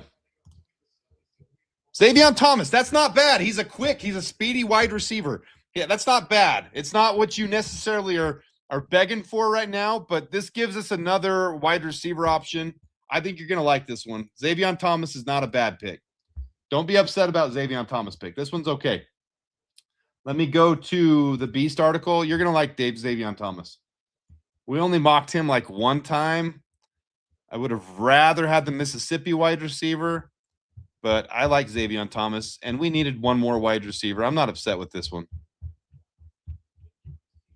I'm not upset with this one. Let me get the Beast article up so you guys can see Xavier Thomas. In fact, let's just go here while we're here right now. Xavier Thomas, you got your 5'10", 192. Does it show his speed on here? It doesn't. He's a solid wide receiver 3/4. He has the potential to be return ability as well. I don't hate this one. Where is the Beast article on Xavier Thomas? And wide receivers were going off the board. 4.28 speed. That's what it was. 4.28 speed. So that's what you're looking at with Xavier Thomas. This is a Ruben Hippolyte from last year. It's a reach. I think most places had him as a 5th, 6th round grade. They wanted speed here. They wanted fast.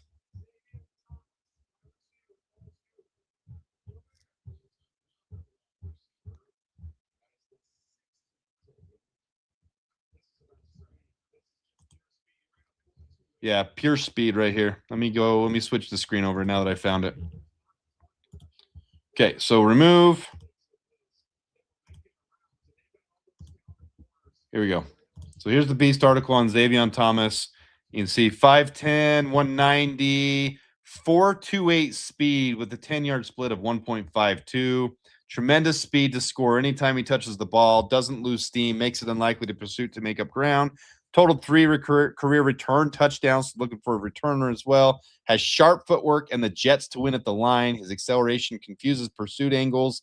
Adequate hand-eye coordination for grab-and-go opportunities. Beloved in the LSU program for his positive energy and grinding attitude. You know the Bears love that. Described as a leader of the receiver room by an NFL scout. Flashes as a route runner, but needs better snap-to-snap consistency. Inconsistent plucking the football outside his frame. Relies on his chest, arms, blah, blah, blah. So as a starter for 1.5 years, let's just go to the overall. Overall, Thomas lacks ideal polish as an every down receiver, but brings all kinds of juice to threaten opponents in different ways. He projects best as a return man and gadget role player capable of creating explosiveness. So there you go. Do I love it at 89? No, but I don't think you should hate that one either. That's one that you could see Ben Johnson was going to eventually get a wide receiver somewhere in this draft. I don't hate that one. Yeah, I want a D-line too.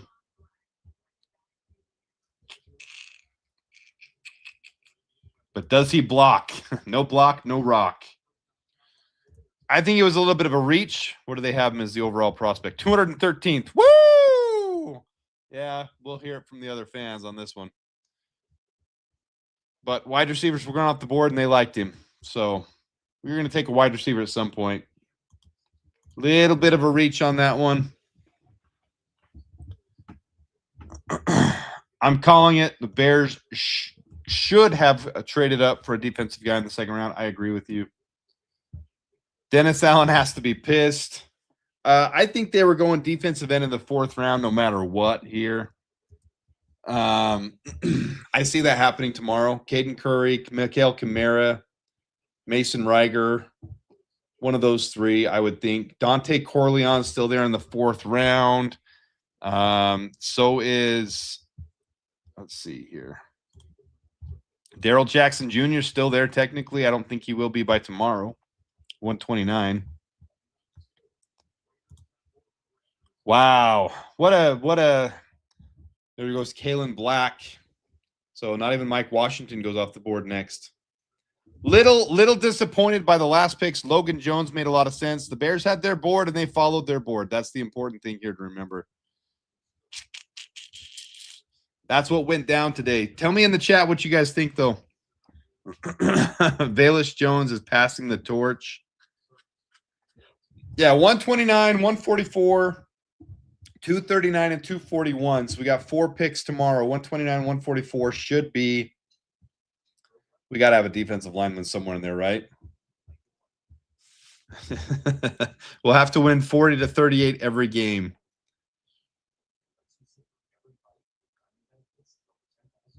NFL Network has the Bears draft ranked as the worst in the league, D-. Oh, there were a lot of opportunities there in the second round to trade up. I really wish we would have. Well, guys, I got some playoff hockey to watch, and I got some Cubs baseball to watch on split screens. I appreciate every one of you tuning in. I'm not going to stick around any longer for this little bit of a mess. But just remember, This is a good deal, Jeff. This is a good deal for both of us. and even if you No, God! No, God, please, no! No! No! No! hopefully it turns out like this.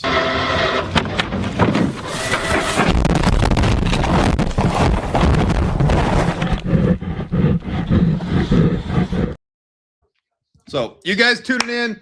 This was fun to interact with you guys. Fun to be a part of the Bears community. Always appreciate all of you guys. Let's see what happens tomorrow. Let's see how the team comes together. Dylan Thieneman was the prize of the draft. Logan Jones was important. I don't know what we're going to do on this defensive line, but we got to do something. Something's got to get fixed. So we'll be here for all of it. I'll let you guys know as things progress. Till next time, the Bears. Bear down. Bear down, sports making Chicago proud.